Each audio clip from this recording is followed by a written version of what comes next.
What if Anakin Skywalker was born during the Imperial Era of Star Wars? Now, how does this work exactly? Well, we're just gonna assume basically that the events of Phantom Menace, Attack of the Clones, and Revenge of the Sith still played out in Palpatine's favor. So everything, kinda happened, and he'll kind of explain it in this video as well from his point of view. So, hope you guys enjoy this. I really love this video. Been writing it a lot, one of my longer ones, so hope you guys enjoy as well, and let's get right into it. Our story begins on Coruscant, as Emperor Palpatine is overlooking the great city from his throne.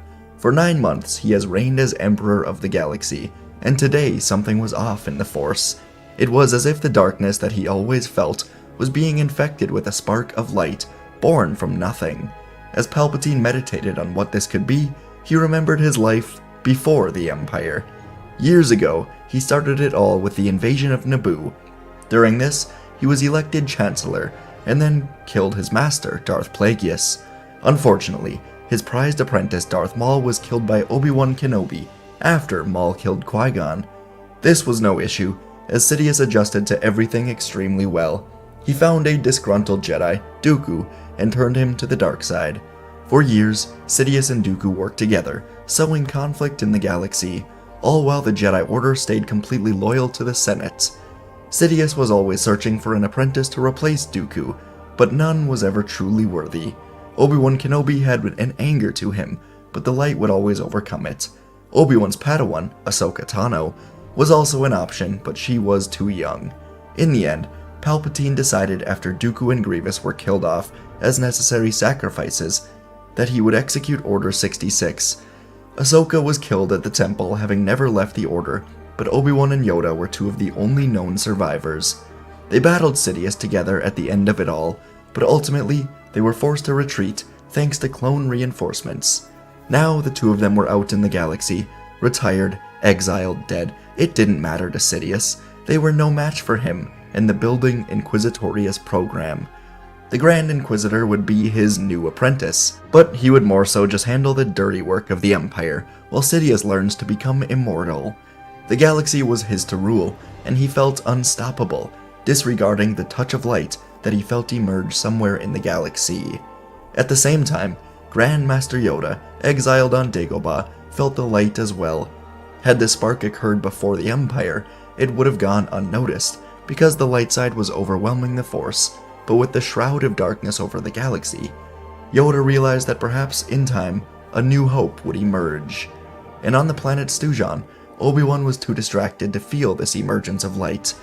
After the war, he and Yoda separated, and while Yoda went into exile, Kenobi had returned to his home world for the first time, and he was aiding Captain Rex as he was trying to form a clone resistance. Rex served with him and Cody, but luckily removed his inhibitor chip before Order 66.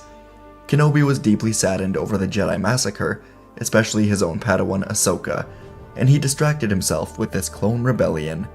And while all of this was going on in the galaxy, a boy was born without a father. When Palpatine wiped out the Jedi, the Force retaliated to this sudden shift of the Force, and the midichlorians created this boy. Anakin Skywalker was born on the planet Numidian Prime, to a woman named Pernilla Skywalker.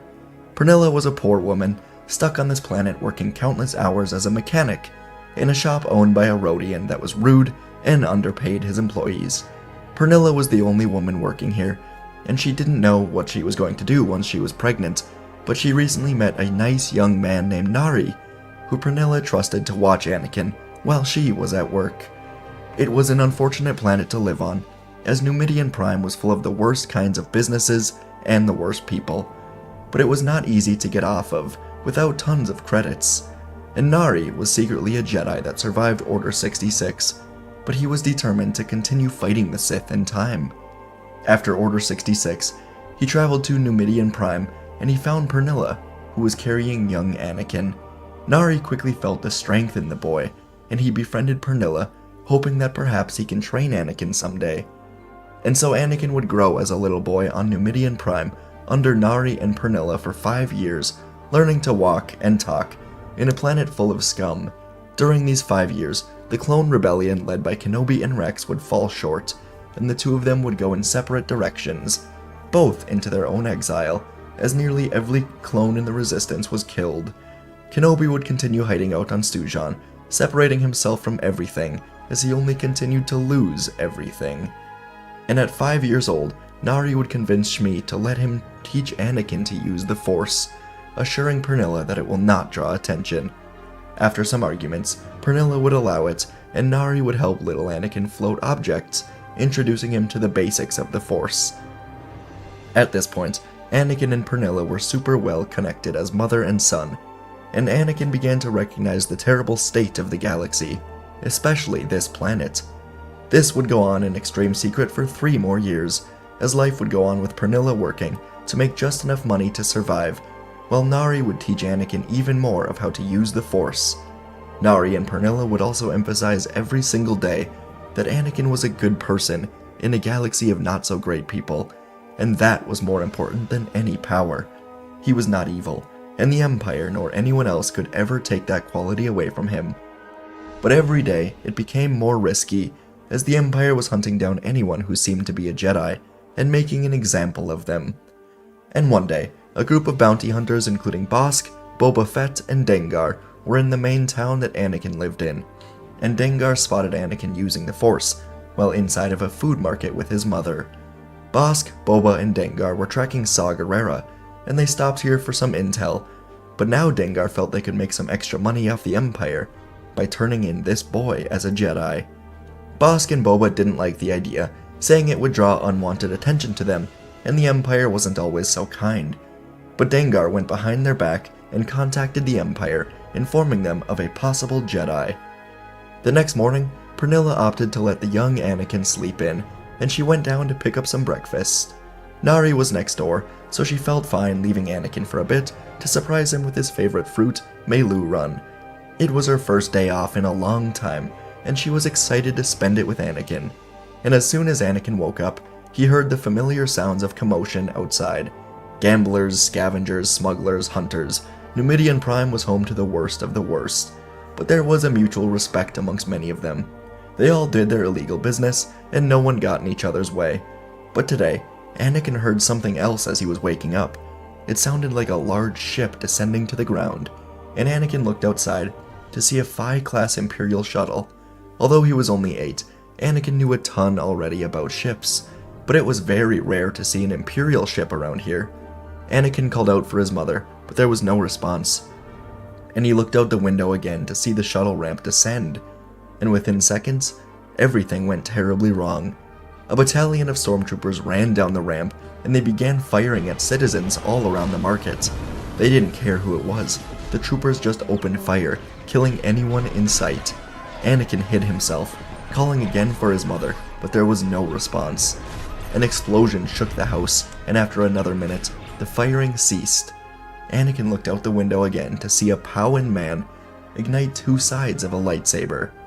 He used a sort of voice amplifier to make himself heard, and he told the people here that there were reports of a Jedi. The Grand Inquisitor said that a Jedi is the last straw for Numidian Prime, and it is time for all the crime here to be put to a stop. And with a wave, the troopers ran back towards the people, continuing their massacre, as the Grand Inquisitor and 2 other Inquisitors moved through the area. Homes, shops, markets, cantinas, everything was bombed, and Anakin ran through the house to find his mother. She was nowhere, but suddenly Nari appeared, telling Anakin they must leave.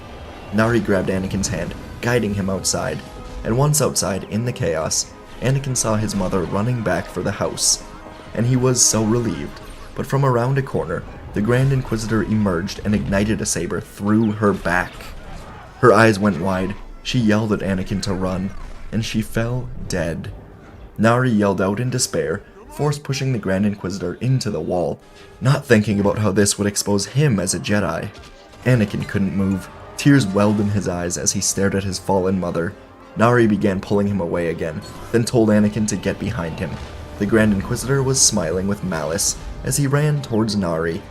Anakin got behind a trash can, the blaster bolt and screams still filling his ears as he watched Nari ignite a blue lightsaber and fight the Inquisitor. But he never stood a chance. After 3 parries, Nari had his saber knocked away, and he too was stabbed through the gut. Anakin couldn't take this. He couldn't lose both Nari and his mother. And from behind the garbage can, Anakin emerged, screaming out with rage, and he pushed the Grand Inquisitor so far that he flew over the nearest line of houses. Anakin looked at his hands. He couldn't believe what he did, but he knelt by Nari, telling him they must go. But Nari touched Anakin's face, then said it was too late for him, and with a soft smile, he died. Anakin was crying, and he looked around through the chaos. He needed to escape, and through it all, he saw a fire spray ship about to take off, and Anakin sprinted for it, jumping, barely climbing into the ramp before it closed shut. And Anakin hid behind the ramp, shaking, trying to calm himself, as the ship rose into the air and soon jumped to hyperspace. As Anakin took a deep breath, the owner of the ship emerged from his seat and pointed his blaster at Anakin. And the owner of the ship, Boba Fett, chuckled to himself. He couldn't believe it. The Jedi kid found his way onto his ship. And Anakin soon found himself in the co-pilot seat, sitting silently with Boba. The bounty hunter barely spoke, and he soon told Anakin they were going to Coruscant. The reward for Jedi was substantial, but he assured Anakin that the Empire wasn't so harsh to Jedi children. At least he didn't think so. And Anakin sat in fear, trembling from what he just witnessed. He tried talking to Boba, begging him not to bring him to Coruscant. Anakin said that he just lost his mother, and he's never been without her. He rambled on, saying he feels lost, confused, angry, and Boba looked over at Anakin, but he didn't see a young Jedi anymore. He saw himself. When Boba's father died on Geonosis, he felt the same, but he didn't have anyone there to help him. He grew up in a horrible environment, but perhaps, with the right teaching, Anakin could be an excellent partner, and that in the long run would bring Boba more money. So with a sigh, Boba said that Anakin can stay with him, for now. Anakin was determined to prove that he was not just a waste of space, and Boba would quickly realize how valuable Anakin could be. The two would spend the next 5 years together, as Boba was adopting the role of an older brother of sorts, training Anakin in the ways of the bounty hunter. This, along with Anakin's time training as a Jedi, would help him evolve his skills quite well. Anakin never forgot his mother, or the man that killed her. It was on the top of his mind, and he vowed that someday, somehow, he would kill him and get revenge. The thought of his mother fueled Anakin to improve his skills every day. He was an excellent tracker. He could almost always tell when someone was lying by feeling them through the Force, and he would even learn to probe minds. Though Anakin was only a teenager, him and Boba would quickly become a feared duo in the galaxy. Anakin would not wear Mandalorian armor like Boba, instead just regular clothing with his face mostly covered with a bandana. Boba would take Anakin on many missions, and also show Anakin how he leads his own syndicate that worked through the lower levels of Coruscant and on Tatooine, a planet that Anakin quickly grew to hate because of the sand. But Coruscant was different. The first time Boba took Anakin here, he was absolutely amazed by the great city. Boba showed Anakin the Senate building, the old Jedi temple, now turned Imperial Palace, and Anakin wondered what it would have been like to grow up in the temple, and he fantasized about how if he did grow up there, perhaps he could have been the one to stop the Empire from rising.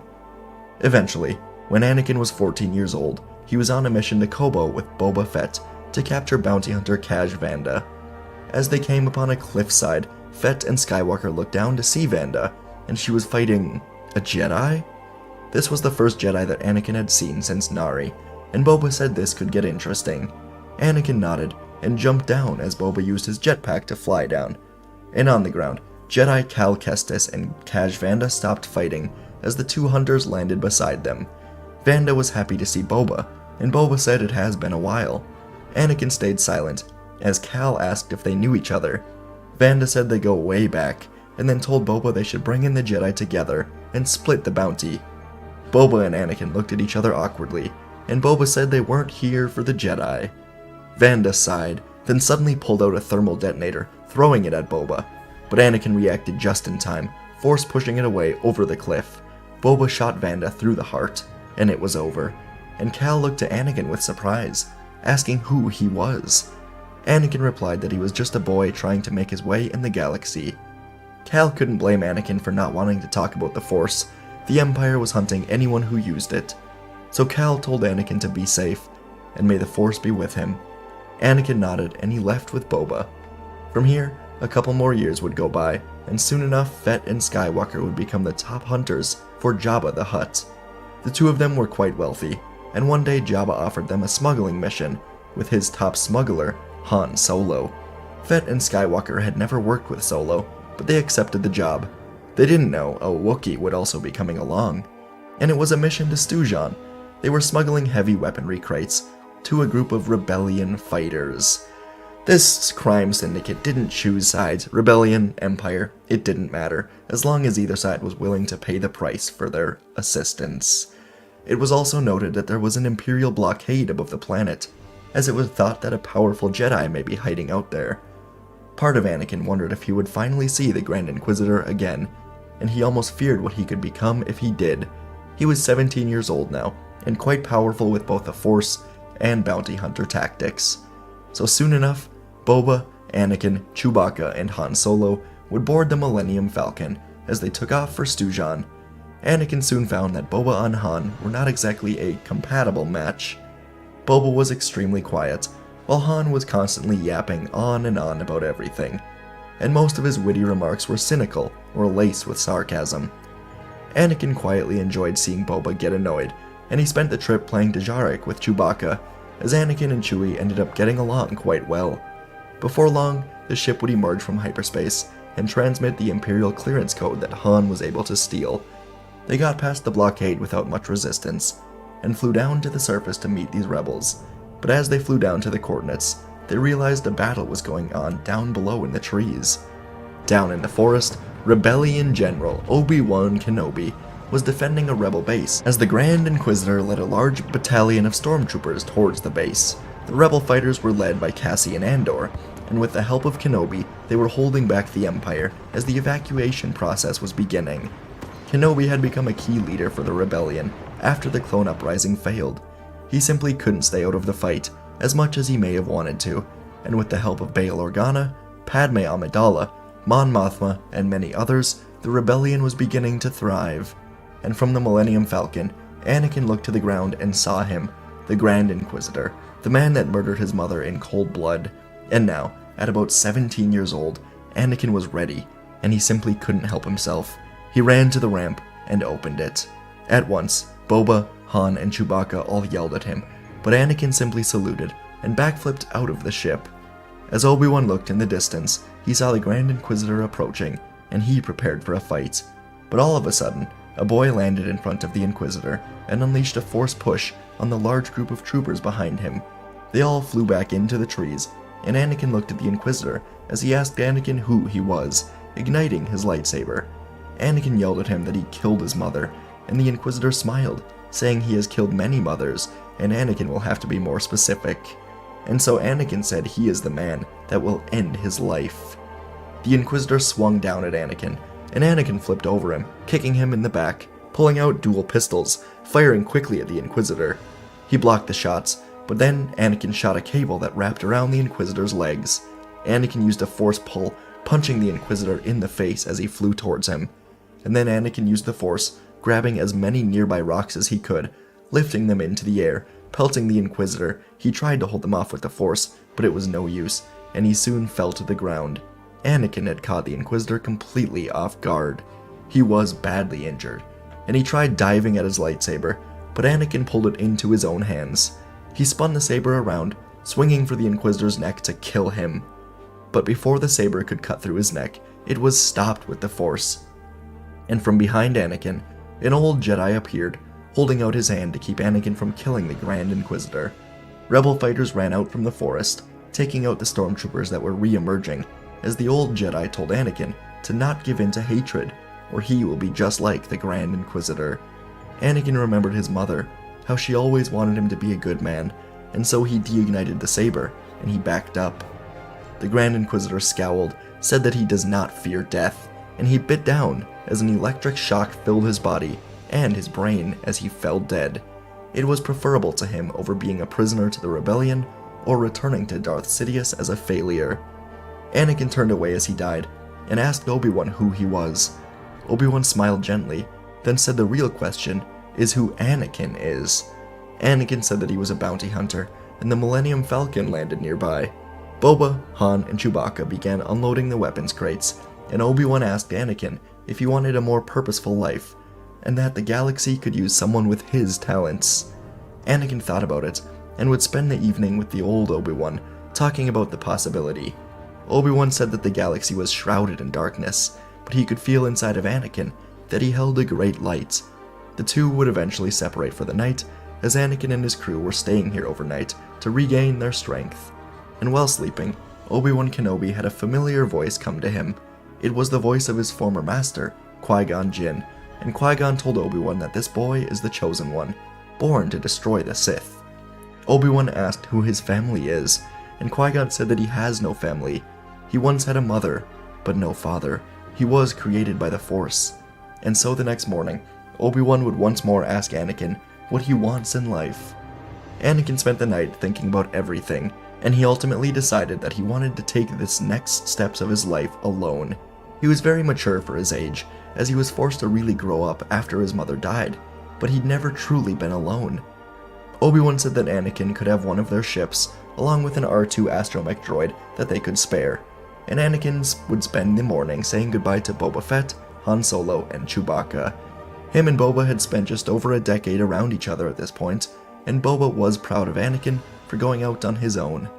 Obi-Wan decided to trust in the Force that Anakin would learn what he needs to learn on his own, but he still gave Anakin coordinates to a Jedi temple to visit. Anakin thanked everyone, and took off into hyperspace, heading immediately for this Jedi temple. And during the trip, he became friends almost immediately with the droid R2-D2, and Anakin was happy to have him along for the ride. Through the years, he lost sight of the Jedi way, but seeing Obi-Wan reignited something in him, and Anakin wanted to learn more about this side of himself. Anakin would eventually come out of hyperspace, above the planet Devaron, and he traveled through the atmosphere, above a jungle, until he came upon the temple. It was relatively small, especially compared to the one Anakin often saw on Coruscant, but it borrowed the same architecture as that one. The temple was mainly two towers that joined together with a base, and a fountain was in the middle, surrounded by ancient statues. Although the nearby plants were very overgrown, as the temple was abandoned, it was rather beautiful. But as Anakin landed and began making his way inside, he heard footsteps and voices, and from the temple doors emerged a squad of around 10 scout troopers. Upon seeing Anakin, all of them activated electro-staffs of sorts, and told Anakin to stand down. They were carrying containers of kyber crystals, and they weren't about to just let Anakin walk away. Anakin began to back up, then remembered something. He still had the Grand Inquisitor's lightsaber, so Anakin pulled it from his belt and ignited it, the crimson red glow casting it across the surface. And the scout troopers ran at him, as Anakin decided there was no better time to learn to use a lightsaber.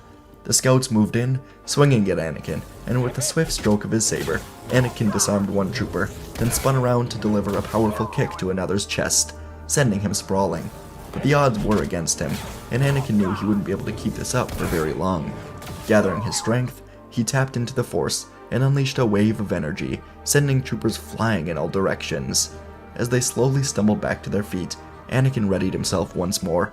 He continued fighting off their staffs. Anakin's movements quickly became more fluid and precise. It was like he was a natural with the blade. But with each trooper he defeated, another one seemed to take their place. Exhausted but determined, Anakin pressed on, and with a final burst of energy, he cut through the last of the scout troopers, defeating them, and moving into the temple. Inside the temple, Anakin spent hours just wondering what he was supposed to do here. It was empty and quiet. But eventually, he tried meditating, which he knew was an old Jedi tradition. And in meditation, a strange voice, one that almost spoke backwards, said, "Enter the chamber, you will, and discover your destiny." Anakin opened his eyes, and a hidden door opened behind him. Anakin walked through, and in moments, the ground disappeared, replaced by just stars and open space. Anakin looked around confused, when suddenly a stick jabbed into his leg. Anakin turned to see a little green man chuckling, and asking what he seeks in the temple. Yoda could feel Anakin's power. This boy was very powerful, perhaps more powerful than any Jedi before him. And Yoda knew that he must have been the spark that he felt all those years ago. Anakin said he just wants to know his path. He feels lost, like he's being pulled in so many different directions. And Yoda said that Anakin's path is his to choose, but he can show him what it means to be a Jedi. Anakin said he does want to learn, and Yoda smiled, then spent the next hour or so giving Anakin lessons, showing him moments from the past, teaching Anakin to let go of his hatred, his anger, and his desire for revenge. And in the end, Anakin saw that the path of the Jedi would not be easy, but he felt as if it was the path he needed to take. And he even thought he could hear his mother's spirit tell him that she was proud of him. And as Anakin embraced this path, a yellow kyber crystal floated down into his hands, and Yoda disappeared. Anakin was back in the temple alone, and he spent the evening rebuilding the Grand Inquisitor's lightsaber to fit his own, then installed the yellow crystal. When he ignited it, it was perfect. And Anakin spent the next few months here, restarting training droid programs, running through the jungle with his eyes blindfolded, just learning how to truly use the Force as his ally. And he truly was strong. Months would turn into years, and 3 years would go by when Anakin felt he was finally ready for his next steps, and a visitor would come to the temple. It was Obi-Wan, and the old Jedi said that the galaxy is in need of Anakin's help. An Imperial battle station called the Death Star was en route to Yavin 4, the Rebel base, and the Rebels are in need of the Chosen One. This was Anakin's first time hearing the Chosen One, and it was strange, but something called at him, telling him it was right. Obi-Wan said it's time for the return of the Jedi, and Anakin said he would come, but he needs to make one final call. On the Millennium Falcon, Boba was on another mission with Han, and they were about to finally separate from each other when he got a call from Anakin.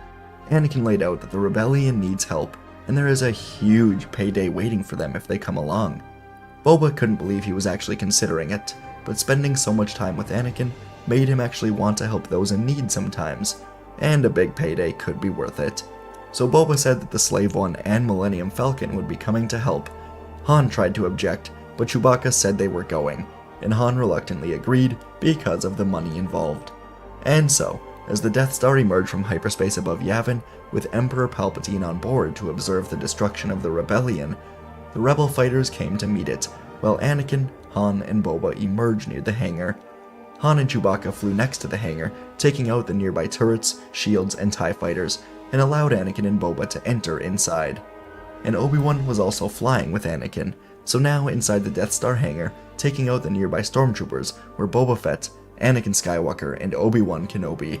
Obi-Wan was still an extremely capable fighter, as he'd spent the last 20 years in action on Stujan, rather than in exile on the sand planet of Tatooine. And once the hangar was cleared, the three of them ran into the halls, determined to find the Emperor.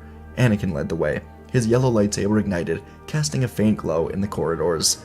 Obi-Wan followed closely behind, his own blade at the ready, while Boba Fett brought up the rear, his blaster rifle poised for action. And as they rounded a corner, a squad of Imperial troopers appeared, blasters raised and ready to fire. But without hesitation, Anakin leapt into action, showing off his years of training, deflecting the incoming blaster bolts with precise strokes of his lightsaber. Obi-Wan joined the fray, his movements graceful as he dispatched troopers with a series of swift strikes.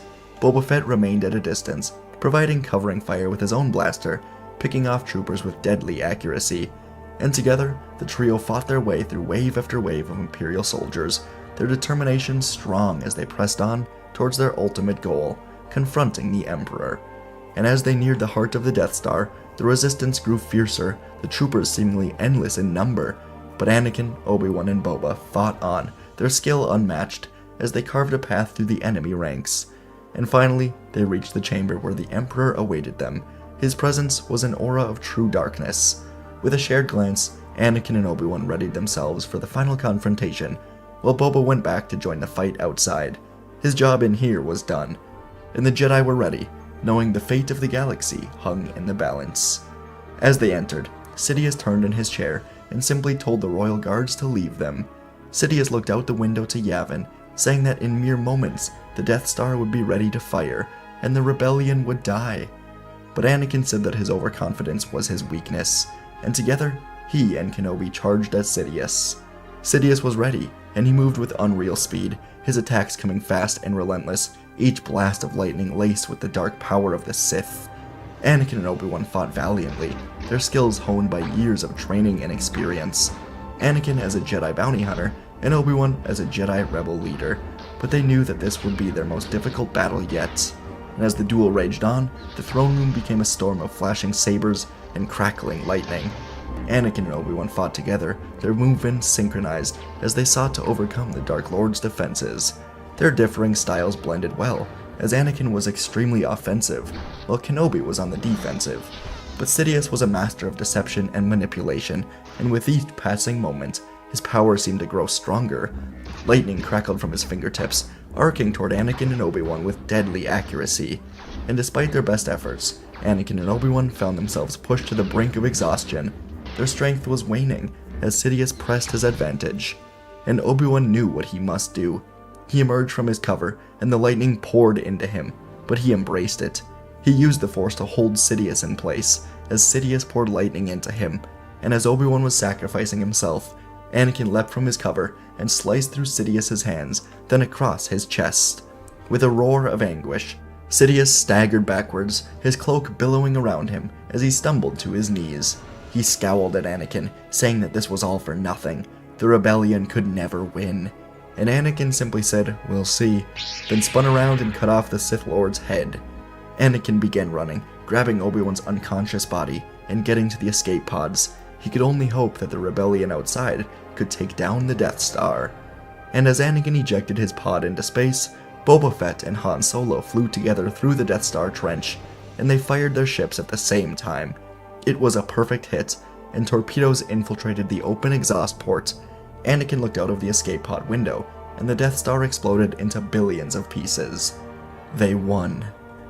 1 year later, Anakin Skywalker was on Stujon with a woman named Tetha, and she was the niece of Obi-Wan Kenobi. Upon returning Obi-Wan to Stujon after the Battle of Yavin, he died and Anakin met Tetha. She had the Force, and she and Anakin quickly fell in love with each other. They had plans to rebuild the Jedi Order someday, once they knew more about the Force. And elsewhere in the galaxy, Boba Fett and Han Solo both got huge payments from the rebellion, both of them arguing over who got the final shot, but both still would work in smuggling and bounty hunting. It was just in their natures, but they were happy, and they stayed in touch with Anakin. The remnants of the Empire were being defeated slowly but surely, and a woman in her mid-40s named Padme Amidala would step in as the Chancellor of the New Republic, helping restore the galaxy to be without the tyranny of the Empire.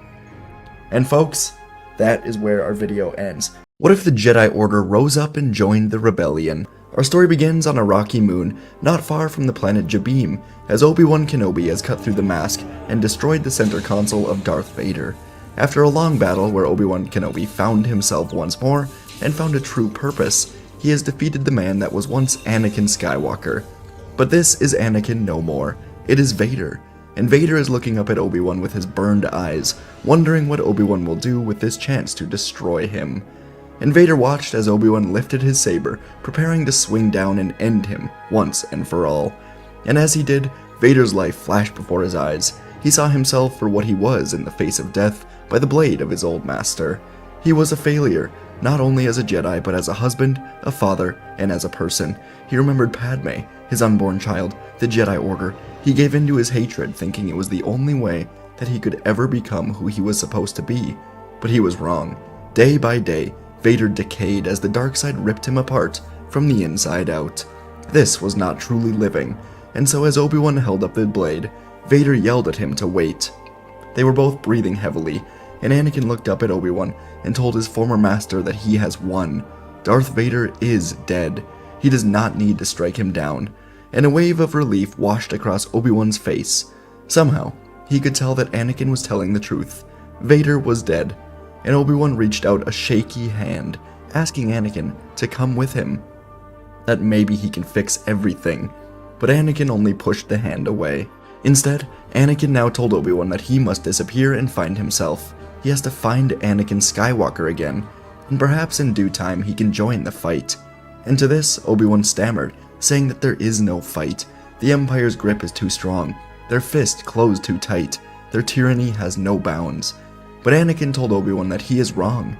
There is rebellion everywhere, but the Emperor has kept it quiet. Anakin said that there are cracks in the machine that is the Empire, and the Emperor is too arrogant to see it. And Anakin said that a rebellion would need a true leader. A rebellion would need Obi-Wan Kenobi. And Obi-Wan looked to Anakin, tears in his eyes, as he told Anakin something he'd never heard before, Padme's final words, which were, there is still good in him as she died. Anakin looked to the ground, remembering his wife. Through all of his flaws, she loved him, and Vader had killed her and the unborn child. Obi-Wan considered telling Anakin about Luke and Leia, but now was not the time.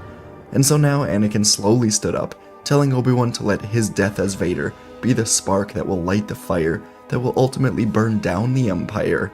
Obi-Wan and Anakin shared one final look, and they went their separate ways. Sometime later, on Dagobah, Yoda was meditating in the trees as he felt a large shift in the Force. He was searching in the Force for what this shift was, but he could not figure it out. Luckily, he didn't have to, as a small ship descended down nearby, and Yoda could certainly feel in the Force who was here: Obi-Wan Kenobi. Yoda slowly walked over to the ship as Obi-Wan walked down the ramp and looked at Yoda with a smile that Yoda had grown fond of during the Clone Wars. It was a smile that faded as the years went by, but something clearly happened to make Obi-Wan feel this hope once more. And Obi-Wan would greet Yoda, then sit down and begin telling Yoda everything. The sounds, smells, and overall feeling of Dagobah was wet and eerie, and Obi-Wan almost preferred it to the hot sands of Tatooine. Almost. But he told Yoda that Princess Leia was captured by Inquisitors, and so he left Tatooine for the first time to find her. In his mission, he saw the state of the galaxy, and how the Empire is ruling over the people. The peace that the Empire promised the galaxy has turned into a reign of terror for anyone who dares oppose them. The people are terribly oppressed, forced to work for the Imperial machine or die and be forgotten. And perhaps worst of all, the greatest hero of the Jedi during the Clone Wars, Anakin Skywalker, he lived and was turned into a puppet for the Emperor. Kenobi told Yoda that he fought Vader, and he defeated him again, and Vader died while Anakin lived. Yoda was very skeptical of this, saying that Skywalker lost himself forever after what he did in the Jedi Temple. And while Obi-Wan did agree with this overall, he told Yoda that the eyes he looked into on the Jabeam moon were not those of Vader from Mustafar. They were the eyes from Anakin, hopeful eyes. And Yoda decided to trust Obi-Wan, then asked why he was here. Obi-Wan began telling Yoda that it's time for the return of the Jedi. With Vader out of the way, and more reports of Inquisitors being defeated by Jedi every year, the Jedi uprising needs to truly begin. Obi-Wan was telling Yoda that it is their time. The galaxy is in desperate need of the Jedi. And Yoda considered this for a very long time, but eventually, he would agree. The Skywalker children would need another decade or so, but with Vader gone, there is an opportunity here, a void in the galaxy. A rebellion can be formed, and so Yoda would board Obi-Wan's ship as they took off for Alderaan. On the trip over, the two of them discussed plans to bring the Jedi to one safe haven. Alderaan would only be safe for so long, and so once the Jedi are back together, a new home for their return must be found, a base of operations for the Jedi Rebellion. The two of them talked about many planets, and ultimately Yoda decided that Kashyyyk may be their best bet. The Wookiees are excellent warriors, and the planet is under heavy Imperial occupation, so if they can just get through undetected, the Empire will hopefully not think they're dumb enough to hide there. But risks must be taken. So Yoda and Kenobi would reach Alderaan and meet Bail Organa discreetly in the forest outside of his home. The Jedi would tell Bail that their time to fight back has arrived, and they need to unite all possible Jedi. In order to do this, they will need to access a secure frequency, so Obi-Wan can send out a message. Bail told them that this can be arranged here on Alderaan, and so within a few hours, Obi-Wan Kenobi was connected to a frequency that would be sent to any surviving Jedi still carrying their beacons. The message from Obi-Wan read like this: "My friends, I'm here to inform you that it is time for the Jedi to rise and take the place of the Empire and the Sith." This message is a call for hope and a reminder to any surviving Jedi. We serve the people of this galaxy, and the people need us more than ever.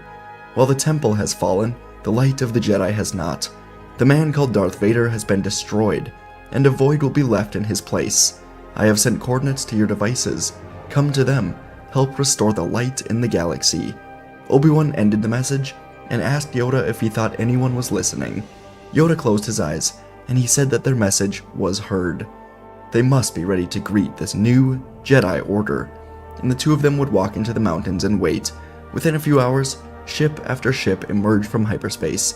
Jedi survivors descended down into the mountains, and things were looking good. Ahsoka Tano arrived, and ran to Obi-Wan, giving him a big hug. Keller and Beck arrived with Grogu, which made Yoda quite happy. Cal Kestis, very much grown up now, came from Tanalorr with the news of a potential safe haven planet. Quinlan Vos arrived and brought news of something called the Path, which Obi-Wan was now familiar with, and it helped get Jedi safe for many years. And a lot of those safe Jedi, around 30 of them total, arrived in the mountains. The last to arrive was Baylan Skoll, who was very close to abandoning the Jedi way, but Obi-Wan had given him hope at the last second with this message. After the few hours, there were around 40 Jedi that arrived on Alderaan. But one final ship emerged, the ship of the Inquisitors. When Obi-Wan sent out the message, one of the Inquisitors still had their Jedi Beacon, and they showed the message to the Emperor. In this message, Palpatine learned that Vader was truly dead, killed by Kenobi, and this did make him quite upset, but he always knew Vader to be a weak failure in the end. And he told the Inquisitors that the Jedi are fools, go handle this, wipe them out once and for all. And so a group of 5 Inquisitors, led by the Grand Inquisitor himself, landed their ship and emerged to find Obi-Wan Kenobi alone at the bottom of a mountain. The Grand Inquisitor taunted Obi-Wan, asking where all of the Jedi were, or if it was just him, and he said that the idea of the Jedi Order is dead, and now he will die with it. But suddenly, the 5 Inquisitors were looking around as lightsaber after lightsaber, blue, green, white, over and over again, lightsabers igniting around them, and within seconds, they were outnumbered 8-1.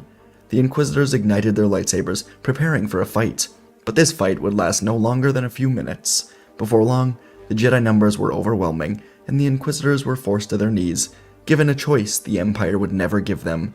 Fight for the Jedi, fight for something truly good once more, or die for the Empire.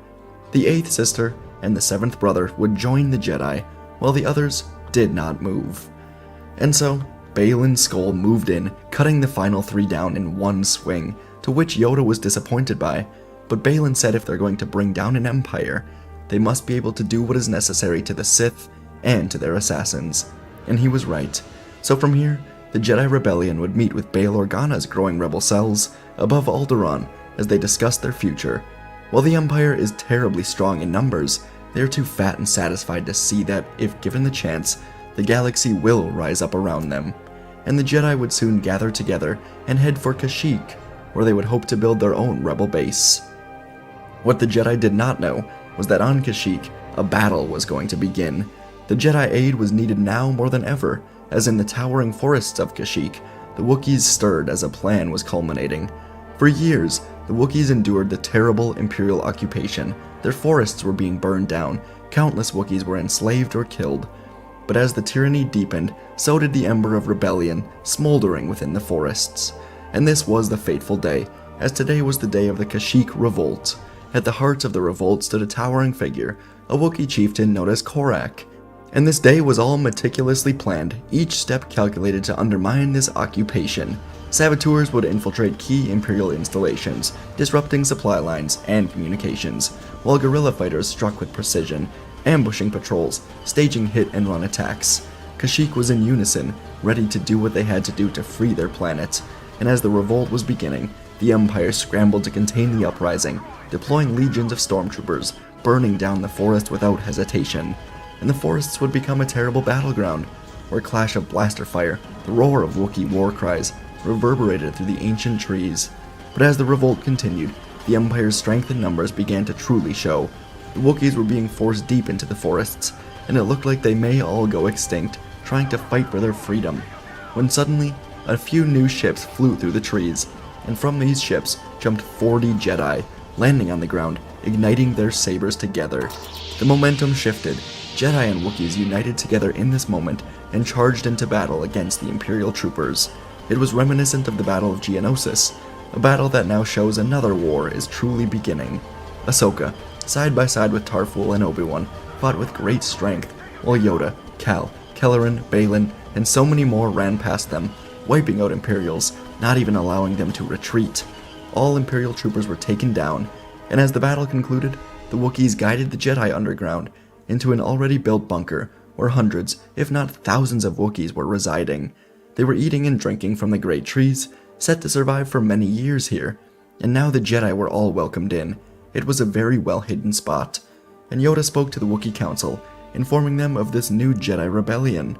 And before long there was another new rebel cell, the Wookiee Rebellion. And this would only add to the growing rebellion across the galaxy. Word of the Jedi uprising was spreading like fire, and Palpatine did not act nearly in time to quell it. Now they were hidden on Kashyyyk, and the real fights could begin. And so they would begin, as the Galactic Civil War would truly speed up. Over the next 3 years, the Jedi Rebellion would be key in aiding the rebellion across the galaxy as they took it back against the Empire. Days of uprisings became weeks, then months, then years, with the Empire soon losing some very important battles. On Liana, Cal Kestis, Kelleran Beck, and 5 other Jedi would lead a rebellion fleet through the air and on the ground, overwhelming the Empire, destroying many key facilities here. This planet was extremely important for TIE fighter production, and the Jedi led the attack in disrupting this production in a huge way. On Korralag, Ahsoka Tano, Baylan Skoll, and 10 other Jedi would lead this rebel attack, catching them by surprise, overwhelming the Empire. This planet was the home of the largest, most important Imperial Academy, where cadets would become loyal stormtroopers of the Empire. But one night, when all the young cadets were out of the building, the Jedi Rebellion would destroy this facility from the inside out. On Karita, home of perhaps the most important naval docking bay for repairs and refueling for the Imperial ships, Obi-Wan Kenobi, Quinlan Vos, and 10 Jedi Knights, along with a fleet of rebels, went to battle and won, blowing up the docking bay, disrupting naval production in a huge way for the Empire. And on Kuat, Grandmaster Yoda would take 20 Jedi and a huge rebel fleet from Bail Organa, led by Cassian Andor, to perhaps the largest battle so far of the Galactic Civil War. After an extremely long, terribly bloody battle in space and on the ground, the Rebellion was able to destroy a huge chunk of the Kuat shipyards, which the Empire used to create its ships. This was a huge win for the Rebellion. Now, of course, they did not win every battle, but they won enough to move past the losses quickly. Around 10 Jedi would fall in battle over these few years, but they died knowing that the galactic powers were shifting. But perhaps the most important win so far came when all of the Jedi and around half of the Rebellion emerged above Geonosis, where the Death Star was in the final years of production. The Jedi Rebellion learned of this project from abandoned files on Kuat, and unfortunately for the Empire, it was not ready for action yet, and the shields were not operational, so the Rebellion poured in, destroying this battle station before it was ever truly ready. And this is when Palpatine knew that he underestimated the Jedi and their rebellion for far too long. His Death Star was gone, supply lines were disrupted, ship production was slowed greatly, and the galaxy was rallying behind their symbols of hope. So Palpatine began scheming a way to deal with this Jedi rebellion and show the galaxy that he cannot be defeated, and soon enough, he had his plans ready to go. On Kashyyyk, a huge celebration was underway after the destruction of the Death Star. The Empire was crippled, their cracks were becoming gaping wounds, and the Jedi were giving hope to a galaxy in desperate need of it. Things were very good, but they soon learned that they could deliver the true tipping point to the Empire. The Emperor himself, Palpatine, was finally leaving Coruscant, going to his homeworld of Naboo. It seems like the Jedi have finally forced him out. He was supposed to give a yearly speech here, but since becoming Emperor, he rarely showed himself to the people. But now, as rebellion was growing, Palpatine was off to Naboo to give his speech and assure the galaxy that this rebuilt society under his rule is still very safe and secure. But he was wrong, and the Jedi wanted to show him just how wrong he is. So the Jedi put together a plan to go to Naboo and take down Palpatine while he is giving his speech, live on the HoloNet, for the entire galaxy to see. And so very soon, the Emperor landed on Naboo to a huge crowd of people. It was a celebration of the Empire. Of course, very few people actually liked the Empire, but it was a mandatory celebration, with risk of being arrested for treason if you do not cooperate. So the people lined the streets, cheering as the Emperor prepared for his State of the Empire speech. As preparations were made, the Emperor's stage was on a cliffside, overlooking the huge waterfalls and the distant plains of Naboo, and in the skies, Imperial Star Destroyers were looking down on the planet, and the live switch was soon turned on, as Emperor Palpatine began to address the entire galaxy through the HoloNets. But in the city, the 30 remaining Jedi through their battles descended down on a stolen Imperial Naboo transport. then dispersed through the crowd, making their way to the Emperor's speech. They would destroy Palpatine for everyone to see, and the galaxy would unite behind them. And before long, the Jedi finally had eyes on Palpatine. In his speech, the Emperor was assuring the galaxy that the Empire has never been more safe, more secure, more powerful. Although there are radicals rising up, they will be quelled very soon. Palpatine said that these radicals were led by the Jedi, and the Jedi are nothing if not predictable. Ahsoka and Obi-Wan exchanged a look of concern now, as suddenly 10 satellites emerged from hyperspace over the capital city of Naboo. In a booming voice now, Palpatine said that the Jedi rebels are here now, watching him, waiting to kill him, but he is ready. He will always be ready. And he now demanded every single Jedi surrender, or Naboo, Kashyyyk, and Alderaan would be hit with orbital bombardments from this operation, Operation Cinder. And with a wave of his hand, Palpatine showed the strength of just one of these satellites above Naboo. The Jedi and civilians of Naboo turned to see a satellite fire a laser down onto the royal palace in the distance. It began to explode immediately, hundreds dead in one single moment, and Palpatine then ordered it to be turned off, looking to the cameras, saying that this is what happens to planets that harbor Jedi. Once more, the Emperor demanded the Jedi surrender, and they had no choice. It was surrender, or else 3 planets are bombarded in a lethal way. Thousands, millions would be dead, and so they all surrendered, being taken in front of the live HoloNet camera, put down on their knees. 30 Jedi, including Yoda, Obi-Wan, Ahsoka, and Baylan, were lined up now, as 30 Death Troopers got behind the Jedi, with their blasters ready. And as the Jedi were lined up, their chances of survival looking worse every second, Palpatine's voice was more powerful than ever. He exclaimed to the galaxy watching that the last of the Jedi die today. The Death Troopers will fire and eliminate them, and the Empire will finally be a truly safe and secure. But before Palpatine could say another word, a white lightsaber ignited from his back.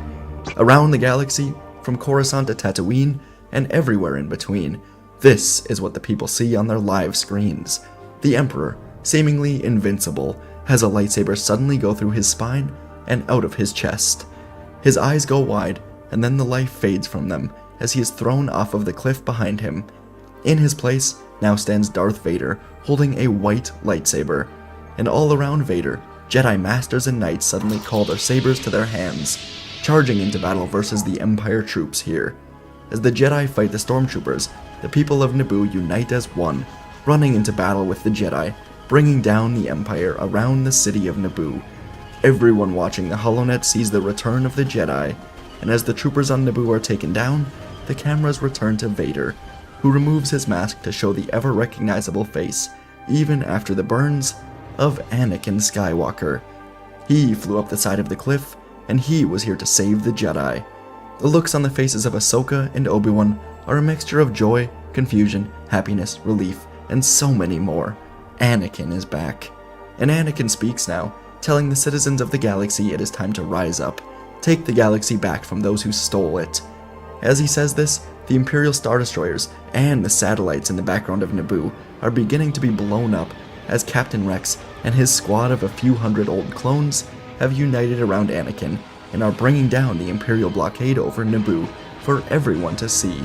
Once more, the Jedi and clones are saving those who cannot save themselves, and this spark from Anakin lights the final fire of the Empire. And so, as the Jedi were leading the people of Naboo to take back their planet, citizens, rebels, anyone who saw this message across the galaxy rose up suddenly against the Empire. And while the Empire did have strength in numbers, they could never stand against a galaxy united in hope. Planet after planet, city after city, the people took back what the Empire stole from them, either destroying them or forcing them into a cowardly retreat. On Kashyyyk, the Wookiees were able to destroy the Imperial blockade, and the same happened on Alderaan, Ryloth, Mandalore, Mon Calamari, so many more. On Naboo, as the Jedi won on the ground, and the clones took down most of the Operation Cinder satellites before they could fire their bombardment, Obi-Wan watched 3 of the satellites jump into hyperspace together. And Obi-Wan looked around, making eye contact with Yoda and Anakin amidst the chaos. He turned to Ahsoka, and told her that the 3 of them must go, so she is in charge of the Jedi Order for now. Ahsoka nodded, and Kenobi, Skywalker, and Yoda took off running. They had a feeling where those 3 satellites were being sent, they were going to bombard Coruscant. If Palpatine couldn't take over the galaxy with force, he would destroy it in his death. So the 3 of them got into a ship and flew through the battle going on in the atmosphere. Every satellite that did not escape was destroyed, and the Imperial blockade was being ripped to shreds. And Anakin, Obi-Wan, and Yoda jumped to hyperspace to chase down the final 3 of them. After a long trip, all 3 of them in separate ships, the 3 Jedi each headed towards a satellite. They tried shooting them down, but it was nearly impossible. The shields were strong. Reinforcements in the air made it hard to even fire upon them. So the 3 Jedi moved their ships right up to the satellites, getting to an emergency door, and all 3 of them would move inside, killing the security troopers, and getting to the control room. And all 3 of them would find that the firing sequence was locked and set to fire upon the capital city in 10 seconds. Palpatine's final move was to destroy what he could not have. And Obi-Wan called to Yoda and Anakin, telling them to aim the satellites at each other for the rebellion. Yoda and Anakin both agreed, and the 3 Jedi took the controls, pulling the satellite lasers at each other, and they fired and collided, obliterating all 3 satellites, as Obi-Wan, Anakin, and Yoda went down in a heroic sacrifice, giving the galaxy one last hopeful light. On the surface of Coruscant, the people watched the explosions in space. It was like fireworks signifying the end of the Empire. Citizens from countless levels of Coruscant ran up the Imperial Palace, the Senate Building, the Imperial Hangar, Executive Building, wherever else they could, bringing down the Empire as a united planet after seeing the Jedi save them. On Naboo, Ahsoka would get word of what happened here on Coruscant, and it hurt her to her core. The Battle of Naboo was won, and as she sat down now, the voices of Yoda, Kenobi, and Skywalker spoke to her, telling her they would guide her into leading the New Order. And so from here, for many more months, the Empire would be driven further and further back into the galaxy, until they were nothing more than an annoyance in the Outer Rim. They eventually would get into a new war with Maul's Shadow Collective, resulting in the death of Maul, Tarkin, Gideon, many more influential leaders opposing the Jedi Rebellion, and this rebellion would become the New Republic, as it would be restored with Bail Organa and Mon Mothma superheading the movement. Kashyyyk would become a much safer planet for the Wookiees, as they were finally free. Through the years, the 4 spirits of Skywalker, Yoda, and Kenobi would guide Ahsoka to Luke and Leia, and she would bring them into the New Order. She would train Luke, while Baylan Skoll would train Leia. All of the rebels would come together on Kashyyyk, and the galaxy was finally safe from the Empire. And folks, that is our story for today. Our story begins on Coruscant, just outside of the grand entrance to the Jedi Temple. The Sith Lord of the galaxy, Darth Plagueis, was here, not to conquer, not yet anyways. Instead, he was here today to become a Jedi, and begin his new game of patience. The idea of becoming a Jedi, while secretly being a Sith, entered Plagueis' mind about 5 years ago, shortly after the death of his master, Darth Tenebris. Plagueis had chosen not to save his master from death. Instead, he aided in killing him, as he thought he was ready to take on the mantle of becoming the one true Sith Lord. But over the years, Plagueis began to feel overwhelmed with the grand plan. He found that he didn't know as much about the Jedi as he would like in order to bring them down, and to kill an enemy, Plagueis knew that one must first fully understand them. He grew tired of being directly affiliated with the banking clan, and therefore, Plagueis would never end up on Naboo to find Palpatine, so he never found any sort of apprentice that he deemed worthy of training. So, Plagueis soon came up with an idea. He wanted to tear the Jedi apart from the inside. This would start with new Sith training. For roughly 5 years, Plagueis dedicated himself to masking his presence in the Force, but more so masking his darkness. He knew the Jedi rules. It was extremely unlikely he would be able to become one of their members, especially if they sensed even an inkling of darkness within him. So Plagueis spent these 5 years perfecting Force concealment, and like almost everything else he tried to do, Plagueis perfected it. The only power Plagueis could not perfect was the power to influence someone's midichlorians to create life. While he was the best user of this ability in the galaxy, he still had so much to learn, but perhaps the Jedi archives had some useful information for him. So now we are here, around a decade after the death of Tenebris, as Plagueis fell to his knees outside the Coruscant Temple. He spent 5 years contemplating his path, 5 years training in this path, and now he was here calling out for help from the Jedi. The guards ran out, and Plagueis said that he needs help, as he has discovered a power within himself that has been dormant all of his life. It would be Grand Master Yoda who personally invited the man called Hago Damask inside of the temple, sitting the Mune down across from him to ask why he has come to the Jedi, and Damask would begin unraveling everything he knew. For all of his life, as a key member of the International Banking Clan, Damask has been beyond fascinated with the Jedi and the idea of the Force, but he never knew why. None of his peers were as much as him. It were as if something inside of him was just waiting to be awoken, and recently, he felt it for the first time. Damask unraveled all of it to Yoda, and Damask allowed the tiniest bit of the Force to be felt within himself, as he soon asked Yoda what it might take to become a Jedi. And at first, Yoda thought there was no way it could happen, but the more he talked with Damask, the more he thought an addition like him could be valuable to the Order. The two of them talked all evening long, and Yoda found that Damask has real experience with the galaxy outside of Coruscant, a galaxy that was growing further and further away from the Jedi and the Republic every day. Yoda found that Damask was extremely wise, kind, and already so fascinated about the Jedi. He had no dark emotions that Yoda could sense. He was over 100 years old, with all of this experience. Yoda didn't let him into the Order, but after a few days, and after speaking with council members, he would allow Damask to begin going on small missions with Jedi Masters to try and experience what it is the Jedi do. Yoda and other Jedi agreed that they've become too cut off from the wider galaxy. Perhaps finding people in the galaxy with great influence and showing them the Jedi way is a good way to make the galaxy feel like the Jedi are still working for the people, rather than just the Senate. It was a worry that Yoda's former Padawan Dooku often expressed, and one Yoda was beginning to see as well. So, for months, Damask would observe Jedi missions, whether it was negotiations on Glee Anslam, a border dispute on Order Plutonia, a hostage crisis on Rhodia, and many others. Damask traveled with different Jedi Masters, observed their ways. One of these missions would bring Damask to the planet Yinchor, and Damask would observe the lizard species that he learned was immune to force powers that preyed on the mind. And so Damask would begin his long plan, beginning to develop a cloning genome of these lizard people. It would be a plan he would continue to pursue another day.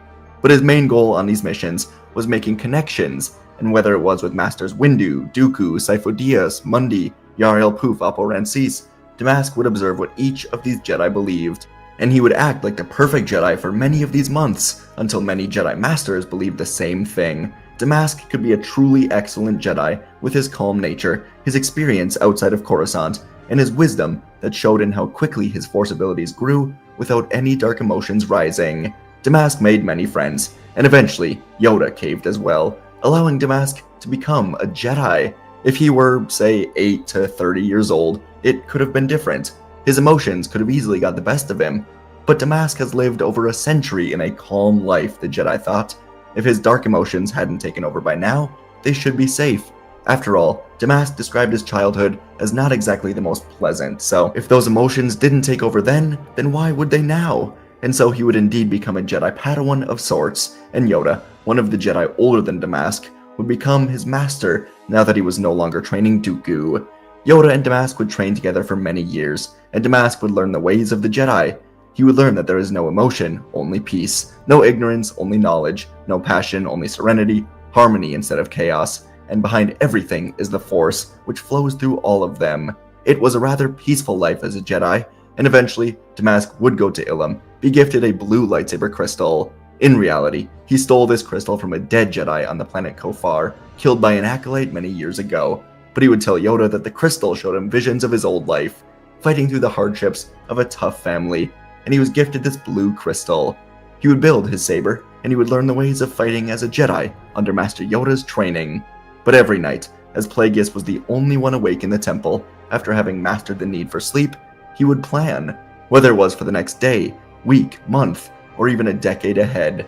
Plagueis had grand plans worked out that would someday allow him to destroy the Jedi Order from the inside, and eventually, after Hago Damask was deemed worthy of becoming a Jedi Knight without Master Yoda, he would be alone on a mission with Jedi Master Mace Windu. The two of them were traveling to Namil to help settle a dispute between local monks and a Trandoshan group that recently appeared on the planet. Damask and Windu would investigate these Trandoshans for days. and they would learn that a local corporation hired them to terrorize the monks into needing to pay the corporation for their protection. It was corruption by the Da Corporation, and Windu and Damask would take off through a forest to confront them. But as they emerged in front of the DAA Corporation castle, Mace Windu felt something. A wave of suffocating darkness suddenly hit him, and he heard a lightsaber ignite behind him.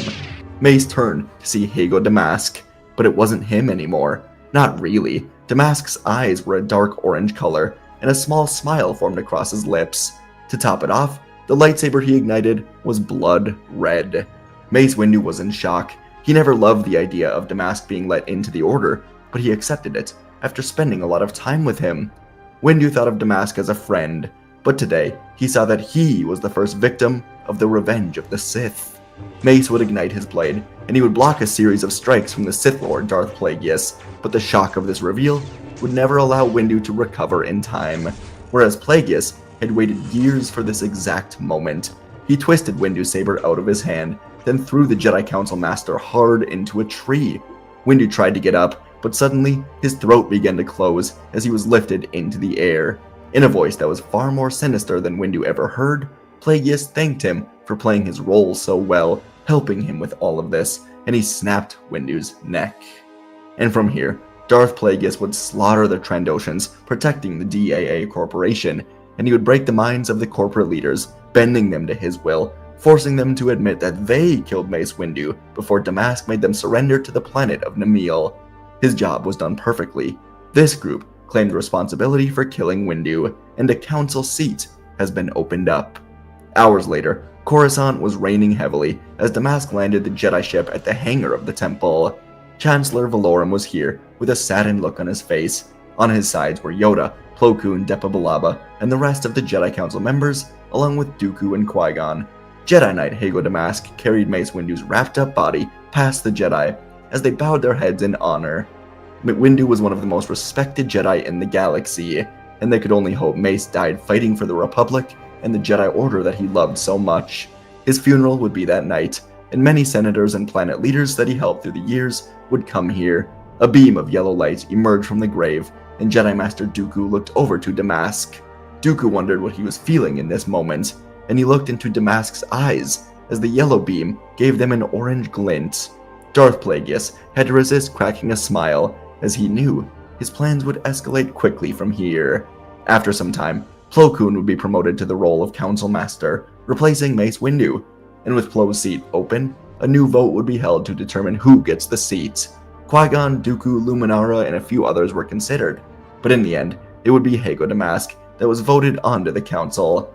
The councilors agreed that his experience outside the Order was extremely valuable in these times, with opposition against the Republic rising. He could be an excellent negotiator, an excellent voice in council. Damask was honored, but deep down, this was no surprise. And from here, with Jedi trust truly gained, Damask could move into the shadows more than ever. He would quickly further his work on Kamino, where he was creating an army, but he was not using the Jango Fett genome. Darth Plagueis was creating an army of Yinchori, a lizard humanoid species that could resist force powers on the mind. And these lizards were also extremely skilled in battle. It would be the perfect army to destroy the Jedi. Being a council member was vital to escalating these plans. Damask was able to delete Kamino from the archives, and he was also able to redirect any Jedi Knights that were going to Yinchor, Kamino, or any of the surrounding systems to those planets. And being a council master allowed him to observe every Jedi in the Order. He had records of every youngling, Padawan, Knight, Master, everything he could ever need to bring down the Jedi in his hands. After years of playing the role of a wise Council Jedi Master, the clone army of Yinchori lizard people was ready to be deployed. So, Damask would ask Yoda for some time away on a forced retreat, which Yoda would grant, and Damask would instead travel to Kamino, where transport ships and thousands of Yinchori were waiting. Plagueis would take these transport ships to the peaceful planet of Yinchor, and on this planet, the Yinchor people had built up a large amount of starships, tanks, heavy weaponry, as they were constantly fighting off pirates and slavers coming to their planet. But today, under the leadership of the Sith, the thousands of Yinchori clones would land on the planet and spread into the cities of Yinchor, killing every single native citizen to the planet. It would be one of the worst days for any planet in galactic history. In a matter of just a few days, with communications completely cut off out of the planet, all of the citizens that lived here in peace were wiped out, replaced with the clone army created by Plagueis. There would be no record of this, and the bodies would be placed into transports that would be blown up in distant mountains, leaving no trace of the atrocities that took place here. So Plagueis now had a planet full of Yinchori clones under his command. Clones that were resistant to Jedi mind tricks, clones that were bred from warriors, and they would soon be the end of the Jedi. Plagueis was sure that no one suspected the old wise Jedi could be plotting the end of the Order and the takeover of the Republic. But there was one senator and one Jedi duo beginning to investigate this. Senator Palpatine of Naboo and Jedi Master Dooku had grown quite close over the years, and they had noticed some strange patterns surrounding Jedi Master Damask. Many years ago, as Palpatine was pursuing a career in politics, Dooku was on a mission to Naboo when he took a keen liking to the boy. He was ambitious, not afraid to admit there were real problems within the Republic. So, Dooku became a political mentor to young Palpatine, buying his father into early retirement and allowing Palpatine to thrive as he rose through the ranks to eventually become a senator for Naboo. Because Plagueis never found Palpatine, he never unlocked his powers in the Force, and instead put his anger and frustration into galactic politics. He wanted to help Naboo. He wanted to grow his family name. Dooku guided him through this until finally Palpatine became a senator. He wasn't exactly the greatest senator, wasn't exactly friendly to the Jedi, but he wasn't the worst either, and Palpatine was willing to bend some rules as senator. Most notably, he began investigating the plasma refinery here on Naboo. For as much plasma as the planet produced, they were not making nearly enough money off of it. A lot of it was being rerouted to planets and people who had no affiliation or loyalty to Naboo, but the files were secured by the International Banking Clan. So, Palpatine and Dooku secretly worked together for weeks to gain access to these files, and what they found would be quite disturbing. Millions of galactic credits that should have been spread into Naboo were rerouted to Kamino? This made no sense, and so Senator Palpatine would request that Dooku investigate this further. Dooku, still having hope in the Jedi and the Republic after meeting Palpatine over these years, would indeed investigate Kamino, and he would bring Jedi Master Qui-Gon Jinn and his 20-year-old Padawan, Obi-Wan Kenobi, with him. The trio would go to Kamino together, and they would learn about the most recent clone army created by the Kaminoans. It was an army of Yinchori people, so the trio of Jedi would continue their investigations by flying out to the planet Yinchor, and upon arrival, the three of them would be welcomed to the planet by the Yinchori citizens. And although something seemed off about it all, Dooku couldn't quite put his finger on it. He'd never been to this planet, but he quickly realized that, despite wearing different clothing, all of the lizard humanoids here looked exactly the same. They were clones, just like Kamino said. Dooku, Qui-Gon, and Obi-Wan got back onto their ship, contacted the Jedi Council with this information, but immediately after telling the Council, a knockout gas was thrown into the ship. The three Jedi put on their breathing masks, running outside, only to be quickly overwhelmed by the population here. The three Jedi were quickly knocked out and arrested, and when they arrived, the leader here, Rooklay, contacted Darth Plagueis. Plagueis purposely left a trail open on Kamino for Jedi to eventually discover. The three of them captured by the Yinchori people, and on Coruscant, Yoda was forced to act. Yinchor had always been a peaceful planet to the Republic and the Jedi, so they were allowed to build up with ships and weapons. But now, Yoda saw this was a mistake. This capture was a declaration of war against the Jedi. So Yoda was forced to put together a strike team of 250 Jedi Knights and Masters to go and get the captured trio back. Yoda planned to lead this mission. As for Master Damask, aka Darth Plagueis, everything was falling right into place. The powerful Jedi will go to Yinchor, and they will be met with much more than they could ever expect. Thousands of Yinchori clones, bred to kill Jedi, will wipe them out, and from there, Plagueis will be able to step into the Senate and claim that he infiltrated the Jedi Order years ago, learning the truth, that the Jedi are power-hungry, but they will be defeated on Yinchor.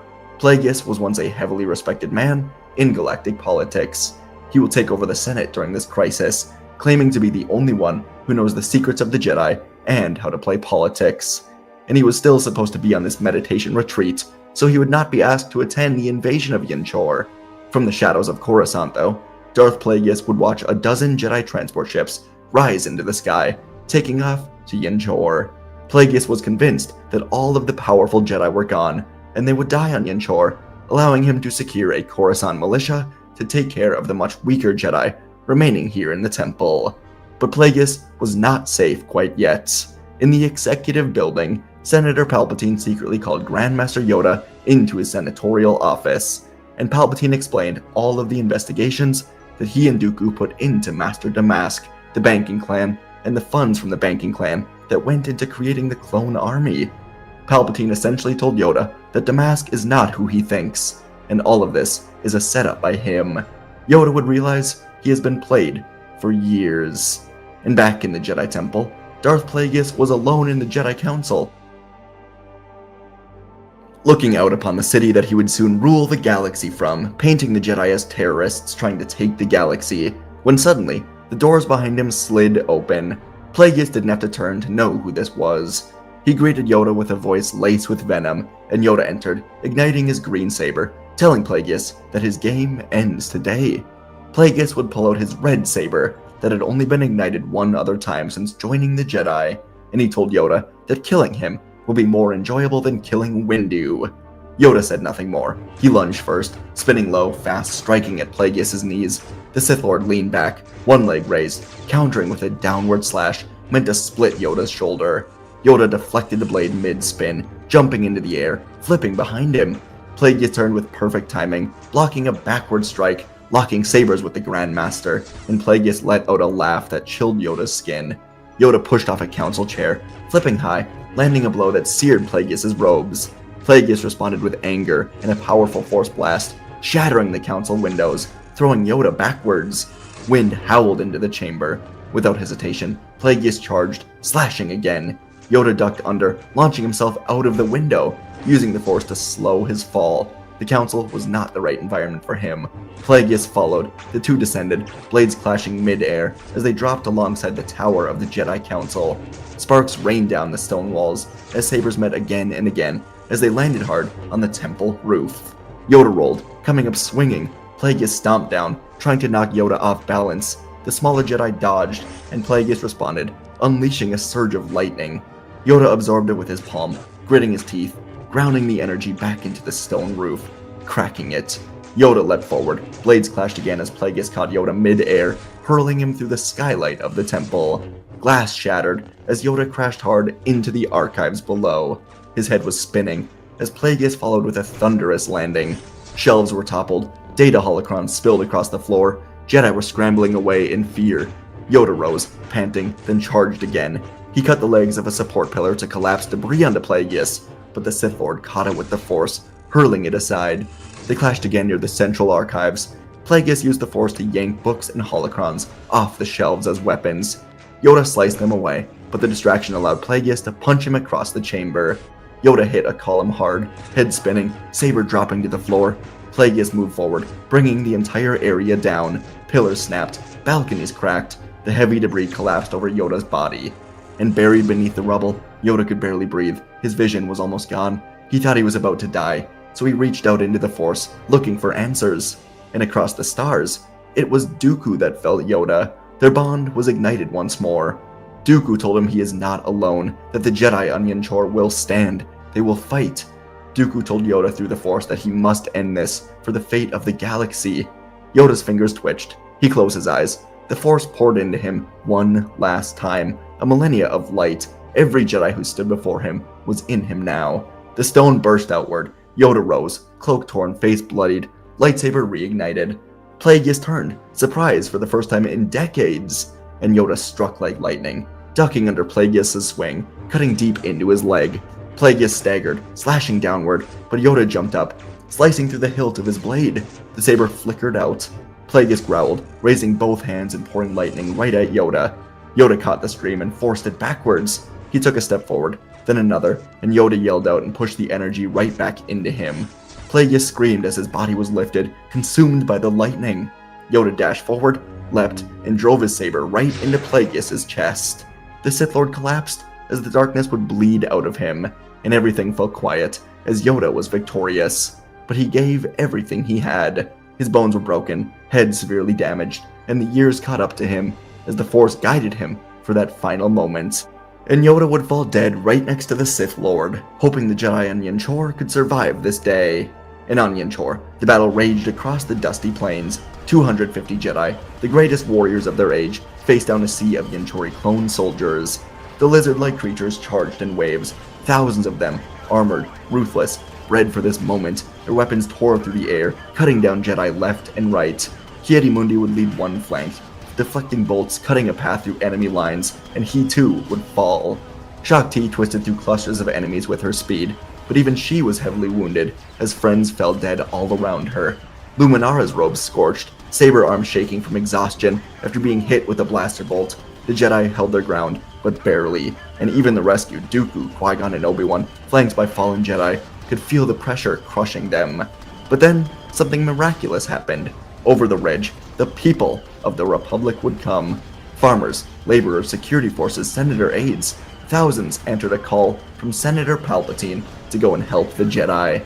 They wore mismatched armor, arriving on all sorts of different transports, and they wielded everything from blasters to vibroblades, but their hearts were in the moment. They rushed down the hill, screaming with purpose, slamming into the Yanchori lines. Side by side with the Jedi, they would fight together, ordinary citizens protecting the galaxy from a threat too large for the Jedi Order to face alone.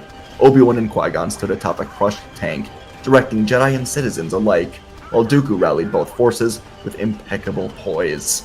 The clones began to fall, overwhelmed by the unity of the people and the Jedi.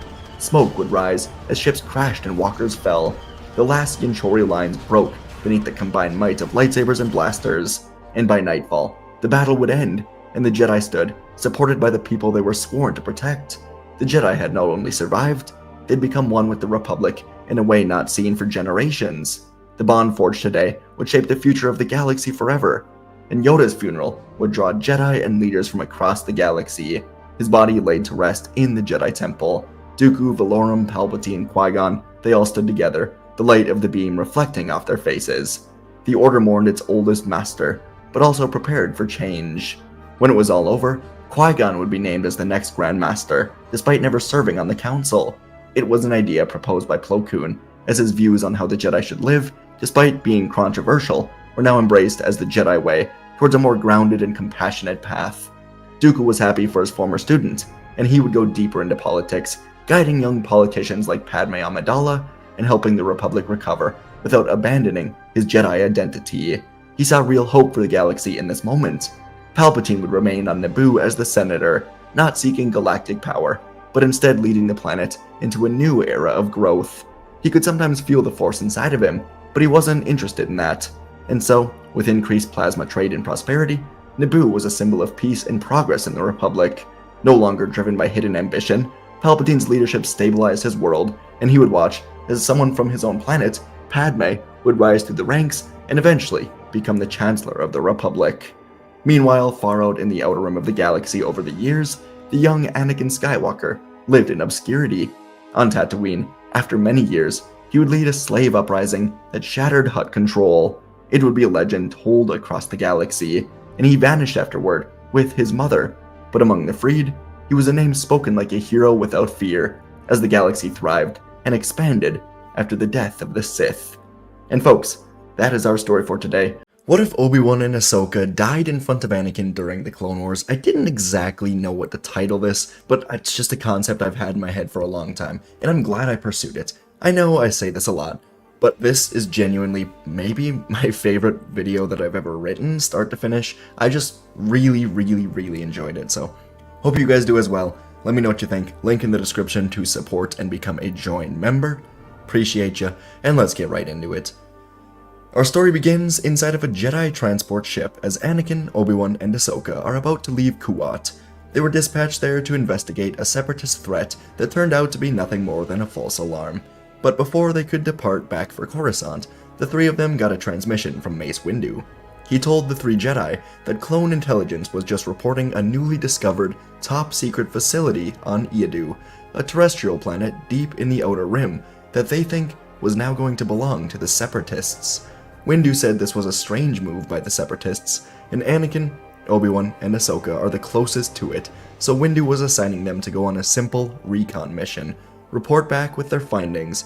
If they see anyone, do not engage. simply reconnaissance. The three Jedi acknowledged the mission, then ended the call. Anakin sighed, jokingly saying that he almost missed the battlefront with all of these boring missions they were being assigned to. Obi-Wan and Ashoka both told him not to jinx it. They were lucky to have a few rotations off from the constant fighting, and they took off for Edu. On the Outer Rim planet, the Separatists certainly were building a new hideout, but it was not exactly for the Clone Wars. No, Edu was actually harboring one of the largest kyber crystals ever discovered, and so the Separatists were going to create a base here and begin mining for more crystals for their long-term plan for Sidious and Dooku, the Death Star. And because of this important discovery, Darth Sidious actually made the trip to Eridu with Dooku. Very few things were important enough for him to actually leave Coruscant as Darth Sidious, but this was one of them. It was risky, but it was a necessary risk, as the Death Star was very important for his long-term plans. And so together, Dooku and Sidious now stood on a newly built platform underneath the rocky terrain of Edu, inspecting the giant kyber crystal, going over the future plans for the Death Star. And as they did so, Anakin, Obi-Wan, and Ahsoka followed the beacon placed by the clone commandos that scouted this planet, eventually coming upon the area where the Sith were gathered. After some hiking in the rain that was only getting harder, the three Jedi reached a peak, using binoculars to search the area. It was hard to see through the rain, but after some time, Anakin saw something. A giant kyber crystal, and next to it, Dooku. But Anakin felt excitement running down his body as he saw someone else, a hooded man next to Dooku. Could it be the Sith Lord? Anakin told Obi-Wan and Ahsoka, and the two of them exchanged a look, saying they must report this back to the Council immediately. But Anakin said no way, telling them that there will never be a better chance to capture the Sith Lord. Again, Obi-Wan and Ahsoka urged him not to act on this impulse, but Anakin was only thinking one thing. With the capture or the defeat of the Sith, this war can end, and he can live in peace with Padme. With a smile, he told his former master and his Padawan that they can go report to the Council, but he is going to be down there ending this war once and for all. And Anakin flipped backwards, straight down for the Sith.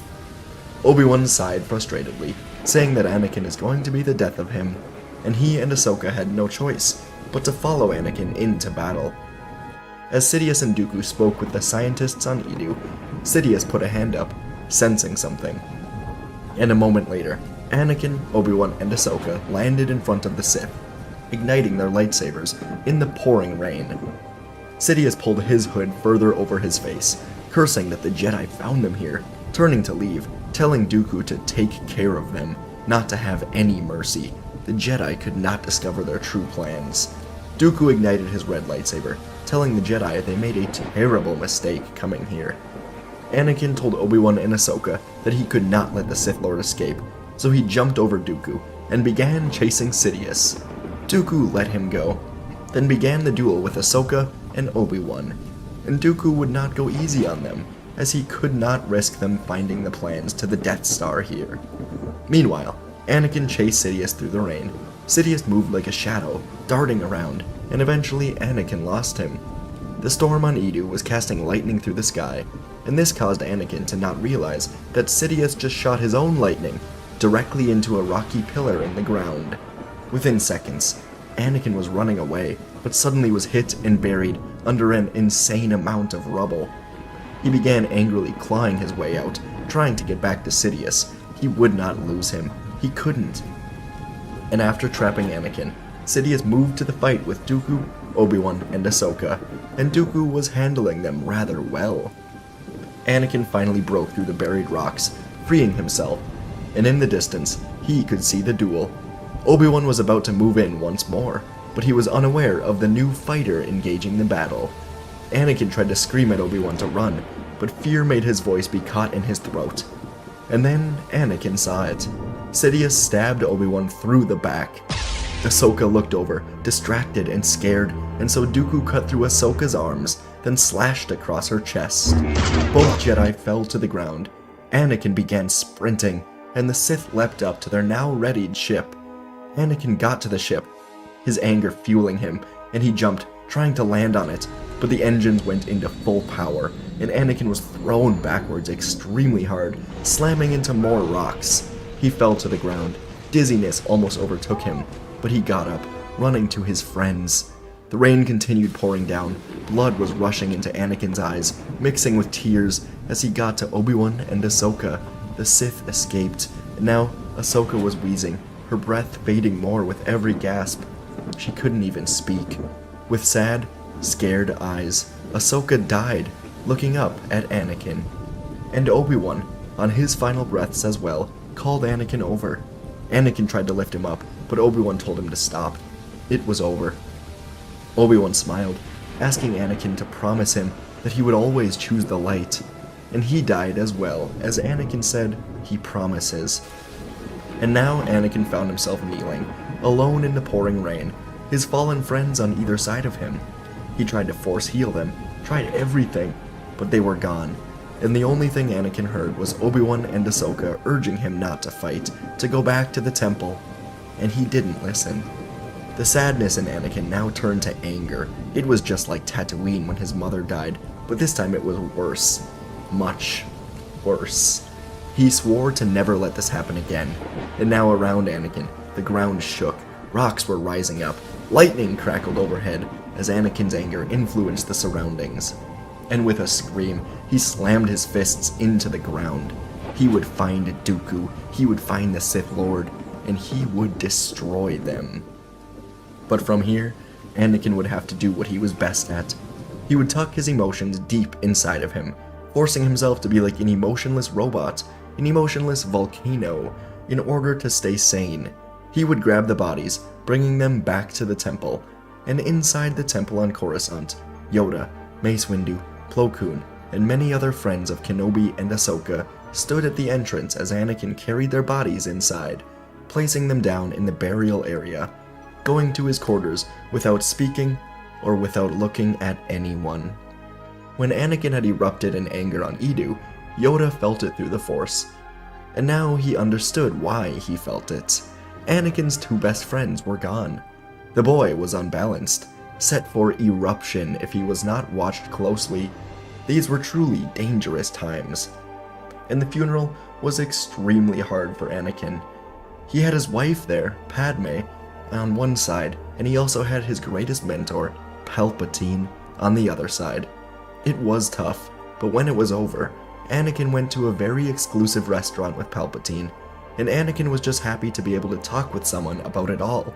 Someone he thought that truly cared about him. And like always, Palpatine was so welcoming, so understanding. It was great. Anakin truly appreciated him, and Palpatine said that he was truly, deeply sorry for what happened. From here, Anakin would spend time with Padme, and after a month or so of meditation, calming exercises with Yoda and Windu, both of them guiding him on how to let go and continue to live happily, Anakin started to feel like himself again. Yoda and Windu decided it was best that they help Anakin through these tough times, and eventually, Anakin would feel his rage begin to dissipate. He was thankful for the Jedi Masters, and during this time, he'd stayed completely out of combat. The 501st was taking a long shift defending Kamino, but now Anakin was allowed back on the battlefield. For a few more months from here, Anakin would return to form, leading the 501st into many victories, and he refused to let himself think of Obi-Wan and Ahsoka, for fear of what would happen if he did. Finally, he felt like himself again. And after these few months, Darth Sidious spoke with Dooku, telling him that perhaps it's time they push Skywalker again. They never expected him to arrive on Edu, but both of them felt his darkness erupt when his friends were killed. Anakin hadn't seen the Sith since then, and Sidious had an idea. If he tells Anakin the location of Dooku, then perhaps the dormant darkness will erupt once more, this time for good. So he told Dooku, go to one of the moons of Yavin, an isolated area of the galaxy, and Skywalker will come to him. Anakin was soon returning to the temple after a successful mission on Felucia, when he was called into a council meeting. This was rather strange, but Windu said that the Chancellor requested him specifically for some reason. And inside the council, everyone was gathered, as Chancellor Palpatine said he now knows where Dooku is. After months of searching, they finally found him. Palpatine gave the location to the Council, and Windu said that he would put together an attack group to go to Yavin 4, and it will be ready within a few hours. He also told Skywalker to wait in the temple, as this could be a trap. Skywalker bowed and left for his quarters, but he looked back to make sure that he wasn't followed, and then sprinted to the hangar bay. When he found out where Dooku was, something awoke inside of Anakin.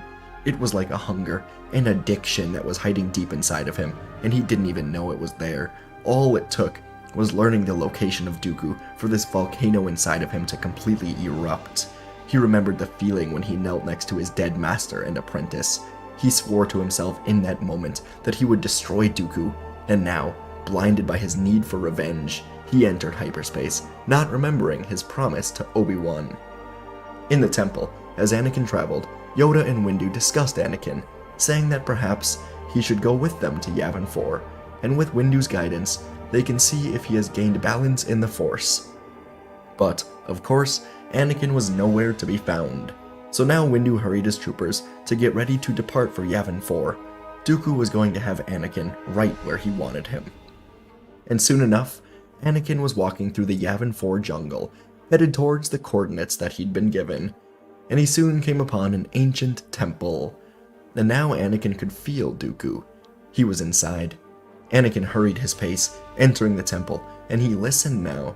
As Dooku's voice began to echo through the room, he taunted Anakin, saying that he was not strong enough to save his friends, that he would never be strong enough to save those that he loves, unless he accepts his destiny, the dark side.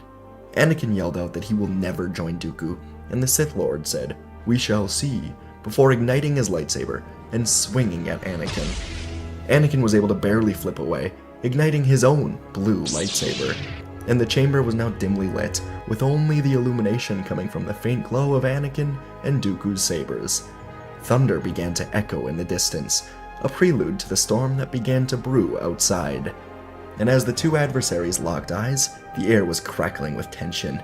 Anakin, consumed by his emotions, ran forward with a yell, clashing with Dooku's red saber in a dance of deadly moves. Anakin's movements were fueled by grief, anger, and an insatiable thirst for revenge. With each strike, he tapped further into the dark side of the Force, allowing it to course through him like a turbulent river, without even really knowing it was happening. With each strike, he saw Ashoka dying, then Obi-Wan, and he used his anger. As the battle raged on, the storm outside mirrored the turmoil within Anakin. Lightning began to streak across the darkened sky. The wind howled through the ancient temple's corridors. The walls seemed to shudder in response to the intense clash of lightsabers, as if the temple itself could sense the magnitude of the duel taking place within the halls. The two duelists moved up a set of stairs, Anakin pushing Dooku up until they reached the roof, and rain poured down on them, just like on Yaddhu. Anakin pressed on relentlessly, his attacks fueled by the memories of his fallen friends. Dooku parried each strike as he continued to taunt the boy. Lightning crackled, lighting up the surroundings, and Dooku saw Anakin's eyes glow with an ominous yellow tint. He couldn't tell if it was a reflection of the lightning, and Dooku realized now that he was never supposed to walk out of here alive. With Anakin's turn to the dark side, Sidious would have his new apprentice, and he would be forgotten. A nuclear flame consumed Anakin Skywalker, and Dooku's decades of combat experience became irrelevant. His knowledge of the Force was a joke, and Anakin pushed forward. He swung with the rage that he used on the Tusken Raiders, knocking Dooku's saber out of his hands, then turned, cutting off Dooku's hands like he did to Ahsoka, then slashing him across the chest. Dooku fell to his knees, and then Anakin stabbed directly into his chest, like he did Obi-Wan. Dooku looked up at him. Lightning shot from the sky, illuminating everything, illuminating Anakin, his anger, and Anakin lifted Dooku up by his throat, crushing it with his fist. Anakin watched the life fade away from Dooku, and he threw his lifeless body down to the ground below, letting out a strong scream as he stood here in the rain. But now, the storm seemed to fade away, leaving Anakin alone again in the reality of what he has become. In the distance, he swore he could almost see the outline of Obi-Wan, and his final words echoed in the air. "Promise me you will stay in the light." And Anakin had promised him that he would, but he failed. and as Anakin saw a Republic Star Destroyer emerge from hyperspace, he knew it was time to go. Anakin ran down to his starfighter, using his communications to send a message to Padme. He said he would be away for a while. He wasn't sure how long, but he needed to be completely alone, away from the war, away from everything. And Anakin took off, blasting past Windu and the Republic ships, heading into deep space. From here, the Clone Wars would begin to shift towards the Republic. With Dooku dead, the Separatists considered surrender, but Grievous only took on more control, refusing to surrender, fighting harder. And Darth Sidious was frustrated, as Anakin did kill Dooku with the dark side, but then he just disappeared. Anakin was supposed to join him, and in time help him wipe out the Jedi. His empire would rise. Days would become months since Anakin's disappearance, and soon Palpatine was being pressured to end the war. So he decided that soon, without Anakin, he would execute his plans to create his empire. On the planet of Tython, Anakin spent the last 3 months alone, meditating, finding peace, finding the light. He promised Obi-Wan to stay in the light, and now he promised himself that he would honor Obi-Wan and Ashoka by truly staying in the light for good. He would spend days at a time in deep meditation, finding himself. He would hunt for food. Overall, he was truly at peace within himself. And after these 3 months alone, Anakin decided it was time to return to the galaxy. So he went to the Seeing Stone on Tython, feeling into the Force for where he was needed. The Seeing Stone allowed him to feel Force sensitives in the galaxy, while other Force sensitives could also sense him. And one dark side user sensed Anakin, taking off to find him. Around a day later, Anakin was about to take off to Coruscant, as he sensed a great battle was taking place there, but a ship emerged in the atmosphere, landing next to Anakin. It wasn't a Jedi fighter, which was strange, and the door opened to reveal Maul. Anakin ignited his lightsaber for the first time since Yavin 4, but Maul walked out, saying that he was not here to fight Anakin. Maul knew what happened to Dooku, and he wasn't foolish enough to fight Anakin by himself now.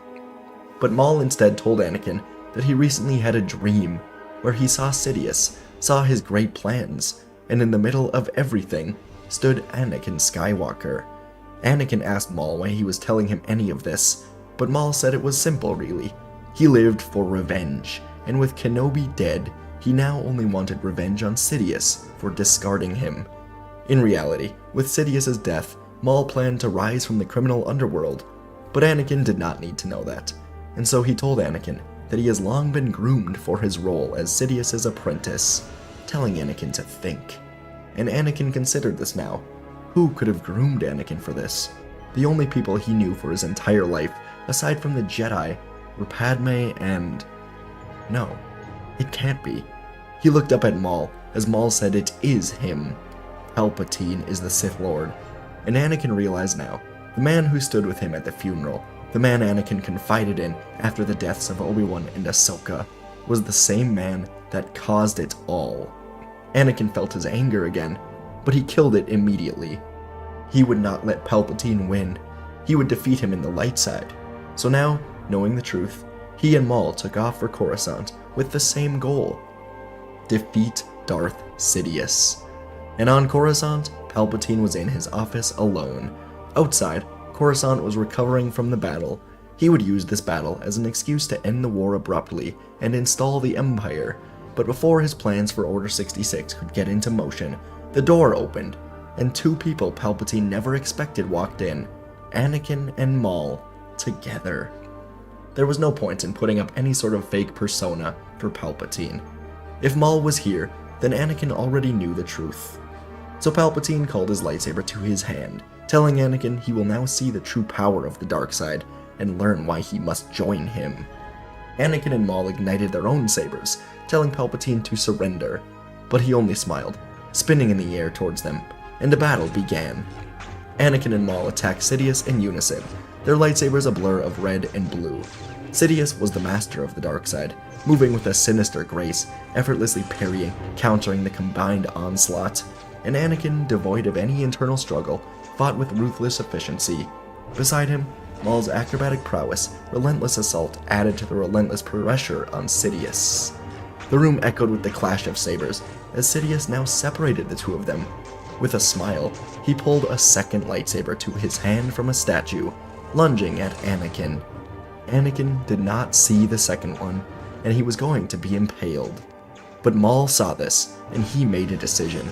Maul's hunger for revenge made him jump in front of the sabers, and Sidious plunged them into Maul instead of Anakin. With a burning anger and hatred in his eyes, Maul held up the two sabers in place inside of his torso and screamed at Anakin to kill Sidious. The Sith Lord panicked. He never expected this from Maul, but his need for revenge was so intense. Maul held a steel grip on the sabers on Palpatine's hands as Anakin used one final swing to cut through the necks of both Maul and Sidious, killing both of them instantly. Their heads rolled to the ground, their dead eyes looking at each other. Maul's were satisfied, while Sidious's were afraid. From here, Anakin would go to the temple, and the Jedi would go to the Senate, saying that Palpatine was unfortunately assassinated by Maul. The Jedi were, of course, lying, but it was for the greater good for now. The Jedi said that Maul was a separatist agent, and this encouraged the Republic to only fight even harder. Within a month, Grievous was destroyed, and the separatists surrendered. The Republic would rebuild under Chancellor Bail Organa. After the war, Anakin Skywalker was a newer, better version of himself. He discarded the immature, emotional parts of him that nearly caused his turn to the dark side. And in this newfound version of himself, he could even see ghosts of the past. Qui-Gon Jinn and Obi-Wan Kenobi became Force ghosts, as Obi-Wan was granted this in his final moments. And Ahsoka lived on as well, as the daughter from Mortis gave her eternal life in the Netherworld. Anakin lived happily, learning to communicate with them, and eventually having children with Padme, being granted a seat on the Jedi Council as a master. And folks, that is our story. Our story begins on Coruscant, inside of the Jedi Council chambers, as Masters Yoda, Mace Windu, and Obi-Wan Kenobi are going over the events of Geonosis and how the galaxy is now at war. Obi-Wan remarked that without the clone troopers, this first battle on Geonosis would not have been a victory.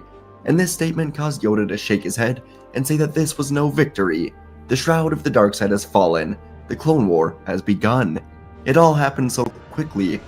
Barely a week ago, the Senate gathered to vote on whether or not to even create an army for the Republic. And now, the Republic had control over the entire clone army, and the Jedi were set to be generals in the war. The Jedi were of course reluctant, but they were directly involved in the first battle, and they were peacekeepers for the Republic.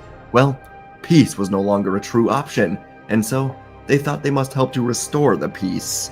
But as the three Jedi were contemplating the state of the galaxy, they were alerted that a visitor was here to speak with them. When Windu asked the guards who it was, the guard said it was Duchess Satine from Mandalore. Yoda shot a quick glance to Obi-Wan, whose face suddenly went red with surprise and excitement, and Windu told Satine of Mandalore to come inside. In moments, she did, and she immediately gave a smile to Kenobi, making a sly comment about the long hair and the beard, saying that it suits him well. Yoda knew from Qui-Gon's mission recaps that Obi-Wan and Satine had an interesting relationship many years ago. She then went completely into business mode, and she told the Jedi that she is here to request that they do not fight in this war. It is not theirs to fight. Windu told her that he wishes that were the case, but they have a sworn duty to protect this republic, and they've seen firsthand what the Separatists are capable of. Satine said that is exactly the problem. They have seen firsthand what years of neglect and suffering under the Republic has done to countless systems around the galaxy. Systems that once belonged to the Republic not long ago. She begged the Jedi to see that the Republic they think they serve no longer truly exists, as many of these planets are former Republic planets that have legitimate issues with how things are run. Obi-Wan now said that if that were the case, they never should have built this droid army. The droid army is a legitimate threat that must be taken care of. Satine stared at Obi-Wan for a moment, then said he is right.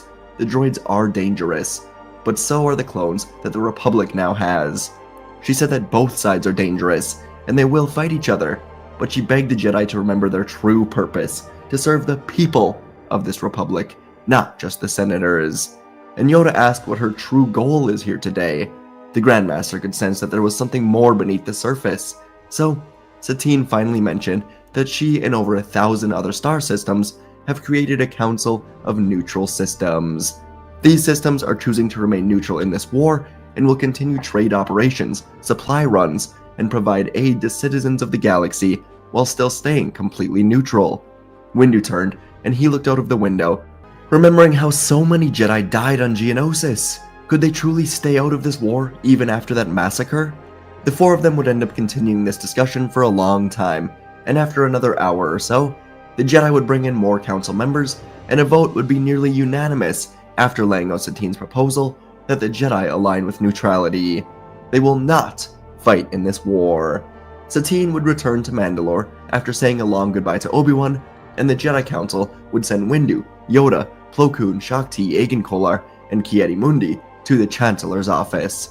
He just oversaw dozens of Republic warships take off into the galaxy, and things were going according to plan, until the Jedi revealed their new intentions.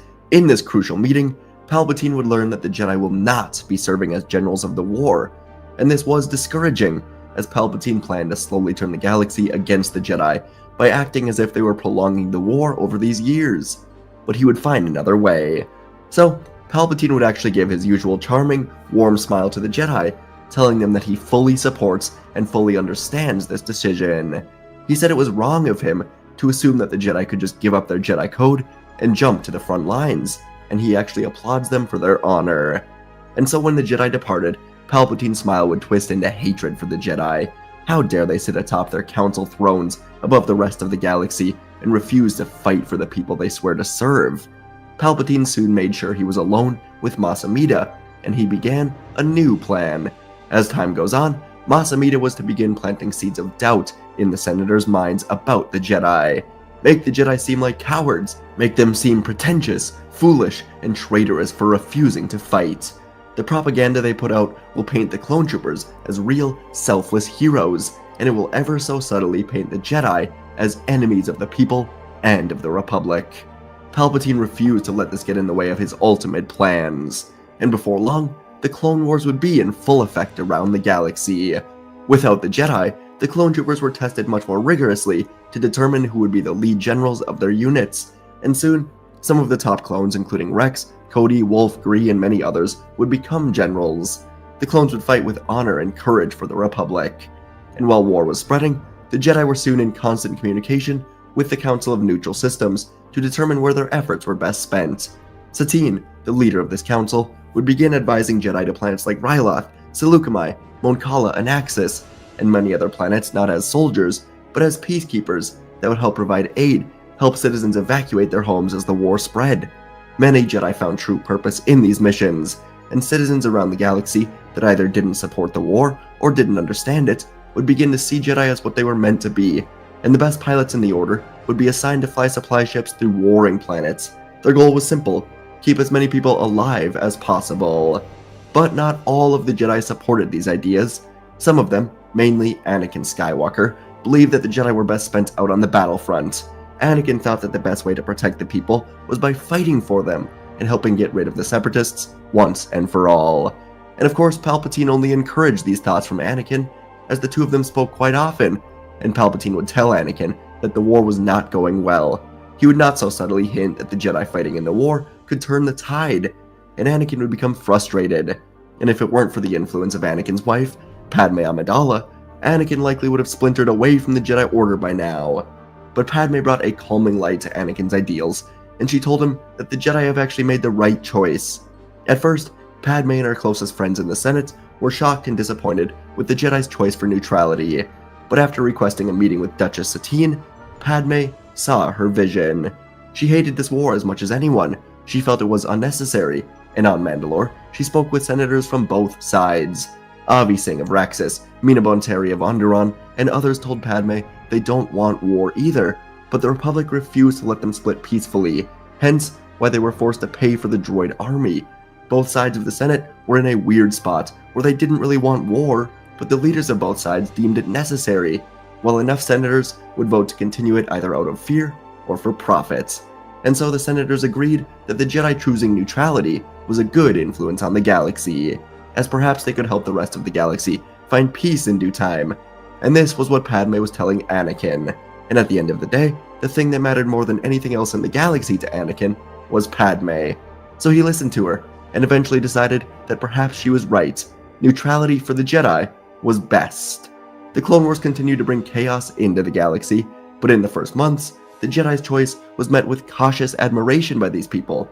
Their presence on devastated worlds brought hope to the displaced and desperate citizens. On Cato Nemoidia, they organized safe evacuations, led by Kit Fisto and Imagundi.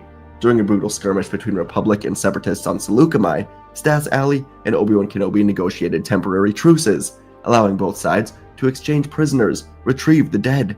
And yet, the refusal to pick up arms or intervene directly in battles would finally draw ire from soldiers and senators of the Republic. Clone troopers viewed their absentation as cowardice, and they were just bred to fight for the Jedi's Republic. Still, the Council of Neutral Systems applauded the Jedi's commitment to peace, and as the war dragged on, the Jedi found themselves witnesses to atrocities that shook their commitments. On the world of Vardos, Separatist forces under orders from Dooku bombarded cities suspected of harboring Republic sympathizers. The Jedi, arriving to witness the attack, could only assist in pulling survivors from the rubble, and the people wished they were able to just help fight. On Corellia, clone troopers led by Captain Tarkin arrested citizens and burned down a village accused of providing supplies to the Separatists. The Jedi arrived amid the carnage, offering medical aid to survivors, but refusing to confront the Republic forces responsible. False rumors spread that the Jedi stood idly by as innocents were slaughtered, feeding resentment among civilians who once thought highly of them. Public opinion began to shift rapidly, spurred on by the propaganda from both sides, thanks to Palpatine and Dooku. Republic anonymously would release holovids showing Jedi watching helplessly as the Separatists did execute prisoners, painting them as indifferent cowards. These were faked, but they worked quite well. The Separatists had their own propaganda, accusing the Jedi of secretly being complicit in Republic war crimes. And on Coruscant, after around a year of war, rallies against the Jedi would gain traction, with citizens demanding the Order return to the Republic's cause or disband altogether. Even in neutral territories, trust in the Jedi waned as their neutrality seemed to achieve little but prolong the suffering of the innocents. And after more than a year of war, the Jedi Order faced an existential crisis.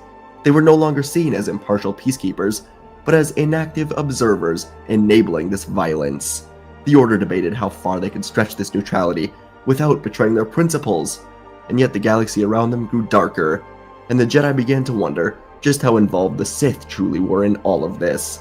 It seemed like the Jedi Order could splinter into chaos, as many of the young and naive Jedi were itching to fight. And in a council meeting, a last-ditch effort to end this war would be negotiated. On Raxus, a group of Separatist senators wanted to separate themselves from Dooku and the corporate alliance leaders like the Federation and the Banking Clan. It seemed as if they weren't truly interested in peace, but in their own personal gain. Separating from them could force them to truly begin finding a diplomatic solution to the war. So they asked to negotiate with Padme Amidala, as she was the senator most often aligning with their ideas of peace, and Anakin Skywalker would be assigned to be her neutral protector. Chancellor Palpatine would not hesitate to grant this mission to Raxus, as this was the exact step Darth Sidious needed to push the Jedi over the edge. So Anakin and Padme took off to Raxus, thinking they were truly going to end the fighting, or at least slow it down dramatically. And so when the ship carrying Padme and Anakin entered Raxus, the two of them held each other for a moment, but then everything would change for the worse. As they descended over a forest, the ship was suddenly hit by a rocket, and a hole was blown into the back of it. Padme let out a terrified scream, and she was ripped out of the ship, forcing Anakin to reach out, grab her with the Force. Anakin yelled out for her, but then the ship hit trees, and Anakin slammed his head into the controls as the ship went up in flames. Minutes later, Anakin finally woke up, and he was barely able to roll out of the ship and out of the trees to the ground below as the ship exploded. Anakin's ears were ringing, but soon he heard the sounds of mechanical clanking footsteps. Anakin tried getting up, but a droid-clawed foot kicked him hard into a tree, and Anakin was able to look up, seeing legendary General Grievous. He was holding Padme by the neck as she struggled to break free. Anakin found his voice, and he yelled that this was meant to be a negotiation for peace. Grievous laughed, and he said the Jedi really are as weak and foolish as everyone says. Anakin now told Grievous to let her go, and he reached out to force push Grievous, but suddenly, electrostaffs of 4 Magna Guards were pushed into Anakin, and Anakin fell limp to the ground. Grievous laughed again, and then told Anakin that this is what happens to so-called peacekeepers, and Anakin could only watch as Grievous suddenly stabbed Padme through the gut. She gasped in surprise, and looked to Anakin, who was in agony, and she said, "I love," and she died. Grievous dropped her, and the Magna Guards electrocuted Anakin once more, and Grievous walked over to Anakin and kicked him over the nearby ledge, down a cliff, and into the river far below them. And with Anakin gone for now, Grievous contacted Darth Sidious, and he said, "It is done. Padme is dead, and Anakin has been weakened." Sidious smiled under the hood and told Grievous he has done well. Down in the river below, Anakin tumbled through the water before finally reaching out, grabbing a rock, and lifting himself out of the water. Anakin felt like he could die of exhaustion, of pain, or of complete emotional heartbreak. Padme was gone, and there was only one thing Anakin was able to cling to in order to keep himself alive: the dark side. Around 2 days later, Anakin would finally get back to Coruscant, and Chancellor Palpatine was alone in his office when the doors swung open to reveal Anakin, and he looked awful. Palpatine quickly got Anakin seated, ordering food and drink to help him recover, and he sat down, asking what happened. Anakin recapped Raxus, and finally looked up at Palpatine with a true fire in his eyes. Palpatine had to hide his smile, as Anakin said that he wants to fight. The Separatists are monsters poisoning this galaxy, and he knows at least a few other Jedi will certainly stand with him. Palpatine nodded, saying this is most welcome, but what of the thousands of Jedi who will refuse this? Anakin says he has a plan, but he just needs Palpatine's support and approval. Palpatine stood, putting his hands on Anakin's shoulders, and he said he will give Anakin whatever he needs, and together they will help the galaxy find peace. And as the sun was setting inside of the Jedi Temple, Anakin Skywalker marched up the stairs with the entire Coruscant Guard and dozens of clone commandos behind him. Anakin entered the Grand Temple doors, and thousands of Jedi were gathered all around on balconies, the floor, and anywhere else to see as Anakin's voice echoed through the temple. Anakin yelled that enough is enough. The Jedi's refusal to fight against the Separatists is not bravery or neutrality, it is fear and treason, and he will not stand for it any longer. Anakin yelled that he is joining the Grand Army of the Republic, and any Jedi who wishes to join him is more than welcome to do so. But any Jedi who refuses must leave Coruscant immediately.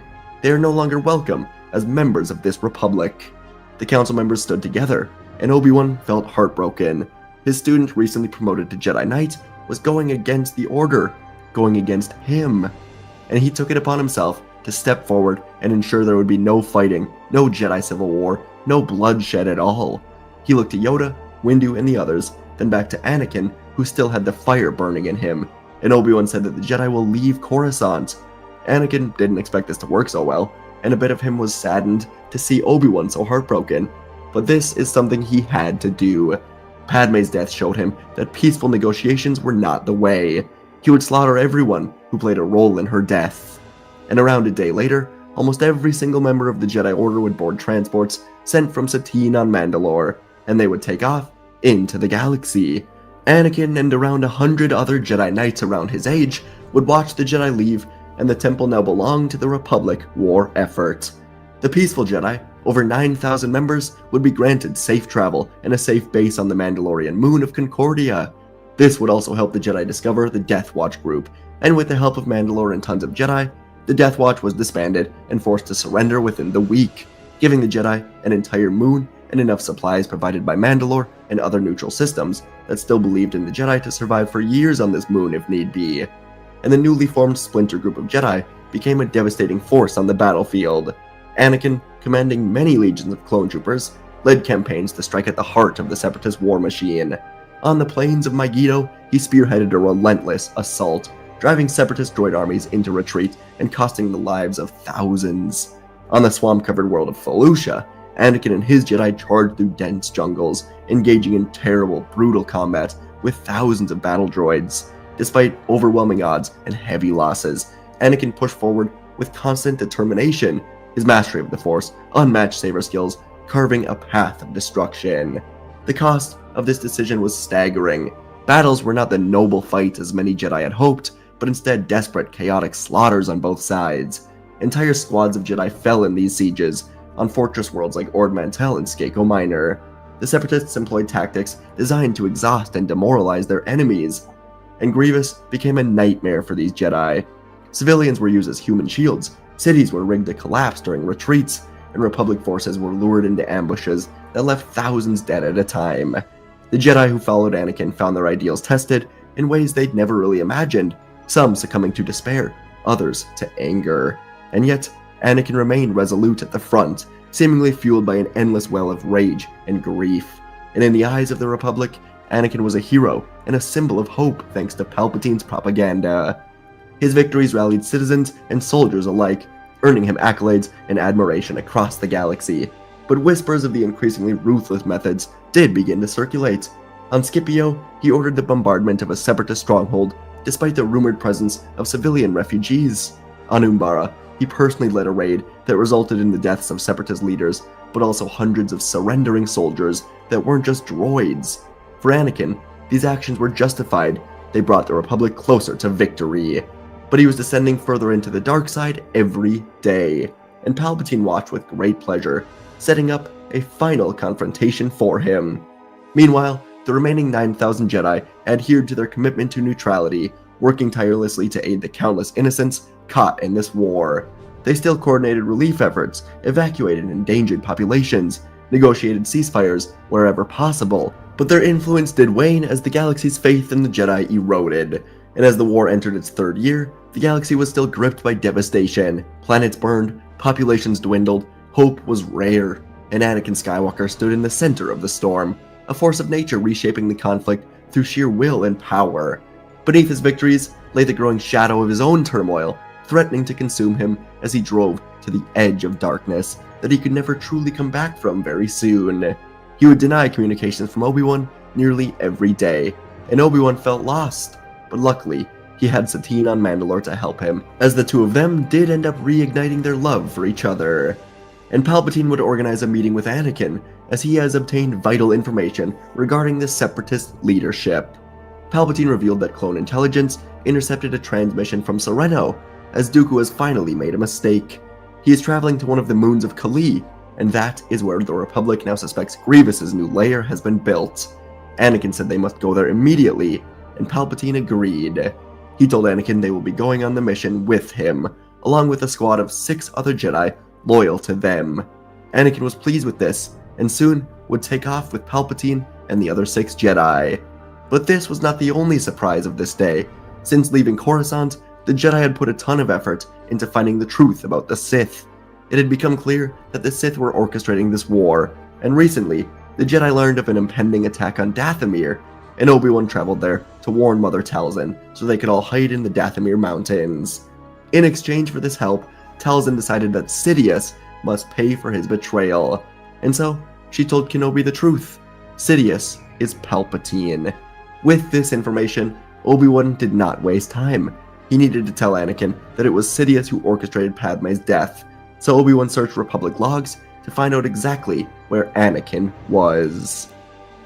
In his lair, General Grievous stood confidently, cybernetic frame towering over his surroundings, as he and Dooku waited for Sidious. But instead of his allies, the figure that emerged from the shadows was Anakin Skywalker. Cloaked in darkness, Anakin's eyes burned with the hatred as he ignited his lightsaber, blue blade casting an ominous glow. And Anakin used the Force, closing a series of blast doors, separating Grievous from Dooku. And Grievous laughed, ready for this challenge, igniting his 4 lightsabers. Grievous charged, lightsabers whirling in an unstoppable spin of energy, and Anakin met him head-on. Strength, rage driving him beyond his limits. Sparks and debris flew as the two of them fought through the lair, their movements blurring with the destruction. Anakin's strikes were relentless, fueled by the memory of Padme's death at Grievous's hands. And piece by piece, Anakin would dismantle the cyborg, severing arms, crushing him with pure power. And even as Grievous attempted to retreat, Anakin's assault continued, ending with a brutal stroke that shattered Grievous's chestplate, silencing his mechanical wheeze forever, as finally Anakin had his revenge. and he moved now to open the blast doors to find Dooku. And Dooku could tell his fate was already sealed. Anakin was power. Still, he readied himself, and Anakin moved in. It wouldn't be long before Anakin was dragging Dooku's unconscious body outside the lair. But Anakin would now find himself face to face with an unexpected scene. Chancellor Palpatine and the squad of Jedi had captured Obi-Wan Kenobi, who Palpatine said was here to put a stop to Anakin. So, Palpatine told Anakin to prove his allegiance once and for all, and eliminate Obi-Wan, the symbol of the Jedi who had opposed him and tried to stop him from avenging Padme. The squad of Jedi threw Obi-Wan over to Anakin, and Obi-Wan looked up at Anakin, and he smiled, which completely caught Anakin off guard. And Obi-Wan silently pulled out the holodisc from his robes, where he had the recording of Talzin revealing the truth. Palpatine is Darth Sidious, and this truth would break Anakin. The man he trusted, the man he fought for, the man he would have died for, was secretly the man that orchestrated Padme's death. And so, as Palpatine, still far enough away to not see what was happening, yelled at Anakin to kill his true enemy, Anakin closed his eyes and he felt into the Force, touching the dark side for one final time. He felt for a lightsaber crystal, a red one in particular, and soon found it hidden away deep in Palpatine's robes. Darth Sidious closed his eyes, feeling Anakin's anger, his hatred, his need for revenge, and it felt good. But a moment later, Sidious's own lightsaber ignited through his side, and Sidious opened his eyes in pure shock, seeing Skywalker and Kenobi side by side. And Anakin used the Force, ripping the blade out of Sidious's side, killing the Sith Lord. Anakin and Obi-Wan looked to each other, and they ignited their blades as the 6 Jedi loyal to Palpatine suddenly ran at them to avenge their leader. These Jedi were lost, and so Anakin and Obi-Wan soon stood back to back, fighting off these Jedi together as brothers once more. And it wouldn't take long until all 6 of them were knocked out, allowing Skywalker and Kenobi to escape, with Dooku still alive. The 2 of them would reunite with the rest of the Jedi, and the Council of Neutral Systems would learn the truth about Palpatine. With Grievous destroyed and Dooku captured, plus the truth about Palpatine orchestrating the war, it wouldn't be long before both the Republic and Separatist Senate voted and declared an immediate ceasefire for negotiations to end the war. As the galaxy was settling down back into a peaceful era, and the Jedi were returning to Coruscant, Anakin would visit Padme's tomb on Naboo, and he would apologize for losing his way and going down a path she never could have followed. If it weren't for Obi-Wan, Anakin likely would have been blinded by the reality that Palpatine helped to kill Padme. But in the end, Anakin saw the truth. He was in the wrong, and he was manipulated by the greatest Sith in a millennium. But in the end, he came back, and Anakin would help to return the galaxy to a vision that Padme would have wanted. He visited the tomb every month, and he assured her that she would have loved how the galaxy was now turning out.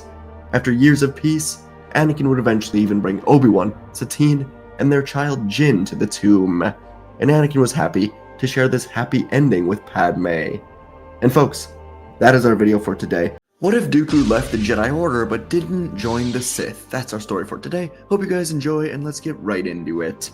Our story begins on Sereno, shortly after Count Dooku left the Jedi Order. Dooku was leading the latest decree from the newly elected Chancellor Palpatine about the results of the Naboo blockade. But as Dooku was reading, he stopped shortly before getting to the part where the deaths would be listed, as there was a visitor here to see him. Dooku authorized the entrance of this visitor, and before long, the lift door slid open to reveal Grand Master Yoda, former Jedi Master, to Dooku himself. The 2 of them no longer had the best relationship, but Yoda was here with a message he thought best to deliver in person. Dooku could immediately tell something was up, so he asked Yoda what was going on. Yoda said that a Sith Lord was discovered on Tatooine by Qui-Gon Jinn, and in the Battle of Naboo, that same Sith Lord killed Qui-Gon, before young Obi-Wan Kenobi eventually could defeat him. Dooku slowly closed his eyes, then calmly told Yoda that he warned the Council of the coming darkness, and the refusal to listen has now cost the life of a great man. Yoda sighed heavily, taking a seat across from Dooku,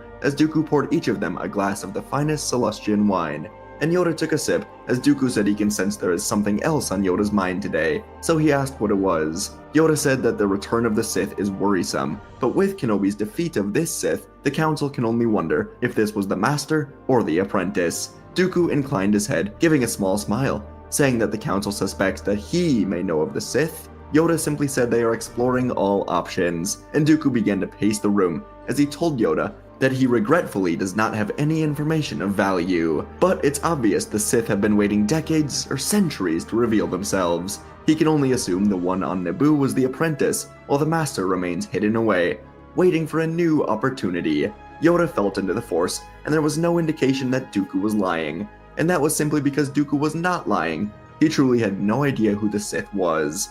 When Dooku was contemplating leaving the Order, Senator Palpatine had taken the most interest in Dooku's departure, trying to gauge whether Dooku would be a good fit for his future plans, and possibly be his next Sith apprentice. But despite all of Palpatine's poking and prodding, Dooku consistently said the same thing. It is not the idea of the Jedi that he has grown away from, it is this version of the Jedi, this version of the Republic. But whenever Palpatine cracked open the door for Dooku to embrace a darker future, Dooku was extremely dismissive of it, saying he will always be a Jedi deep down, but he must return to Serenno and be the leader his people needed. Palpatine was forced to make a choice. He could either push all of his chips in and tell Dooku the truth about the Sith in hopes of Dooku joining him, but with the risk that everything falls apart, or he could pivot to someone new.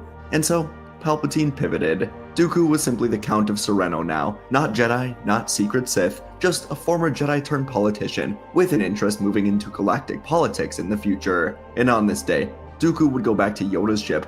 Dooku would follow Yoda back to his ship, as the both of them would go to Naboo for Qui-Gon's funeral. It would be a somber evening, but in the gathering afterwards, Dooku and Obi-Wan would meet for the first time, as both of them shared their favorite memories of Qui-Gon. Dooku would also meet the young boy, Anakin Skywalker, who Dooku was extremely surprised was going to become a Jedi, but Obi-Wan told Dooku that it was Qui-Gon's dying wish. Dooku could only wonder what was so special about the boy, but soon he would speak to Chancellor Palpatine, congratulating him on his election to Chancellor. Dooku told Palpatine he will be watching his career with great interest, as this Republic is in desperate need for change, and perhaps that will come with someone like him. Palpatine thanked Dooku, and then Sifo-Dyas emerged from the dining area, as Palpatine told Dooku that he and Sifo-Dyas have gotten rather close over time since Dooku left the Order, as it's nice to have allies in the Jedi Order. Dooku knew Sifo-Dyas was always interested in the Republic, just like him, and Dooku would catch up with his old friend before heading back to Serenno.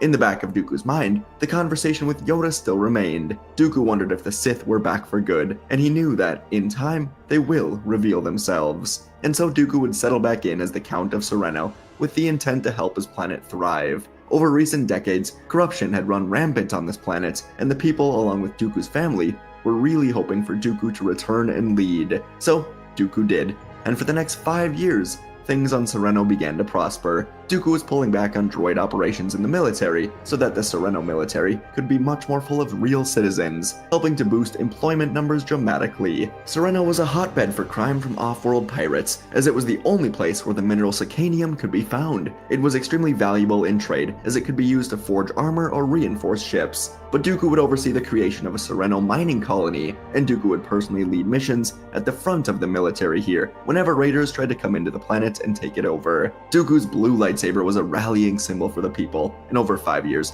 with Dooku's influence and full focus on Serenno, crime decreased dramatically, while employment and wealth disparity was much less of an issue. The people of Serenno liked Dooku, and Dooku liked being the leader of this planet, but he always wanted something more in the back of his mind. He wasn't even sure what more he wanted, until one day, 5 or so years after the death of Qui-Gon, Dooku got a visit from Mina Bonteri of Onderon, and she had quite an interesting proposal for Dooku. Senator Bonteri would tell the Count that Onderon, along with 100 other planets, have created a treaty to try and secede from the Republic. This was a very small movement, but it was building. This greatly surprised Dooku, so he asked what was going on. Bonteri said that initially, she and many other outside the core worlds hoped that the election of Chancellor Palpatine would bring necessary change to the Republic, but they were very wrong. Bonteri said that outdated treaties between the Republic and these outlying systems were only being more reinforced. Taxation of trade routes was being ignored by the Chancellor. The outlying systems simply could not afford all of this, especially with the recent increase in piracy on these routes, as the Republic refuses to form any sort of military to aid them, and any planet creating their own militia has to go through years of negotiations with the Republic that barely even recognizes them as part of it. Dooku and Bonteri would speak for hours, until eventually Dooku asked why she has come to him. Bonteri said that she and others have seen what Dooku has done for Sereno, and their current leader is proposing that the CIS alliance go all in on militarization to catch the Republic off guard, which Bonteri and the others are completely opposed to. She and many others want to peacefully secede from the Republic, while their current leader thinks war may be the only option. Dooku asked who this current leader is, and Bonteri said it's former Jedi Master, Sifo Dyas. Dooku was beyond shocked by this. He knew Dyas had grown tired of the Republic, but last time they spoke, Dooku learned that Dyas and Palpatine were allied together for the same cause. Dooku realized now just how wrong he was. He couldn't believe that Sifo Dyas would want to militarize the CIS before negotiations could even begin, but Bonteri showed Dooku the treaties with the Trade Federation and the Techno Union. Tens of millions of battle droids were in production already. So today, Bonteri simply asked Dooku to attend the next Separatist Senate Summit and enter his name to become the leader of the CIS. For weeks, Dooku would consider this, and during these weeks, he would spend hours late into the night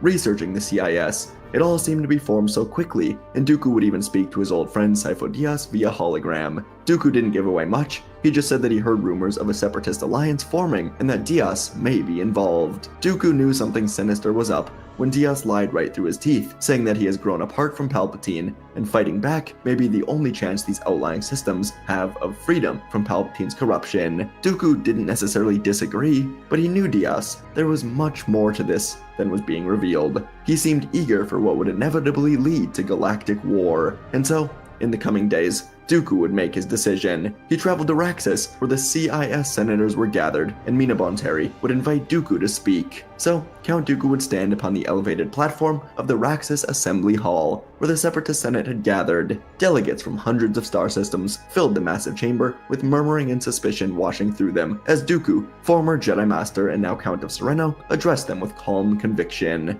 He began by acknowledging the frustrations that had led each world to question their place in the Republic. Corruption, the bureaucracy, and the way the core worlds had drained the Outer Rim of its resources and dignity. He sympathized with their cause, but warned them against becoming the very thing that they sought to escape. Dooku then proposed a radical course correction for the movement, while Master Sifo Dyas, acting leader of the CIS, was calling for full militarization, advocating for the construction of a vast droid army. Dooku urged restraints. He proposed a diplomatic route, a structured, peaceful secession from the Republic that could be achieved through negotiation, trade sanctions, and planetary cooperation. He reminded the Assembly that the Republic's rotting did not lie with all of its citizens, or even all of the senators, and that peaceful reform could still be reached within the Senate if the Separatists take the high road. Dooku said he has had an excellent relationship with Chancellor Palpatine, and perhaps he can see Palpatine see why they want to secede. Sereno, Dooku said, would offer its resources, wealth, and political leverage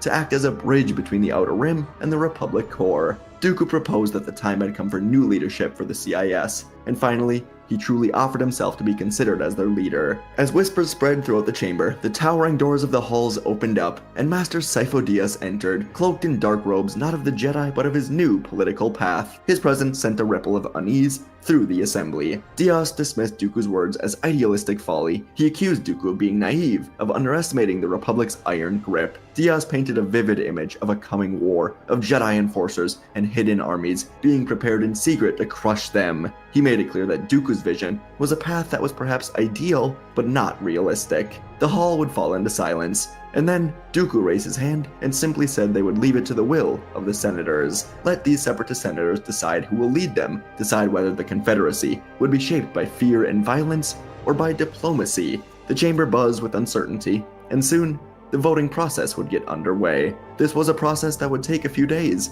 as many of the CIS senators were not at today's meeting and would get the voting papers soon. So, Sifo Dyas would soon go alone back to his ship, and he would urgently contact the man truly behind the Separatist Alliance, trying to create galactic war, Darth Sidious. The Dark Lord would address Sifo Dyas, his apprentice, as Darth Varnus, and he would tell Dyas that Dooku has become a true thorn in their grand plan. Dyas asked what they must do, and Sidious reminded Dyas that Dooku's idealism was a liability, but perhaps it could be a tool for them. Sidious suggested letting Dooku play the role of the noble face for their movement, while the true machinery of war continues in secret. If the Separatists need a figure to bring in moderate systems, Dooku will serve that function for now. So, Diaz would retain his secret command over the Separatist military, working through hidden channels and loyalists, while Dooku served as the public face of the CIS. Sabotage, misinformation, and false flag attacks would escalate tensions with the Republic, regardless of Dooku's efforts. And when the time comes, Dooku will be forced to choose, join the darkness,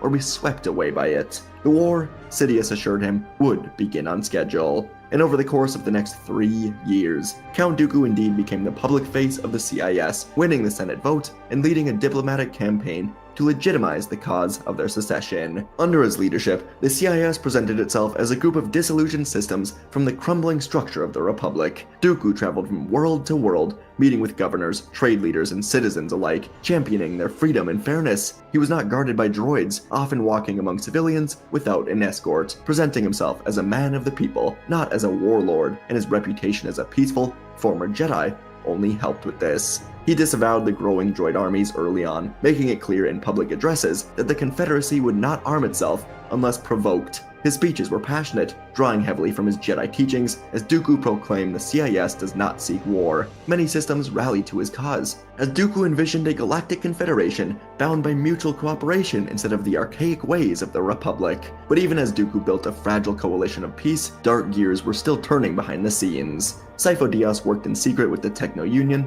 Trade Federation, and Banking Clan, as all three of these groups were given hidden Republic funds funneled through Sidious's channels, and he expanded droid production on Geonosis. Thousands became millions. Diaz convinced the other corporate leaders that Dooku's peaceful vision was noble but naive, and that it was only a matter of time before the Republic sends its Jedi to crush them. Plus, the money helped to sway them. Dooku's efforts, though sincere, could not hold back this dark tide. False flag attacks erupted across the Mid-Rim. Republic convoys were ambushed, space stations were sabotaged, and evidence always pointed towards Dooku and Separatist involvement, even when Dooku protested their innocence. In truth, it was all carefully orchestrated by Sifo Dyas, driving a wedge between the Republic and the CIS. And as tensions mounted, the Republic Senate passed Emergency Security Acts, increased Jedi and local militia presence near Separatist worlds. Skirmishes were breaking out along the borders. Jedi were deployed more frequently. Fear bled into every HoloNet broadcast. Dooku was increasingly isolated. His credibility was being stained. He pleaded with the Republic Senate for open dialogue, but was constantly shut down. Even within the Separatist Council, voices of diplomacy were falling silent. The Jedi Council could not speak with him without being accused of treason. Dooku began to suspect he was not only being undermined, but used. And Dooku knew it had to be Sifo Dyas. It was then that Dyas came to him, offering a private meeting. He invited Dooku to a storm-wrecked world on the edge of the galaxy, Kamino. Dooku would indeed follow the coordinates given to him by Dyas, and he would look into the facilities in horror. Clone troopers marched in perfect formation, tens of thousands of them, bred for war. The Republic, it seemed, had been preparing for this all along. Dyas stood beside him, saying the Jedi Council was blind. But then, Dyas decided to turn Sidious's plan upside down. He was supposed to convince Dooku that war was inevitable, and that he should work with the Sith. But instead, Dyas told Dooku that he has been working with the Sith, and an opportunity has been presented to the both of them. They can defeat Sidious together. They can take the galaxy for themselves, make things the way they want them to be. Dooku stared at the clone army below as the pieces came together. He recalled Palpatine and Dyas working together on Naboo, only for them to become bitter rivals to the public. Dooku saw that he, like the rest of the galaxy, was played. The pieces had been moving for far longer than he'd realized. He'd been a banner of false hope, nothing more. He looked back at Dyas, knowing what he must do, and Dooku reached to his belt and ignited his lightsaber with a blue hiss. He said he will do what he must. His voice was steady. It was a whisper beneath the storm. Dyas angrily slammed his fist into the wall, telling Dooku to stop being so blind. The galaxy is broken. Republic, Separatist, it doesn't matter. A new system is needed. Dooku just calmly looked to his former friend and said that perhaps he is right, but any system ruled by the Sith, ruled by darkness, will fail, and he will ensure the Sith do not win. Sifo Dyas ignited his red blade, its glow illuminating the white Kaminoan halls with a blood-red hue. For a moment, the two former Jedi stood still, the years of friendship and history washing away. And then, Dyas took the first step forward, slashing at Dooku in a wide arc, and Dooku met it with his signature elegance, blue blade catching the strike with a sharp crack. The duel erupted from here, blades mirroring the storm raging beyond the doors. The two of them fought through the observation deck, knocking over consoles, slicing through the walls. Sparks flew as they clashed, Kaminoans ran out of the way. Dooku's finesse was parrying the wild, aggressive Jedi form, enhanced by the strength of the dark side. The fight spilled into the Kaminoan corridors. Clone cadets and technicians were scattering in fear. Dooku ducked low as Diaz hurled a burst of force lightning, sending huge canisters crashing into the wall. Dooku used the momentum to spring forward, locking blades, pushing Diaz back towards the exit. The red and blue sabers spun against each other before Dooku kicked Diaz through the doorway and out onto the rain-slicked platforms. Wind howled across them as rain slammed into them in heavy sheets. Dooku's cloak was torn away by the wind, disappearing into the raging sea below. The footing was rough, but both men moved as true warriors, leaping from walkway to walkway, slashing at each other midair. Diaz, using the weather to his advantage, sent waves of water and lightning at Dooku, but the Count sliced through each of them with an extra bit of effort. The two of them locked blades once more, before Diaz force-pushed Dooku off of one of the platforms, as Dooku fell far to one of the lower ones. They landed hard, and Dooku nearly slipped into the water, but he caught himself with a kick, spinning around just in time to block a devastating overhead strike from Diaz. The force of it nearly knocked him to his knees. Diaz snarled in darkness, yelling at Dooku through the storm that he cannot stop what is to come. The galaxy is dying, but they can be the cure. Dooku backed away, strength waning, but not his focus. He shook his head, telling Diaz that he and the Sith are not the cure. They're the disease. Then both of them flew through the air, and with one final surge of his will, Dooku parried a brutal strike, twisted inward, and delivered a precise thrust into Diaz's shoulder, forcing him to stumble backwards to the ledge. Dooku followed up with a sweeping slash across his chest, then disarmed Diaz and sent his red blade spinning into the sea. Diaz looked up in disbelief as Dooku's boot connected with his chest, sending him toppling over the edge. He reached for the ledge, but the storm claimed him, helping push him far away. His scream was lost in the thunder as he vanished into the crashing waves below, a fall that no one would survive with his injuries. Dooku stood alone on the rain-soaked platform, and he knew the galaxy was in his hands. And so before long, Dooku would stand before the Jedi Council, presenting the evidence he had retrieved from Kamino. Surveillance footage, genetic logs, encrypted messages linked Sifo Dyas and Chancellor Palpatine to the clone army's creation and the manipulation of both the Republic and the CIS. Yoda and Mace Windu had been working hard to avoid war with the Separatists, and they saw that the Sith Lord they'd long been searching for had been sitting at the heart of the Republic. With time running short and Sidious's plans accelerating, the three masters moved to confront the Sith Lord. Inside the Chancellor's office, the trio entered to arrest Sidious, and the Dark Lord ignited his blades. The duel would tear through the Grand Office, shattering windows, throwing debris into the air. Yoda flipped around and twisted, delivering precise strikes that tested Sidious's speed, and Windu matched the Sith's rage with Vapad, feeding off Sidious's dark energy. Dooku was the perfect complement for both of these Jedi. The Sith Lord would fight with great power, but the combined strength and balance of Dooku, Windu, and Yoda would help destroy Sidious. And the death of Sidious would unravel the Sith plan almost overnight. With Dooku's evidence and the Jedi support, a galactic broadcast would be sent across the HoloNet, revealing the Sith manipulation of both the Republic and the Separatist Alliance. Clones being produced in secret, droid armies moved into position under false ideas. It was all shut down.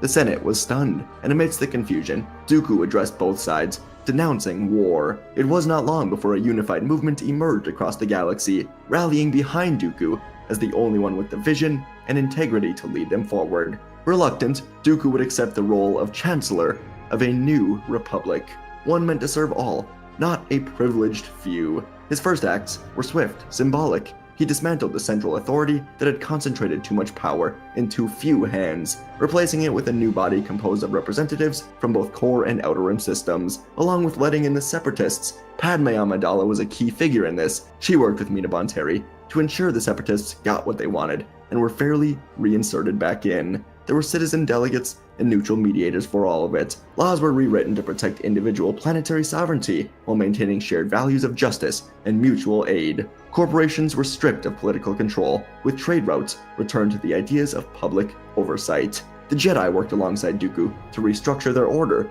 along with Obi-Wan Kenobi and Anakin Skywalker, who was progressing well and was a bit saddened over the revelation of Palpatine, but ultimately he overcame it, and was soon assigned to work with Padme Amidala to help bring in the Separatists. Anakin and Padme would become quite close. The Jedi were back to being guardians of peace, not enforcers of government will, and soon Padme was basically the vice chancellor to Dooku. Dooku would never return to the Jedi Order, but he often did walk the temple halls, speaking with students meditating on mistakes of the past, getting close with Jedi like Obi-Wan and Anakin, fixing his relationship with the Council, with Windu, especially with Yoda. And Dooku was the man who reshaped the galaxy, uniting the CIS and the Republic as no one else could for years to come. And folks, that is our story for today.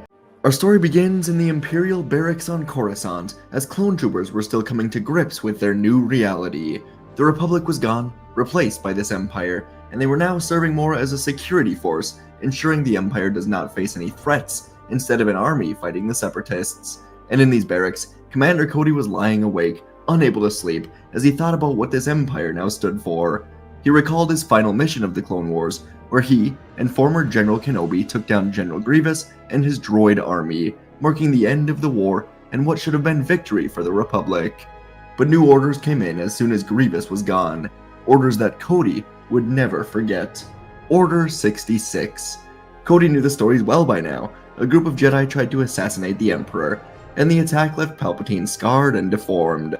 The people of the galaxy didn't know the Jedi like Cody and the clones did, though.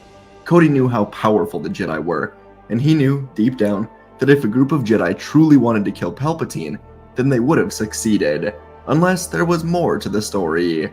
Cody knew rumors about Sith. He saw Grievous and Ventress in battle many times, and a quiet theory among the clones was that perhaps one of these Sith saved Palpatine from the Jedi, but that's all it was, a theory. Now Cody recalled the rise of the Empire after the extermination of the Jedi. He wondered why he didn't really care more about the Jedi. It was as if something in his brain was just forcing him to believe the Jedi were evil, and so he believed it. But the more missions he went on for the Empire, the more Cody began to think he was the evil one. At first, everything seemed fine, but a few weeks back, Cody returned from Kashyyyk after a horrifying mission. He and the rest of the 212th spent a long time fighting back against Wookiees resisting the Empire. And because of their resistance, the Wookiee planet had thousands of their kind captured and transported off-planet to be slaves of the Empire. So many innocent Wookiees separated from their friends and families, and Cody was a part of it. He tried to shake this mission from his mind, but immediately another one came to the front of his mind. It was on Desix. Cody just got back from the mission to Desix with Crosshair, the lone member of the Bad Batch serving the Empire still, and on this mission, they were tasked with rescuing the Imperial hostage taken by the acting governor of the planet. The governor was telling Cody how bad things were under the Empire, and Cody promised her a peaceful solution to all of this. But Crosshair killed her in cold blood, as that was the mission. Cody could not stand for this any longer, and after a few more hours of being unable to sleep, Cody decided he was done. It was time for a new life. And so, in a moment of feeling free for the first time, Cody decided to do what was best for him. He grabbed his armor, his blaster, and enough rations to get him through a few days, then snuck into the Coruscant streets, where the morning crowd was beginning to gather. Cody stole a hat and a poncho, and he tried sneaking onto a transport, but he was denied without a ticket. Frustratedly, Cody looked around the Coruscant hangar until he saw a rusty old ship where a human and an Aqualish pirate were loading crates that had spice leaking out of them. A local officer noticed this, and he began chasing them, saying spice smuggling is illegal around here, and Cody saw his opportunity. The two pirates got into their ship, and they began to lift up the back ramp, as Cody was barely able to dive inside of it. Cody turned, firing a stun blast at the officer, then ordered the pirates to take off. They looked at each other, and the human told the pirate called Ponda Baba to get out of here, and they flew into space, taking off. The two pirates entered hyperspace, then turned and pointed their blasters at Cody, demanding to know who he is, and only keeping him alive because he took down that officer. Cody hesitated for a moment, then he said that his name is Obi, and he's just trying to make his way in this galaxy. All he asks in return is safe passage to wherever they're going. The two pirates scowled, then told Cody it'll cost him, and so Cody pulled out a comlink, and he said with a simple push of a button, the Empire will be on him in an instant, as he is an Imperial commander.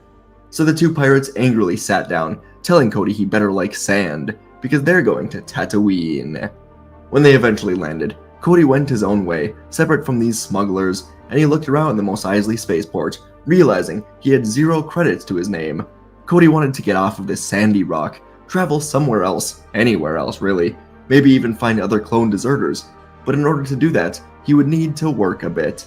So over the next few weeks, Cody would hide his face with a face mask so no one knew he was a clone, and he would take any jobs available, which ended up being a lot of janitorial work, until the local transportation manager approached Cody, asking if he would be interested in a piloting position. Cody immediately said yes, as piloting would be much more fun and better suited for him, so the manager walked with Cody over to a hover train, which wasn't exactly what Cody had in mind. But either way, Cody had to take the job, and after a few days he drove the train into Anchorhead to pick up some locals and take them back to their homes. It was just a regular day on this awful sandy rock, and Cody was doing his regular driving, when he looked in the mirror to observe his passengers, and Cody nearly swerved the entire train into a sand dune. He quickly recovered, getting back on route, but Cody was suddenly shaking in fear, wondering if this was some sort of terrible flashback. He swore he saw someone familiar in the back of the train. He recognized the beard and the sad eyes of Obi-Wan Kenobi. In the back of this hover train, former Jedi Master Obi-Wan Kenobi was just getting done with another boring day as a laborer, slicing meat, when the hover train pilot nearly killed him. Obi-Wan thought to himself that going out in a hover train crash would have been rather amusing considering everything he's been through. But he sat back and he looked to the driver. He had short hair, but he wore a mask covering his face. Obi-Wan squinted, and he was able to see some sort of white or gray armor underneath the poncho, and Obi-Wan began to panic a bit. Was that clone armor? Could the clone have recognized him? Is that why the train nearly crashed? Obi-Wan pulled his own poncho over his mouth and nose, and he kept to himself until the train stopped nearby his cave. Cody watched as the man resembling Kenobi got out, and he made a mental note of where this area was. And hours later, when Cody's day was finished, his curiosity got the best of him, and he ventured out into the Dune Sea, trying to track down the spot where the mysterious man got out of the train. For hours, Cody was alone, surrounded by nothing but sand, and he put his helmet on to keep the wind and sand out of his eyes. More and more hours passed by, and eventually, Cody's throat was beyond dry, his legs were struggling to move, his vision was extremely dizzy. He wondered if Kenobi was just a mirage from his haunted past memories, and Cody fell to his knees, passing out under the Tatooine moonlight. And when Cody opened his eyes, he was no longer under the stars. Instead, he was in some sort of cave with a fire crackling nearby. Cody realized his wrists were restrained behind him, and he looked around, wondering what was going on.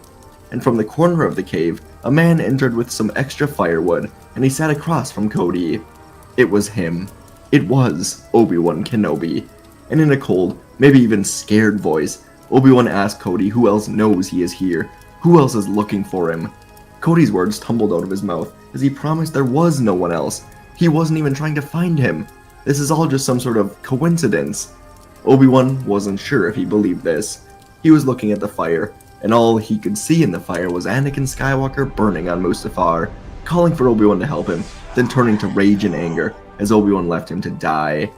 And Obi-Wan knew that if the clones didn't turn against the Jedi, then perhaps all of this could have been prevented. If the clones didn't turn, then maybe Anakin would have stayed in the light. Maybe the Jedi would be living in a newly secured republic.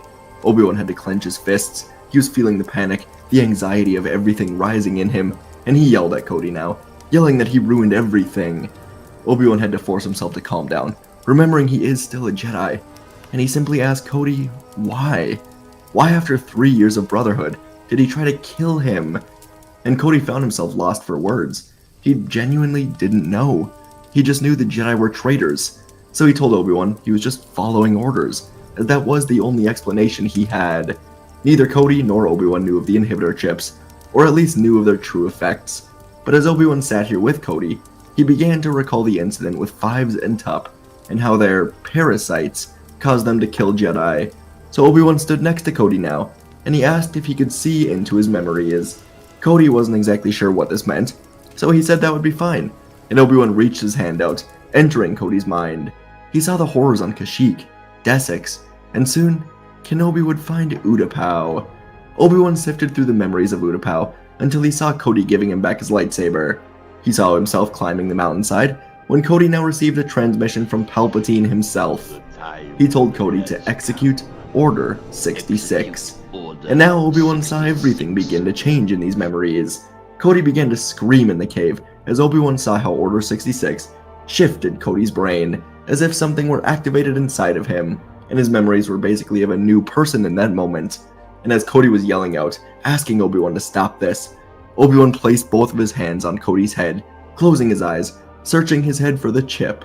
When Obi-Wan could feel it, he called upon the Force, saying he is one with the Force and the Force is with him, until he felt the chip shut down. Cody gasped, and Obi-Wan let go, and he grabbed at his head. He felt the missions, the orders, the pain of everything. It just faded, and Cody was left with the reality of what he and his men did. They killed all the Jedi for nothing. Palpatine ordered them to do it. They had no choice. Cody fell over, but Obi-Wan caught him and helped Cody to sit back down, telling him it's alright, undoing his wrist binds, saying he understands. He can see now that Cody and the clones had no choice, and the two of them would spend the night awake in the cave, both of them beginning to warm up to each other once more. And Obi-Wan was relieved to know that Cody left the Empire on his own. Luke was safe. No one else knew he was here. Cody was enjoying this company, and he would learn of the tragic death of Skywalker. But Obi-Wan also mentioned that Anakin became a man named Vader before his death, and Cody's heart dropped to his stomach. He told Obi-Wan that he is wrong about one thing. Vader is alive, and he is in command of the Imperial military. Of course, no one ever knew who Vader was under the suit, until now. Cody just assumed it was some dark warrior, but now both him and Kenobi knew the truth. Darth Vader, Anakin Skywalker, is alive. And so Obi-Wan told Cody he must leave, go anywhere else. Obi-Wan couldn't have any ties to his old life, or he would risk Luke's life. But Cody was confused. He expected Obi-Wan to want to rejoin the fight, as Cody had a spark reignited for fighting when he found Kenobi. He told Obi-Wan that there have to be more clones like him, eager to fight the Empire. But Obi-Wan said his time for fighting is done, and again, he told Cody to leave. So for the next few days, Obi-Wan would go about his usual business, going into town for some credits and food, making his daily stops to check in on Luke. But Cody was not leaving. Instead, the former commander was camping outside of Obi-Wan's cave, waiting, knowing that Obi-Wan was going to remember his duty very soon. And Cody would be proven right, as after a few more days, Obi-Wan had enough, and he went up to Cody, asking him to explain his plan. He must have one if he's just sitting around, waiting for Kenobi, right? And Cody smiled up at his old friend, saying he certainly has concepts of a plan. Obi-Wan could only shake his head, but he was listening, and after a few more days of planning, Obi-Wan Kenobi and Commander Cody were back on Coruscant. Their plan was simple: get into Palpatine's office and use the same communicator that he used to execute Order 66 to tell all of the clones about who Palpatine really is. Remind the clones about the incident with Fives, which basically everyone knew about by now, and tell the clones that it was the chips that made the clones turn against the Jedi, as Palpatine was working with the Separatists this entire time. The hope from there was that the Imperial Army would turn against the Emperor after learning he is a traitor. So the two of them walked to the barracks, where Obi-Wan would carefully subdue an officer and take his uniform and clearance code.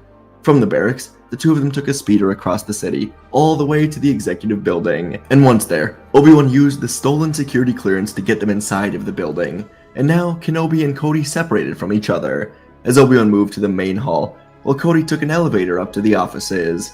And once in the main hall, Obi-Wan pulled an emergency alarm switch, ordering everyone in the building to evacuate immediately. Coruscant Guard stormtroopers stormed into the main hall, ushering people out, and Obi-Wan acted like an officer, pretending to get his people out, and he used his communicator, asking Cody if the Emperor has left his office yet. Cody was hiding behind a wall as the Emperor was evacuated by his Red Guards, so Cody told Obi-Wan he is gone, and then the commander snuck into the office. He got to the communicator, switching it on, but now they ran into their first real issue. They needed a direct fingerprint from Palpatine himself to turn it on. Cody urgently told Obi-Wan this would be their only chance to speak to the clones in a large group.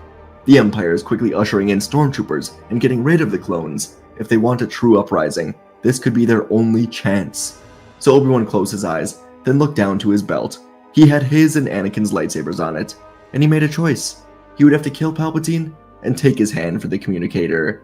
Cody tried telling him this was a mistake, but Obi-Wan put away his comlink, and he waited.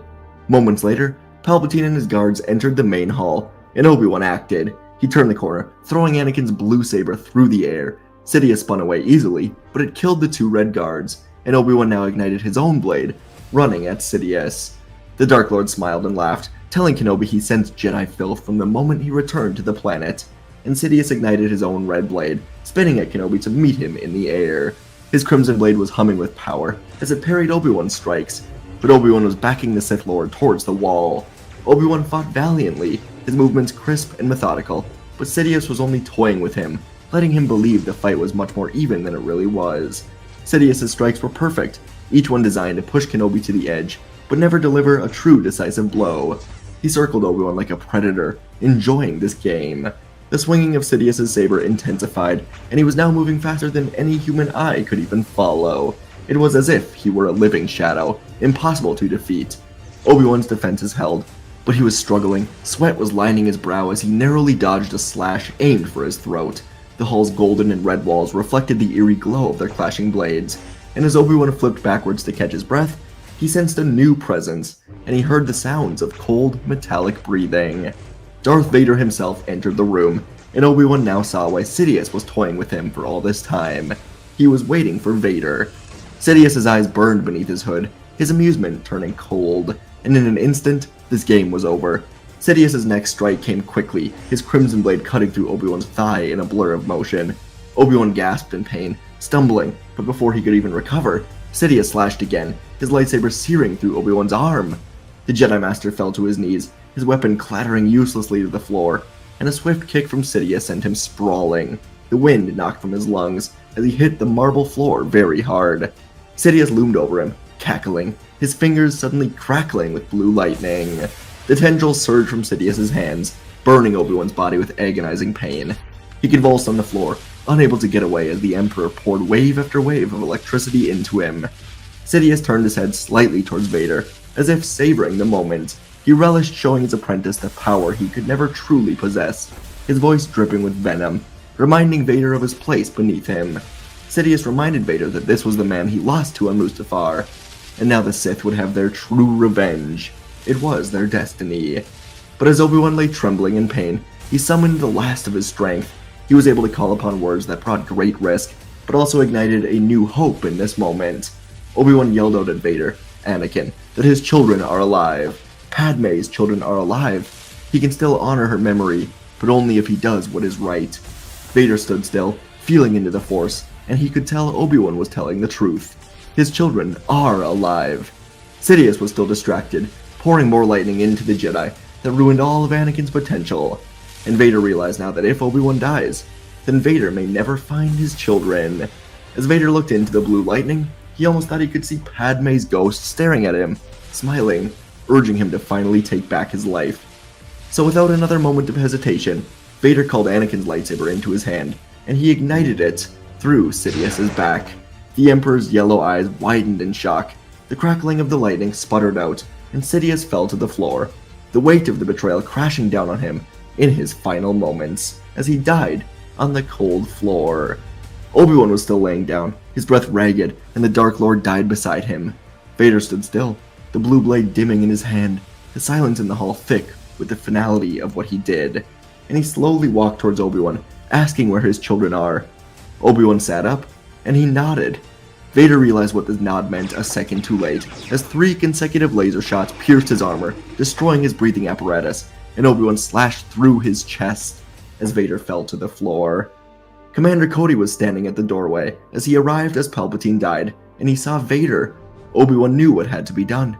He could not allow Vader to find Luke and Leia, so Cody shot Vader, and Kenobi finished it. And he removed Vader's mask as he died, telling his old friend he is so sorry. But Anakin was able to die with some peace, knowing his children would live on, for him and for Padme. Obi-Wan looked at Palpatine's hand, and he told Cody to do it, so Cody took the hand, running back to Palpatine's office, using it to access the communicator, and Cody would broadcast a message to the entire clone army. They were all deceived, created for a plan none of them understood. The Emperor was working with Dooku and the Separatists to create this empire, and it has cost all of the clones their lives, or their brothers' lives.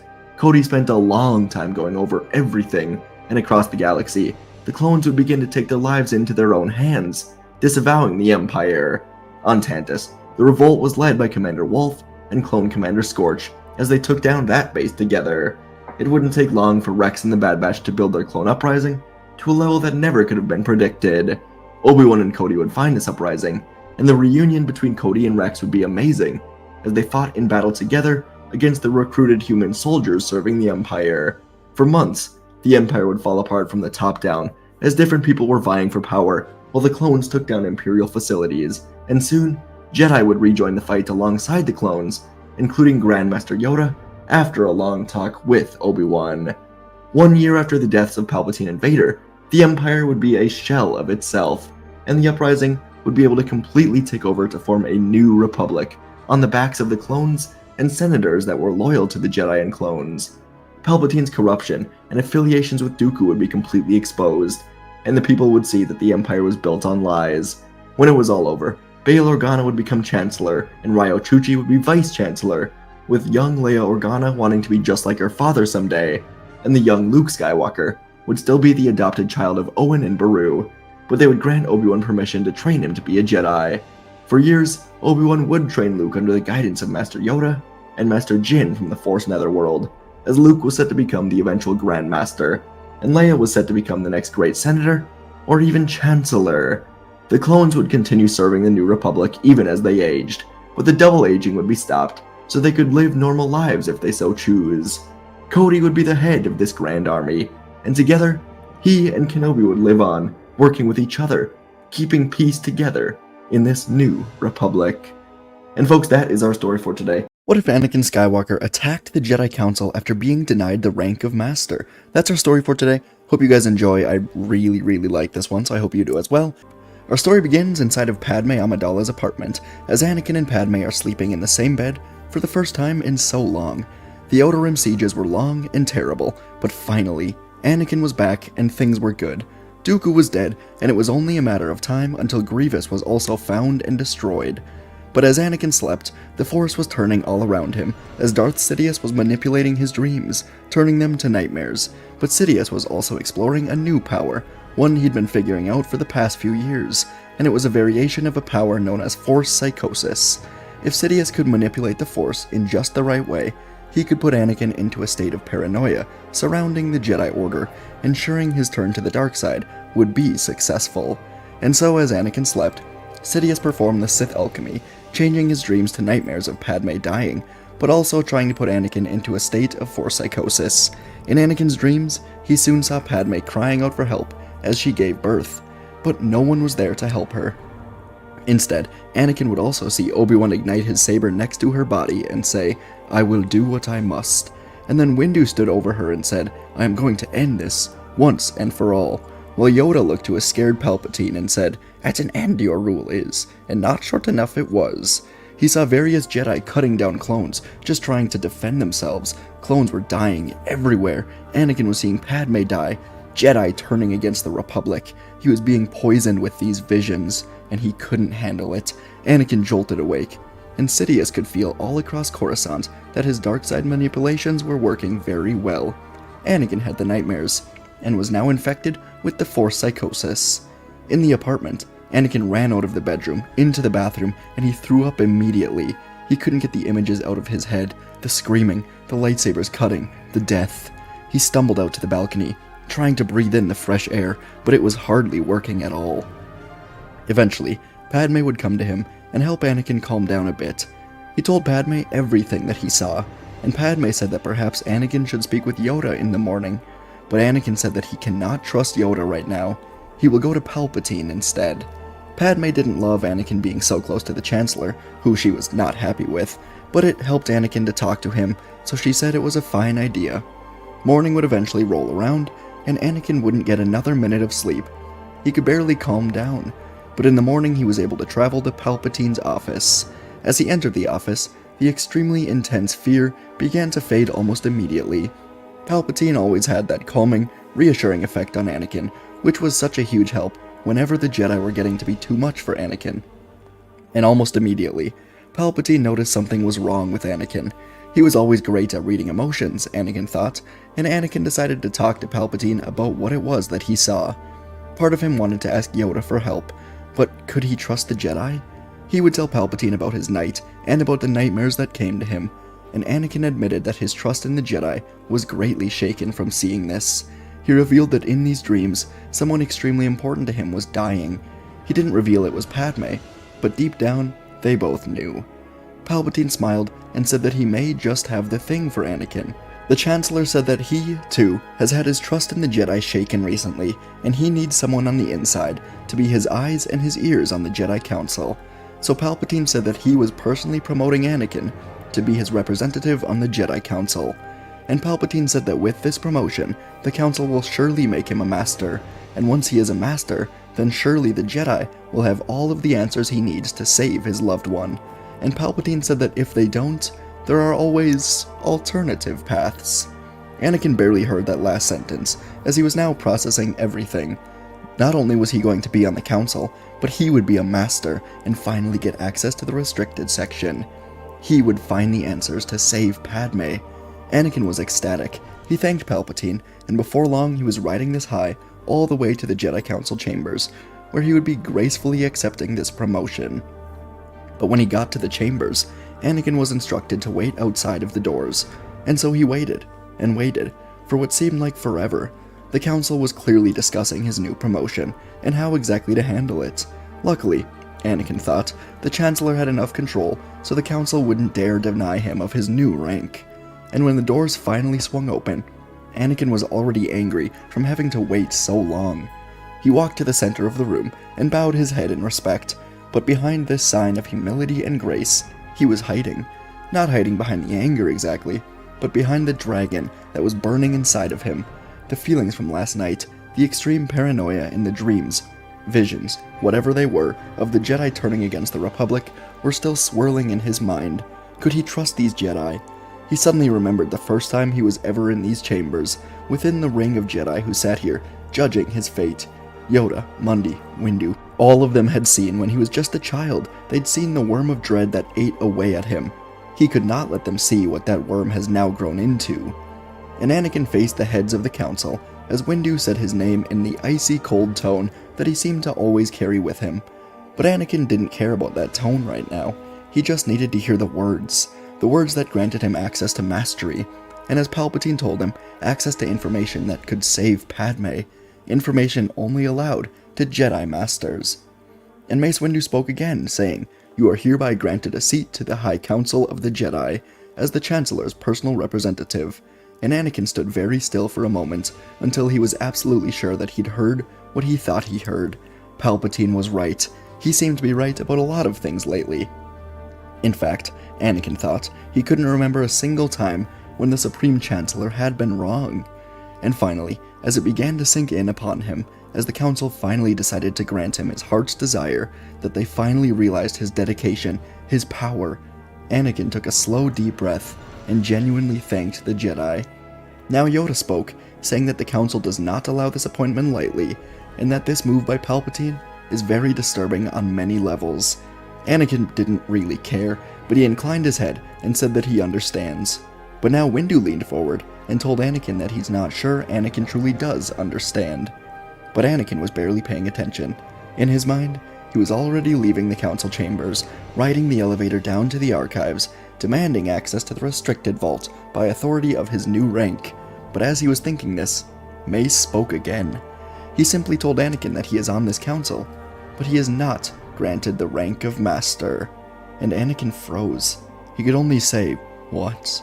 And he felt his ears begin to ring. It felt like stun blasts were going on inside his brain. The room was spinning around him. He felt the paranoia, the psychosis of the night before. It began to rise in him, and he couldn't stop it. He was seeing red. He needed to get rid of this feeling. He stared down Windu and he growled, "How dare you? How dare you?" It was as if someone else was controlling his voice. It sounded like Dooku, like a Sith, but he couldn't stop. Instead, he continued, saying, "No Jedi in this room can match my power. No Jedi in the galaxy. You think you can deny mastery to me?" And he looked into Mace Windu's cold eyes as the Jedi Master snapped at Anakin, saying, "Take a seat, young Skywalker." And this is what broke Anakin. The cold, unnecessary tone that Windu always took with him. And through the fire inside of him, the burning anger that he couldn't quite quell, Anakin said, "Perhaps I'll take yours." And he ignited his blue lightsaber, then leapt through the air towards Windu with true intent to finally get rid of him. And as Anakin Skywalker flew through the air, Obi-Wan Kenobi felt like he was watching the galaxy shift in slow motion, from day to night, light to dark. He remembered when his master, Qui-Gon Jinn, died on Naboo. Obi-Wan promised to train Anakin, and he tried so hard to make Anakin into the perfect Jedi. The two of them were so different, but Obi-Wan did everything he could to make it work. He even accidentally formed an attachment, though he didn't truly realize it until now, and he genuinely loved Anakin as a brother. But now, as he watched Anakin fly out Windu, Obi-Wan knew he failed, but perhaps he could still stop Anakin from making the greatest mistake of his life. So Obi-Wan reached his hand out, grabbing Anakin with the Force, pulling him through the air towards him, instead of Windu. And as Anakin was now pulled towards Kenobi, he backflipped in midair, and decided he would have to kill the entire council if he has to, starting now with his master, who always held him back. Anakin landed on the ground with fury, and he swung violently at Obi-Wan, who barely ignited his saber in time to block. Anakin swung high, then low, then to the side, and Obi-Wan blocked all 3 strikes, but Anakin was able to elbow Obi-Wan in the face, and in a split-second opportunity, he cut his master through the stomach. All of this happened in about 10 seconds, but immediately after Anakin cut through Obi-Wan, the paranoia, the anger, the psychosis, all of it faded, and he was left only with his dying master. Anakin tried to catch Obi-Wan as he fell, but Plo Koon and Kit Fisto threw him to the ground, as Sazitin, Shakti, and Agen Kolar were holding him to the ground now. Anakin was able to look up at Obi-Wan for one final second. As Obi-Wan had a tear roll down his cheek, he made eye contact with Anakin, and he apologized, and then Obi-Wan fell dead. It was the last thing that Anakin saw before a group of Jedi Temple guards sprinted in, injecting Anakin with some sort of needle, making him quickly go unconscious, as he realized what he has done.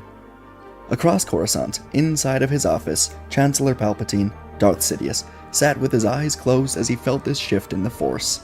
The Force psychosis that he induced on Anakin Skywalker worked, but did it work too well?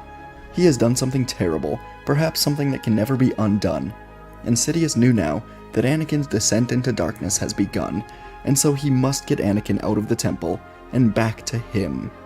And inside of the temple, Anakin Skywalker was unconscious in a Bacta-tank as Yoda, Windu, and Plo Koon spoke with the temple doctors. Anakin's outburst and murder of Obi-Wan Kenobi was extremely concerning, but the Jedi couldn't believe Anakin would act like this without some sort of outside force influencing him. Has he shown signs of anger in the past? Absolutely, of course. But the one thing Anakin always valued above everything else was his friends, his attachments. As much as the Jedi tried to get rid of him, he would always form these attachments, and the Council knew that Obi-Wan, like Ahsoka, was right at the top of that list. And if Anakin didn't break when Ahsoka was expelled from the Order, well, he wouldn't have done it now. Just like that, like the blink of an eye, something had to have gone wrong, and so they were having Anakin's brain studied for anything unusual. And after extensive searching, the temple doctors went through multiple brain scans, and they did end up finding something strange. Anakin's amygdala, the part of the brain that causes anger and unusually hostile or aggressive acts, was unbelievably active, more active than one person could ever really get without something terribly wrong in the brain. And the Council had some confirmation that Anakin did not act on what he would actually want to have done. Someone was influencing him. And Yoda thought back to one of his meditation sessions, where he went deep into the Force just before the attack on Coruscant. There was one question that he couldn't get out of his mind during that time. Did the Sith know of the Chosen One? The obvious answer was yes, but the next question was whether or not the Sith would try to ensnare Anakin. Perhaps this was what was happening here. Plo Koon spoke up, asking the Jedi if this could be some sort of dark side Force psychosis, and Yoda said that could be the case. The Sith may very well have gotten into Anakin's very vulnerable mind, but in order for a Jedi's mind to be open to this, they must have vulnerabilities, fears, attachments. And Yoda thought back to recent news regarding one of Anakin's other closest friends, Senator Padme Amidala. It was recently made known that she was pregnant, and perhaps that is the vulnerability exploited by the Sith, the child of the Chosen One. And so Yoda would pay a quick visit to Padme Amidala, trying to confirm his suspicions, informing her that Anakin has gotten into some trouble. He didn't disclose that he killed Obi-Wan, instead just saying that he confronted the Council directly. Yoda asked Padme if Anakin had mentioned anything strange recently, visions, dreams, anger, anything, and Padme tried to hide it for a bit, but it was no use. Anakin needed her, so she told Yoda about Anakin's dreams of her dying and the Jedi turning against the Republic. Yoda thanked her, promising that Anakin is getting the medical attention that he needs, and Yoda took off for the temple. Later that night, Anakin finally began to wake up on a bed with his arms and legs strapped down. As he awoke, he saw Yoda standing above his head with one hand on Anakin's forehead. And Anakin slowly remembered everything. Then he felt no anger, only remorse, sadness, failure for what he has done. He could only say, Obi-Wan, but Yoda told him that he was gone. His funeral was held that evening in the temple, and Anakin wished he could have been there, but that was obviously not possible for many reasons. Anakin could only stare at the ceiling. He felt numb, but Yoda soon tried to assure Anakin that the murder of Obi-Wan was not completely his fault. Somehow, Anakin's brain was tricked into extreme anger, but it was still partly his fault, of course, as this Force psychosis could only be activated if Anakin let any anger in, which of course he did. But Yoda would spend this entire night with Anakin, meditating with him, being with him, doing whatever he could to reverse this Sith alchemy, this psychosis that was taking over Anakin. And Anakin would cooperate, being here with the Grandmaster, trying to find peace, to let go of his anger. And upon learning about the possible Sith influence in his brain that made him go after the Council, Anakin became extremely determined to focus all of his negative emotions on the Sith, rather than the Jedi. He'd let himself be manipulated, and was now determined to avenge Obi-Wan's death. So he sat here with Yoda, finding peace, until the night became extremely late. Yoda would retire for the night, telling Anakin to have patience, try to find peace. Hours would go by, and Anakin would not be able to get much sleep at all. Yoda had unlocked his restraints, but he had no intention of going anywhere. He felt safe here, deep inside the temple, and he had a group of 5 Jedi Temple guards monitoring him at all times. But as the hours went by, and the Coruscant sun began to rise, Anakin heard commotion outside of his doors. Basically, the entire temple was asleep for the night, but Anakin heard fighting, then the sounds of 2 bodies being cut down quickly. The door to Anakin's medical bay opened, and 2 temple guards were battling a third that seemingly was betraying them. The 3rd temple guard stabbed one, then used the Force to lift the other in the air, choking him to death. Anakin was completely taken by surprise, but the surviving guard ran to Anakin, telling him that he has been tasked with bringing Anakin to a new master. Part of Anakin wanted to kill this temple guard right here, right now, but the other part of him knew that this was the opportunity he was looking for. It was clear that Sidious, whoever he may be, is bringing Anakin to him. And so Anakin got up, discreetly grabbing his lightsaber, and followed the temple guard through the temple. Clearly, Sidious had this guard working for him. The 2 of them would reach the hangar, and Anakin very carefully pulled a ship tracking device into his hand, activating the tracker as he boarded a speeder with this temple guard, and the 2 of them would speed off into the Coruscant morning traffic. Anakin had to hope that the Jedi would realize that he activated a tracking beacon. Inside the temple, a sudden scramble would take place as the temple doctor found the 4 dead guards. Inside the communications room, Mundi wondered how Anakin could have escaped and done this, but Windu actually spoke up, saying that he didn't think this was Anakin. Yoda agreed, saying that the attacker came from the outside, and one of the guards was missing. This was an inside job, and as they talked, Syndrelic emerged into the room, saying that a member of the Coruscant blockade has reported the activation of a tracking beacon, but the tracker never left the atmosphere. The Jedi in this room all looked to each other, then began running to the temple hangar. Anakin is giving them a chance to help him. And Anakin was brought deep into the industrial sector, inside of a building, and as the speeder landed, Anakin immediately felt the aura of darkness. The temple guard removed his helmet to reveal he was Powin, and he knelt on the ground, waiting. Seconds later, a hooded figure would emerge, telling Anakin he's been waiting for this day for a long time. The hooded man asked Anakin how it felt to finally show the Jedi that he is not to be trifled with, and Anakin stammered, realizing he will have to pretend to still be under the influence of the Sith, and he said it was his true destiny. He sees now that it is the Jedi who will stand in the way of peace. Anakin walked up to the hooded man, kneeling in front of him, saying he is ready to join him. The Sith said this was good, then removed his hood, and Anakin couldn't believe his eyes. Chancellor Palpatine. And Palpatine told Anakin that he has foreseen their power together as master and apprentice. But Anakin couldn't mask his true feelings any longer. It was Palpatine who influenced him to kill Obi-Wan. Anakin was going to avenge his master's death, and so he ignited his lightsaber, pushing it up towards Palpatine's jaw. But Palpatine reached out a hand, catching the saber with the Force, telling Anakin that he is no fool.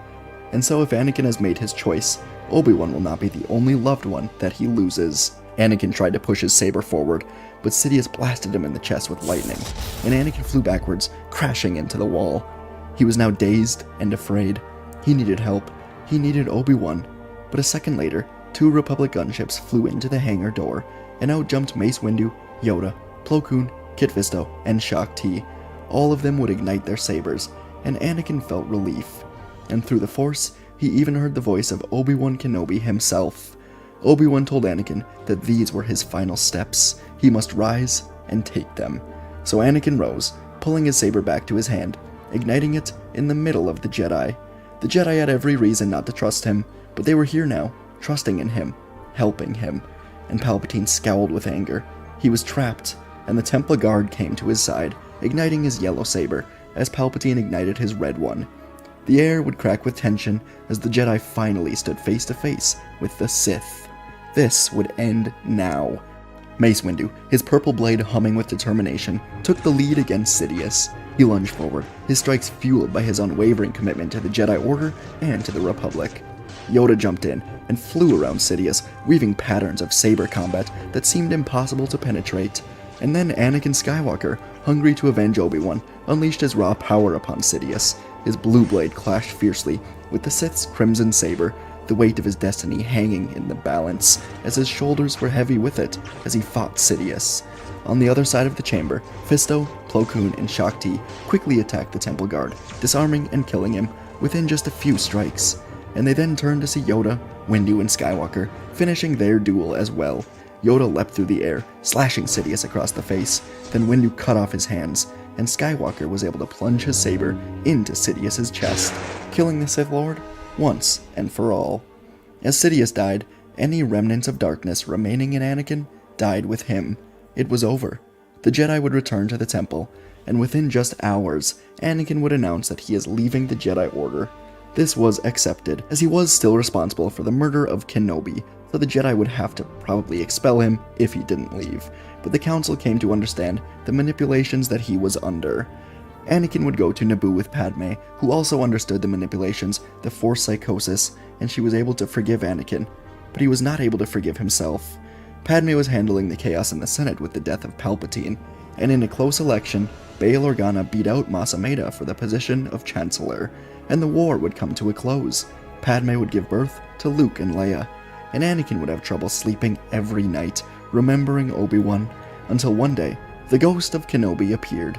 As he was dying, Qui-Gon was able to bring him into the Force Netherworld, and Anakin was then able to find peace, as Obi-Wan was with him once more.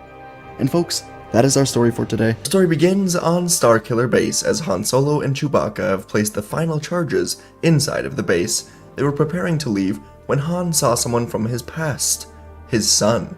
Many thought that his son was dead, consumed by Kylo Ren and Snoke, but Han knew that Ben was still alive. And today, Han made a choice. He called out to his son, yelling his name across the large catwalk.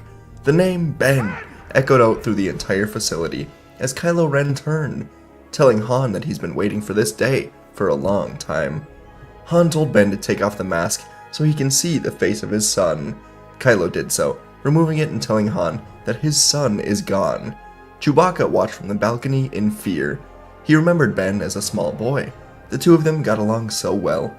Rey and Finn watched from a balcony as well. Both of them were fearing what was to come. Han was telling Ben that he is not gone, and that Snoke is only using him for his power. The two of them got closer and closer to each other, until Kylo said that he wants to be free of this pain. He knows what he has to do, but he doesn't know if he has the strength to do it. Han gave his son a gentle smile, saying that he will help him. So Kylo held out his saber, and Han grabbed it with him. The two of them locked eyes, and Han realized what was about to happen. He didn't move or act. He was helping his son. And right as Kylo was about to twist the saber and ignite it, he sensed someone. A presence he hadn't felt since. Before Kylo realized what was happening, 2 stormtroopers were pushed off the ledge, and Han was suddenly pulled away from Kylo. landing safely on the ledge as a green lightsaber ignited. Luke Skywalker stepped out onto the catwalk, telling Kylo Ren he will not let him kill his own father. Many hours ago, on the Octu Island where Luke resided, he ventured into the Mirror Cave. This cave was strong in the dark side of the Force, and Luke was seeing if his own darkness still haunted him. And once in the cave, Luke saw himself. He was completely alone as a First Order fleet invaded the galaxy. The bodies of Leia and Han lay dead as Kylo Ren and Snoke reigned supreme. The conflict that Kylo Ren felt with his father completely faded, as he now stared at his uncle Luke Skywalker, the man Kylo blamed for his fall to darkness. The last time Luke saw Ben, he reached into his mind and saw terrible darkness. Snoke already had him, and in a split-second decision, Luke ignited his blade, only to realize a second later that this was wrong. He was left with only shame. He'd almost killed Ben, the same way he almost killed his father aboard the Death Star in anger. But before Luke could explain everything, Ben collapsed the temple, and when Luke woke up, everything was burned. Leia and Han blamed Snoke, but Luke blamed himself, and he went into exile to make sure nothing like this ever happened again. But today, he was here to correct his errors. He helped create Kylo Ren. Now he must help destroy him, before he destroys more of what Luke loves. And as Kylo stared at Luke with anger, he saw the man who was afraid of his power. So Kylo ignited his blade. The cracked crystal sounded even more eerie in this huge room, as he yelled at his former master. He told Luke he could not live with his own failures, and it has brought them back together at last. Kylo Ren suddenly leapt across the bridge, slamming his lightsaber down on Luke, and Luke blocked it, holding their sabers together. Kylo twisted his blade, searing Luke's robes with one of the cross blades, and Luke flipped out onto the bridge, removing his top robe. He held the green saber out in front of his face now, telling Kylo he will do what he must. The two of them moved at each other, as Kylo swung aggressively, clashing blades with Luke as Luke backed up, letting the fight come to him. Kylo's anger put him off balance, and he swung past Luke, suddenly stumbling to his knees.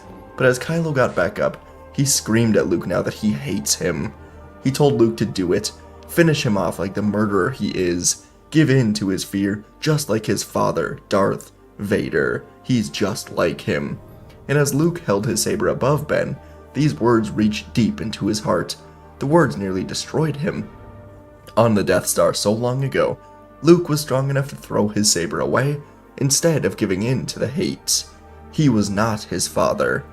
So as Ben waited for Luke to strike him down, he instead heard the lightsaber de-ignite. He looked up at Luke, who had tears in his eyes, as Luke threw his saber off the ledge, just like he did on the Death Star. It fell away, and Luke told Ben he is terribly sorry. Luke reached out a hand, telling Ben that the dark side has caused their family enough pain.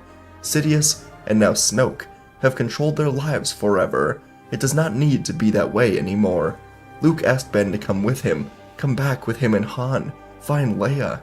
Ben was still on his knees, and he was tightly gripping his lightsaber. Now was his chance. He could kill Luke, then kill his father. His turn to the dark side would be complete. He'd finally be a Sith. The conflict in Ben's head was horrible. He looked to his lightsaber, then he looked to Luke's hand, and then he felt a new hand on his shoulder. It was Han, and with a smile, he told him, "Come on, kid, we'll do it together."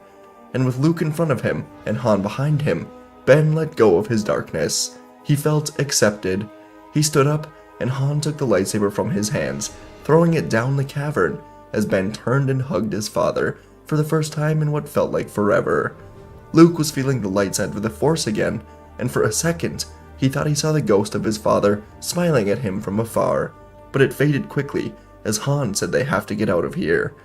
As they left the base, Chewbacca set off the explosions and opened up the base to be destroyed by the incoming X-Wings. As Luke, Han, and Ben met up with Chewie outside, they asked where Rey and Finn were. Chewie said they went to get the Falcon, so Han activated his comlink to ask Rey where they were. Rey answered and said she thought the X-Wings could use a quick hand, but they'll be there to pick them up in a minute. Han shook his head, saying that girl better not scratch his ship. And inside of Starkiller base, Rey joined Poe and the X-Wings in the final seconds before the base fired. She aided Poe in destroying the base as the Resistance fighters flew out of it, at the very last second. Rey and Finn flew to where the others were waiting, picking them up as the entire base was erupting from the inside. The Resistance did it. Ben looked out of the window of the Falcon now, as the exploding base, the exploding planet, felt like his own darkness burning away. He turned back to Han and Luke as the ship jumped to hyperspace, and Chewbacca gave Ben a big hug, roaring with happiness to have his friend back. Ben was happy to see Chewie too. He turned now to see Rey and Finn. Rey gave him a bit of an angry look, turning away from him. She didn't have a connection to Ben like the others, not yet at least, and she couldn't just forget that he watched as the First Order blew up the entire Hosnian system, including the capital of the New Republic, Hosnian Prime. Trillions of lives burned away so the First Order could claim its place in the galaxy. Finn felt awkward around Ben. They'd worked together before, but on the other side of this war. So Finn jokingly called Ben a traitor, to which Ben said, "You too," before taking a seat behind Han. Before Starkiller Base completely blew up, General Hux went to Supreme Leader Snoke, waiting for instructions. Snoke felt this giant shift in the Force. Not only has Luke Skywalker returned to the galaxy, but he's taken Kylo Ren back from him. Snoke was beyond angry, but he had to play this the right way. For now, he just ordered Hux and his fleet to meet with him, as they put together new plans. Despite the loss of Starkiller Base, the First Order still had hundreds of starships in its massive fleet, with millions of soldiers from its years building up in secrecy. The Resistance was broken, having only 30 true military ships and just hundreds of soldiers. The entire New Republic defense fleet blew up with the Hosnian system. The First Order was spreading into the galaxy to take control. On Dakar, the Resistance base was here, and everyone waited anxiously as the surviving X-Wings, along with the Millennium Falcon, landed safely. Leia watched as Han, Chewie, Rey, and Finn exited the Falcon. She was so relieved they were all okay. But then something magical happened. Luke, her brother, descended the ramp and gave Leia a big hug, before Han came up to her and said someone else is here to see her. Leia turned, slowly seeing Ben walking down the Falcon with his hands up. The Resistance members all started to notice. A few of them lifted their blasters as Ben reached the ground. Some of them were calling him a monster, murderer, a killer, and so on. And they were right. But Leia and Han both hugged Ben together, telling their son everything will be alright. Luke Skywalker distracted everyone by just, well, being Luke Skywalker, the legend. He was still in a pretty dark place mentally, but saving Ben and seeing his friends did help quite a bit. He was able to excuse himself and get to the hangar, looking at what the Resistance has to work with when he heard a familiar voice. C-3PO hobbled over to Luke, exclaiming that it was so good to see him. Luke let out a laugh, telling 3PO he was happy to be here. And then, a small chirping and beeping could be heard, as R2-D2 finally woke up from his self-imposed retirement of sorts. He spent years on low power mode, after basically fighting 2 wars back to back, with little rest. His old circuits needed a break, and after losing both Anakin and Luke, he shut down. But today, R2 was so happy to be back, as Luke was happy to see him as well. Although the wider galaxy was not in good shape, with the First Order spreading its influence, Luke took this moment to allow himself to feel happy. As everyone in the Resistance was settling in after their victory, Supreme Leader Snoke was debating hunting down the Resistance when he felt something. It was some sort of calling, like a voice that always lived deep inside of his head, except now it was much more clear than ever. Snoke didn't remember the earliest years of his life. His earliest memories were when he was basically grown up, and he spent years traveling the unknown regions, fighting for power to his name. He remembered the fall of the Empire. As the story goes, Luke Skywalker walked into a room with the Emperor and Darth Vader, and only Luke Skywalker walked out alive. Snoke knew of Luke as a legend. The two of them had met before. Snoke had seen Luke's power, but over the years, as Snoke studied the Force and explored the unknown regions, helping to form this First Order, he often felt as if something or someone was guiding him from the shadows. And today, that voice was finally clear. The voice ordered Snoke to come to Exegol. His true destiny awaits him here. Snoke asked this voice how to get to this place, and the voice told Snoke that a ship will be awaiting him in the hangar, with some of his most trusted allies. So Snoke would make his way down to the hangar, and he found the ship belonging to the Knights of Ren waiting for him. They were given the coordinates to Exegol long ago, just in case a situation like this ever arose, as the man waiting on Exegol trusted the Knights to stay loyal to his cause.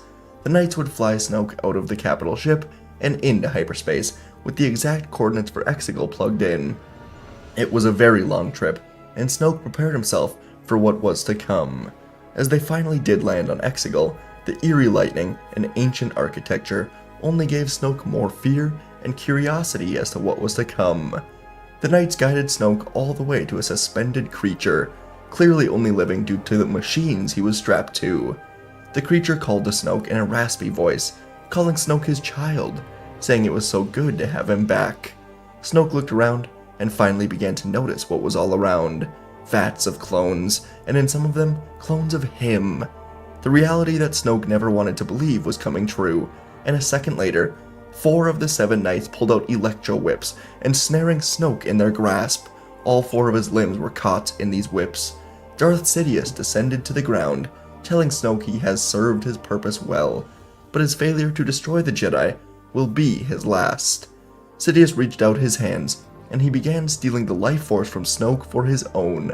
When Snoke was created, Sidious deemed him too weak to ever serve his plans, and he was let loose into the galaxy, with the hopes of him someday growing strong enough to be useful. And now that Kylo Ren was gone, Sidious was using Snoke's power to bring himself back. But as Sidious did this, something changed. Snoke pulled the electro whips around his wrists, slamming the 2 Knights together. He then grabbed the vibro staff of one of them, cutting through the 2 whips around his ankles before using lightning to kill all the other Knights. Sidious realized his fatal error. Snoke has grown too powerful.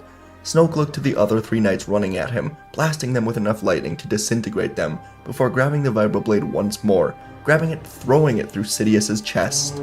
The ancient Sith gasped, and Snoke said he had his chance to rule. Now it is his turn. And the thousands of Sith cultists gathered here all fell silent for a moment, before yelling in anger, charging at Snoke. Snoke closed his eyes, feeling the power of this planet. It was surrounded by the dark side, and he called upon as much power as he could, blasting lightning through all of his fingers. The tendrils went everywhere, crashing into walls, killing hundreds of cultists every second. Lightning slammed hard into the ground, penetrating deep where a fleet of planet-killing Star Destroyers hibernated. Snoke's lightning struck the weapon of one of them, and without shields, a giant chain reaction began. Snoke felt the ground shaking heavily under him, and he took off, running to the Knight's ship, barely taking off as the entire planet went up in an explosion to kill off Sidious, his army of ships, and all of his cultists. Snoke punched in the last known coordinates of his ship and took off as the lone user of the dark side. Snoke took off back to his fleet, determined to bring the Resistance to a swift end and rule the galaxy, as the Emperor could not. And upon returning, Snoke was informed by Hux that the First Order was able to track Resistance recon ships all the way back to Dakar. They are confident that is where the Resistance is hidden. Snoke was glad to hear this, and he organized a fleet to launch for Dakar immediately. At the base, Ben Solo was looking on in a meeting as the Resistance was gathered to discuss their next moves. The galaxy has seemingly lost hope with the destruction of Hosnian Prime. No one is standing up to fight except for them. Leia was afraid it would take years of fighting to chip away at the First Order, but having Luke and Ben gave her quite a bit of confidence. As they were all talking, a Resistance spy ran into the room, telling everyone that one of the other spies just reported the main First Order fleet jumped to hyperspace en route to Dakar. Panic set in as everyone thought they were doomed. Ben Solo pushed to the front of the meeting and asked everyone to quiet down. Instead, the cries of fear only got louder, as Ben wasn't the most trusted leader. But as Han, Luke, Leia, Chewie, Finn, and even Rey got next to Ben, everyone quieted down. Ben told the fighters that the First Order won't expect them to be ready for a fight. Their larger ships will be vulnerable right away to attack before they launch the ties. A single fighter can take out the cannons, at least with a good enough pilot. Han and Poe locked eyes, both knowing they were going to be tagged for this mission. The fight was organized. The main goal was evacuation. This would be organized by Leia, Finn, and Rey. In order to evacuate, the dreadnought cannons on the capital ship would need to be destroyed. This would be led by Han, Chewbacca, and Poe, and once the cannons are destroyed, Resistance bombers can deploy, distracting the ships long enough for evacuation. and through all of this chaos, Luke Skywalker and Ben Solo will infiltrate the capital ship and attempt to take down Snoke. It was a long shot, but this group of new and old fighters had done a lot worse in their time.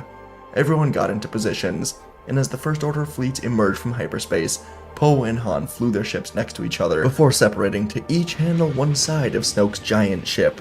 The Falcon and Poe's X-Wing perfectly maneuvered over the ship, catching the First Order off guard as they took down the cannons one by one. By the time TIE fighters were deployed, most of the cannons were gone, and Resistance bombers would make their run.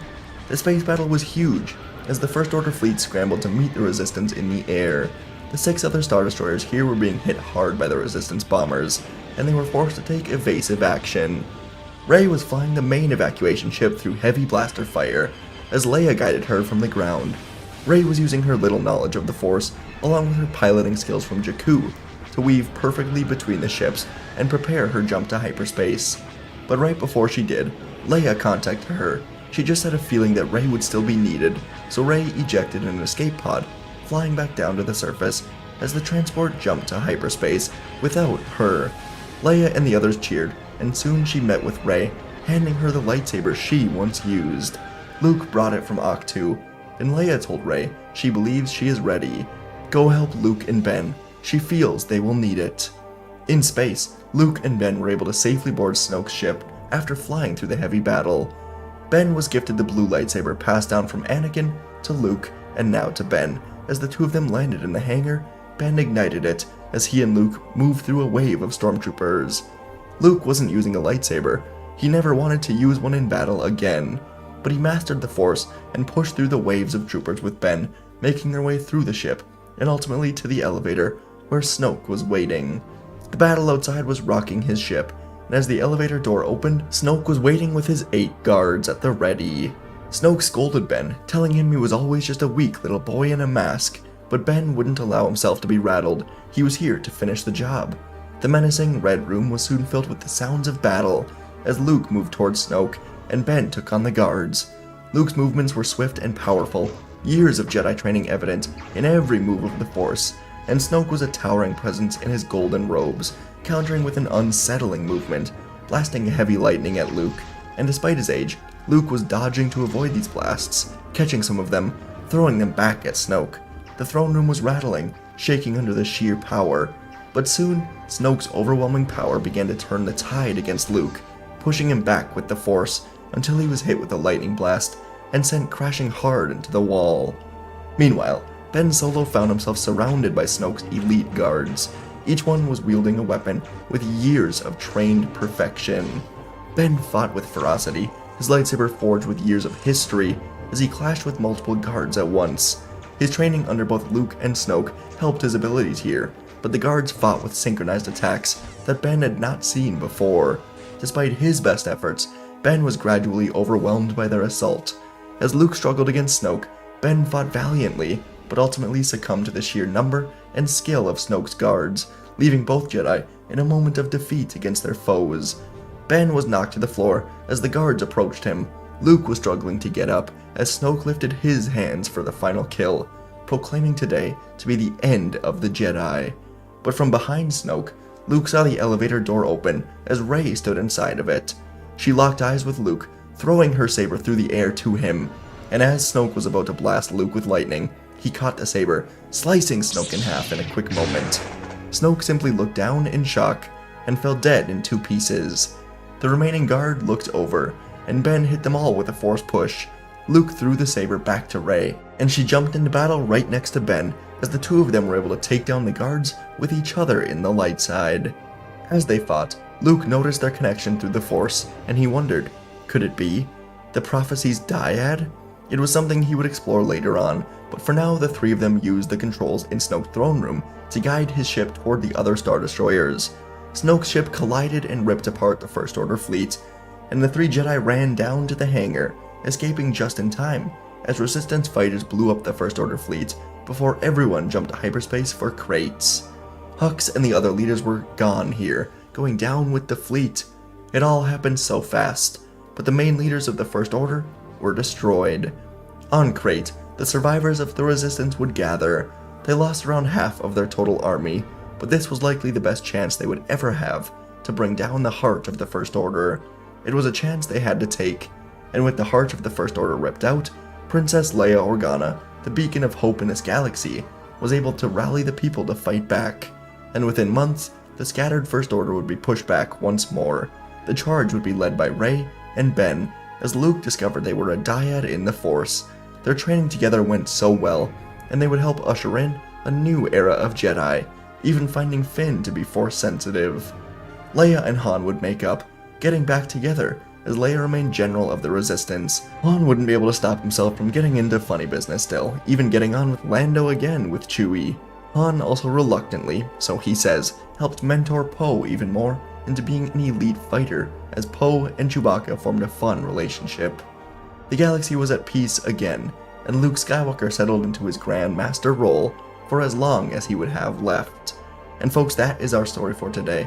What if the Jedi Order rebuilt Starlight Beacon during the prequel era? That's our story for today. I really enjoy this one, maybe more than some recent ones, so I hope you guys enjoy the story as well. As for what Starlight Beacon is, well, that will all be explained in the video, so hope you guys enjoy, and let's get right into it. Our story begins inside of the Jedi Temple, in the halls surrounding the Room of 1,000 Fountains. This is an extremely peaceful area in the temple, and one that the young 13-year-old Anakin Skywalker often visits when he needs a place to find peace within himself. He liked Obi-Wan, but sometimes he just needed to be alone, and Tatooine never had anything like this. Heck, just seeing running water was like a miracle for Anakin on Tatooine, so these fountains helped give him perspective, and today he closed his eyes, trying to feel the Force around him. Outside of these halls, one of the oldest Jedi in the entire Order, Jedi Master Oppo Rancice, was walking by, and he could actually feel Anakin through the Force in this moment. He was like an open storm cloud. Oppo had never truly spoken to Anakin, but he was in the council chambers when the Jedi first interviewed him and deemed him unfit to be trained. Oppo now didn't have a huge problem with him being trained, as he believed it to be the will of the Force, and today, he believed the Force to be guiding him to Skywalker. So Oppo sat next to him, his tail and his forearms tucked away, as he introduced himself to young Skywalker and asked what was bothering him. Anakin always liked when the Jedi Master spoke to him. It made him feel like a real person, rather than this chosen one that was thrown around all the time. So, he told Oppo that he recently met with Chancellor Palpatine, and the Chancellor took him to the Undercity of Coruscant. Palpatine had described to Anakin that the Senate was full of corrupt, greedy individuals. It doesn't seem to be a system of good people, and yet the Jedi dedicate their service to serving this Senate. Why? Anakin asked. Oppo enjoyed this openness from Anakin. It was a quality found less and less in the Jedi halls, and so Oppo said it didn't always used to be this way. The Jedi once made an effort to serve the people of the entire galaxy, not just the Republic. And Anakin immediately asked what he meant. When living in the Outer Rim, Anakin truly never saw Jedi. He wished the Jedi were out there to help the slaves and stop the crime.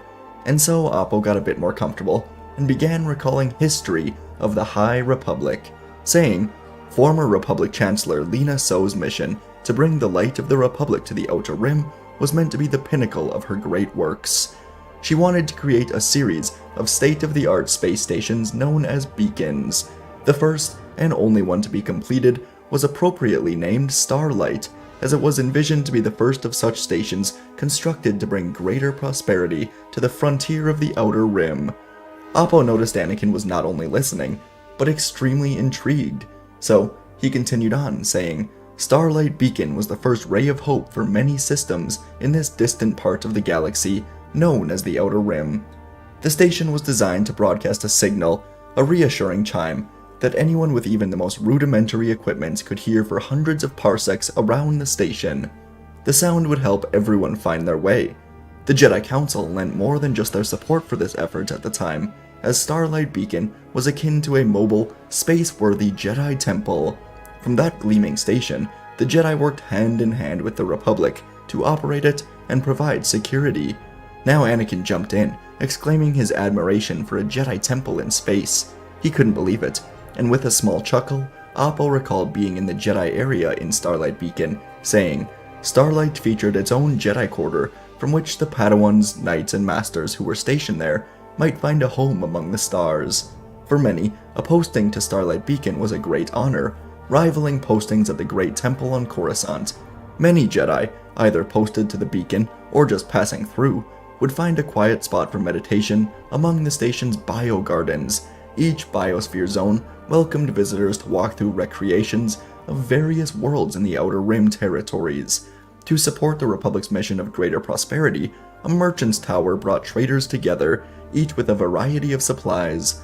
Starlight's docking bay was a flurry of activity, as ships of every type came to find food, fuel, and new opportunities.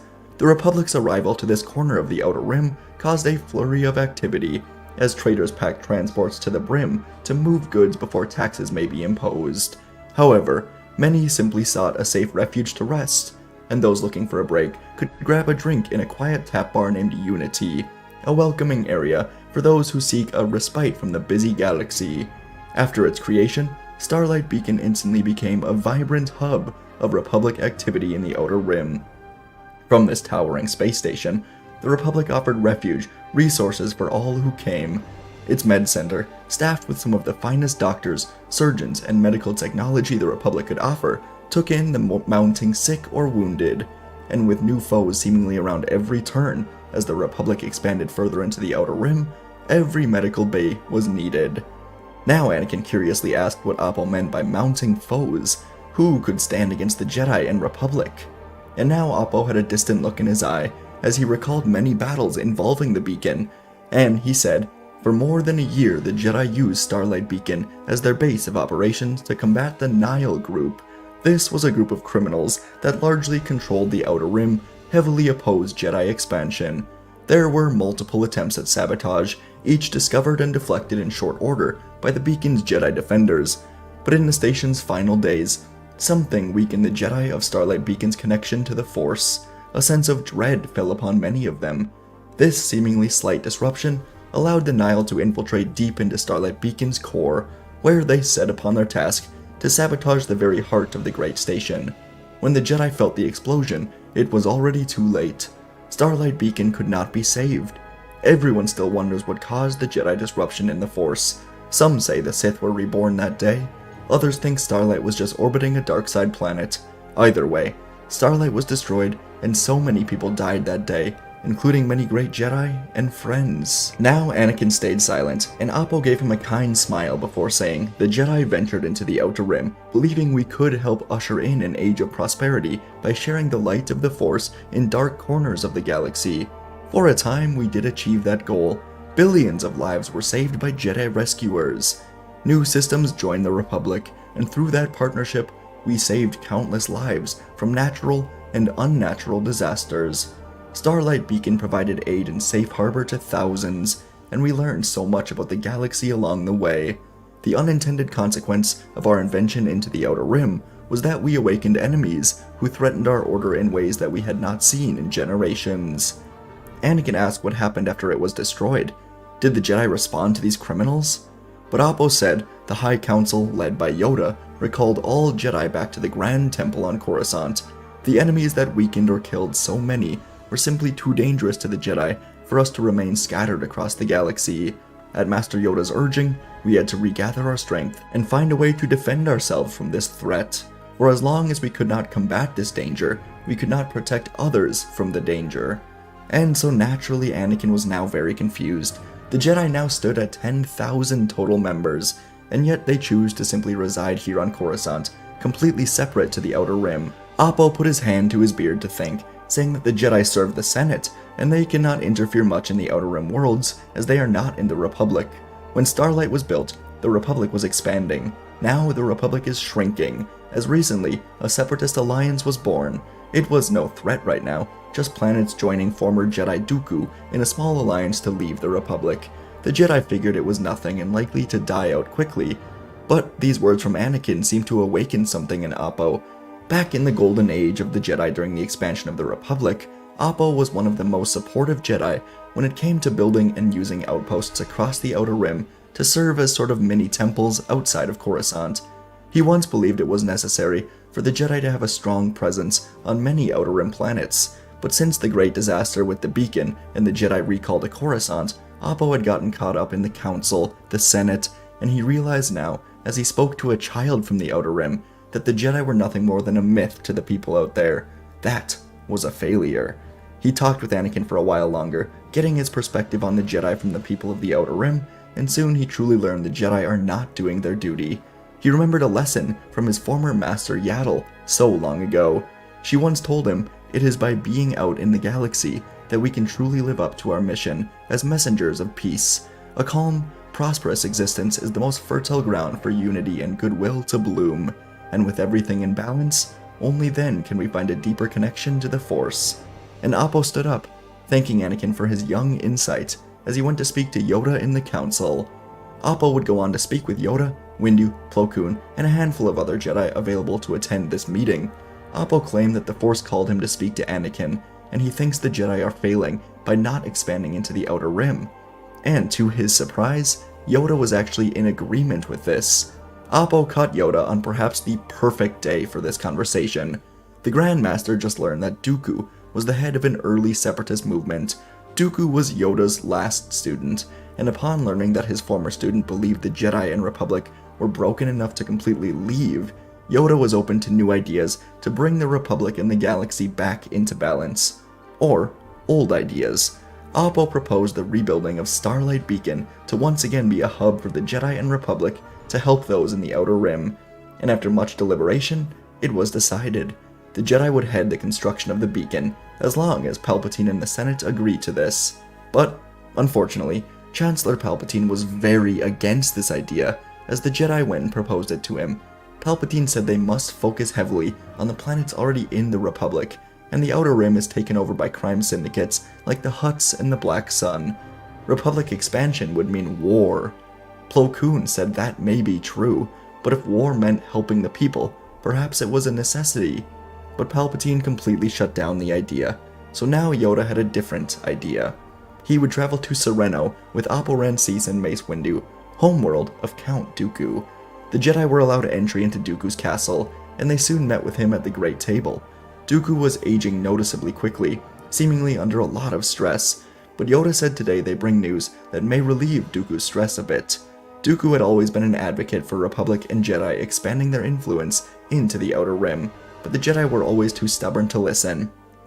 But now, they were seeing their failures to protect this galaxy, and Yoda proposed that Dooku fund the creation of Starlight Beacon. If he does this, then the Jedi Order will split into two. 5,000 members will remain on Coruscant, carrying out missions at the request of the Senate, but the other 5,000 will aid the creation of the beacon, spread Republic and Jedi aid into the Outer Rim. Dooku honestly couldn't believe this. The Jedi were doing what he'd always wanted, serving the people of the galaxy. He said he would consider this, and the Jedi would leave in peace. As they did, Dooku realized this was a way out. He thought he was stuck serving the Sith. He thought it was the only way to achieve peace and prosperity that he desperately wanted for the Republic. But maybe this was a way out from the clutches of the dark side that were turning him into someone he did not recognize. And Dooku put together a plan to simultaneously get rid of his master, while also showing the Republic that expansion is a necessity. A few days later, Dooku would contact the Jedi and say that he will accept their offer. He will help to fund the creation of this new Starlight Beacon.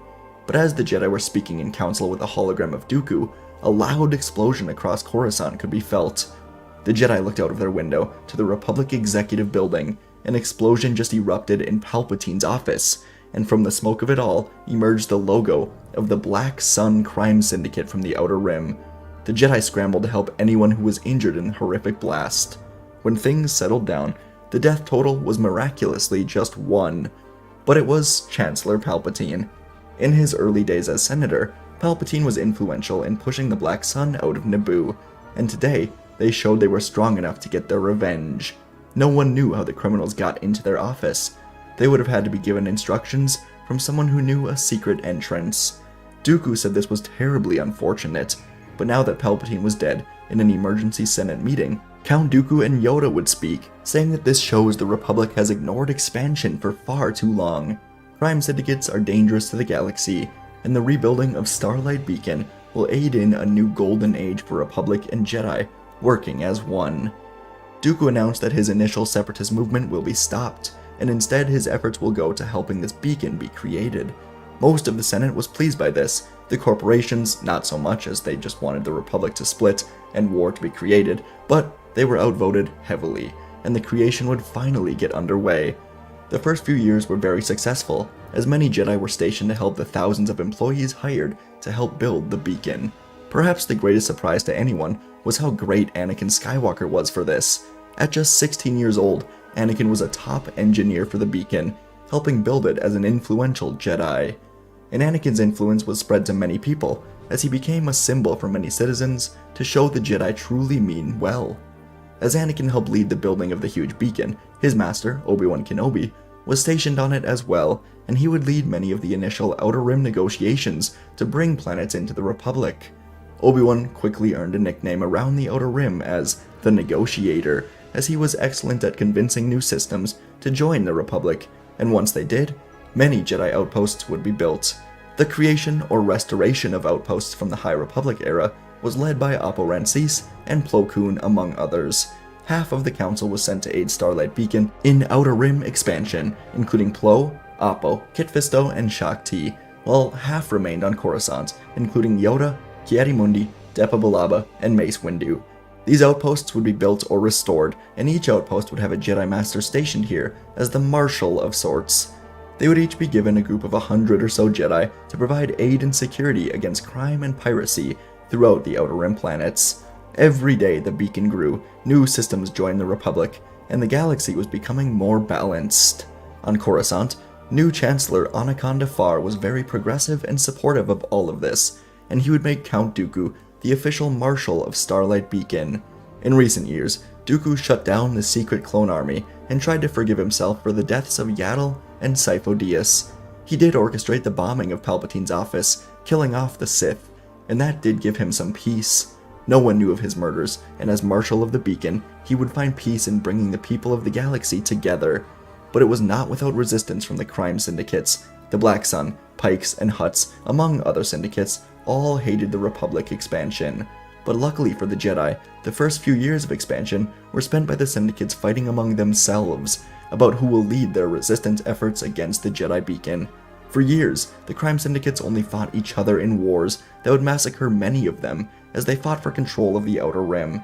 The upside to this was that it gave the Jedi and Republic years to expand without fighting the syndicates. The downside would come around 5 years into the construction of the huge beacon, as the Black Sun won the Syndicate War and has now become a huge threat to expansion, as they've gathered many members from the other syndicates. For a year, the Black Sun would begin targeting Jedi outposts in the Outer Rim, forcing Jedi to retreat or call for help, as they were often overwhelmed by the sheer number of Syndicate members attacking. They were unorganized, but they were driven by the desire to have a galaxy of chaos and anarchy, while the Jedi were led by the desire to have peace and harmony in the galaxy. Two complete opposite ideologies in a war with each other. The Jedi would counter these threats to expansion by asking the citizens of these Outer Rim planets to fight back, create mini-militias, aid the Jedi. In years prior, the Jedi asking the Outer Rim people for help would have been useless, but now the people were seeing the Jedi truly did mean well, and so they would help fight back the criminals. Many battles would take place, and as the citizens fought back, the tides of war would turn. On Hetzal, Plo Koon was defending a Jedi outpost with around 70 surviving Jedi. The chances of victory were bleak, as the Black Sun seemed to never be ending in warriors. But in the final moments before retreating, the people of Hetzal charged into battle behind a group of Jedi Knights that helped recruit them. The Black Sun were pushed out of Hetzal with thousands of members taken prisoner, put into the huge prison on Starlight Beacon. The beacon was far larger than anyone expected, and could fit around 1 million people at a time. The tide of the Black Sun vs. Jedi war would turn as it spread to Mon Cala, which Kit Fisto defended successfully. Megiddo was defended by Jaro Tapal and his group of Jedi. The same happened on Turkana, under the protection of Shaak Ti. The Jedi and Republic fighters were winning, but the climax of the war would come on one fateful day. The Black Sun enslaved countless beings in planets not yet occupied by the Republic, and those enslaved ended up creating a superweapon, one-of-a-kind ship for the Black Sun. In a final effort to win this war with the Jedi, the Black Sun launched a fleet to the Starlight Beacon. There was, of course, a heavy Republic fleet protecting the beacon, but as the Black Sun fleet launched, the Republic quickly realized this was no ordinary battle. The lead super ship from the Black Sun powered up a huge laser, firing it directly at the Starlight Beacon. A large Jedi cruiser, piloted and protected by Master Pablo Jill, sped just enough to get in the way of the huge laser blast, sacrificing his life and the Jedi cruiser to save the Starlight Beacon, and hopefully give the Jedi fighters time to respond. As the Jedi cruiser exploded from the laser cannon, Jedi scrambled into fighter ships to counter this fleet, while the laser powered back up. The most notable fighter for the Jedi was Anakin Skywalker, and he flew through the air in the largest battle of this Jedi Syndicate war, taking out countless ships, trying to destroy the main ship, with the laser powering back up. From Starlight Beacon, Apo Rancis was studying the ship's readings, and he discovered something crucial. The shields on the ship were powerful, but there is a few seconds where the shields shut down and all power is diverted to the laser. Apo had an idea, and he felt the force flowing all around him. He boarded a Jedi fighter, flying straight into battle, but he watched the laser powering back up, then connected his comms to Anakin's. And Apo told Anakin that he is the future of the Jedi, thanking him for helping the Jedi find their way once more.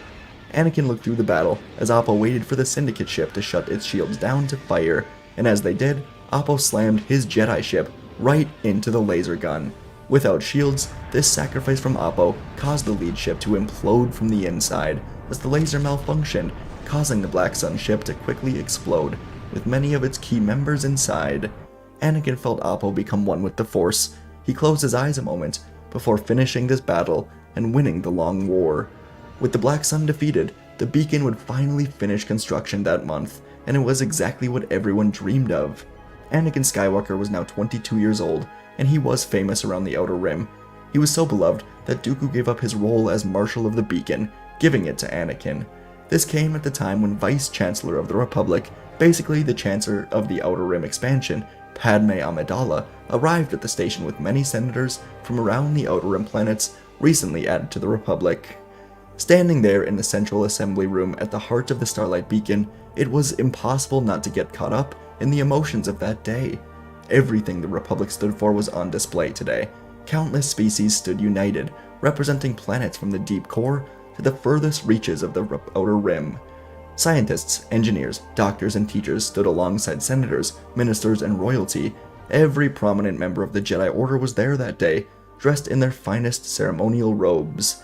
They were not just there as partners to the Republic, but to present a salute of vibrant color, igniting their lightsabers at the very moment Starlight Beacon was completely activated. It had been said thousands of times before that moment, but at that very second, it rang truer than ever. We are all the Republic. After its creation, the beacon became a vibrant hub of activity for the Republic in the Outer Rim. From the towering space station, the Republic offered refuge and resources for everyone who needed it. They would take in the mounting sick and all of the freed slaves they could find, offering hospitality and eventually setting them up with a new life. Marshal Skywalker and Chancellor Amidala dedicated their service to helping these people, and Starlight would be the first of many beacons that would be built over the years, as Republic and Jedi expansion would help integrate a new golden age of the Jedi Republic partnership. Anakin and Padme would keep their relationship professional, as they were both so distracted by their work in this expansion. Obi-Wan would train Ahsoka Tano, as Anakin was busy, but Anakin, Obi-Wan, and Ahsoka would be very close, as they maintained peace together in this new, peaceful era.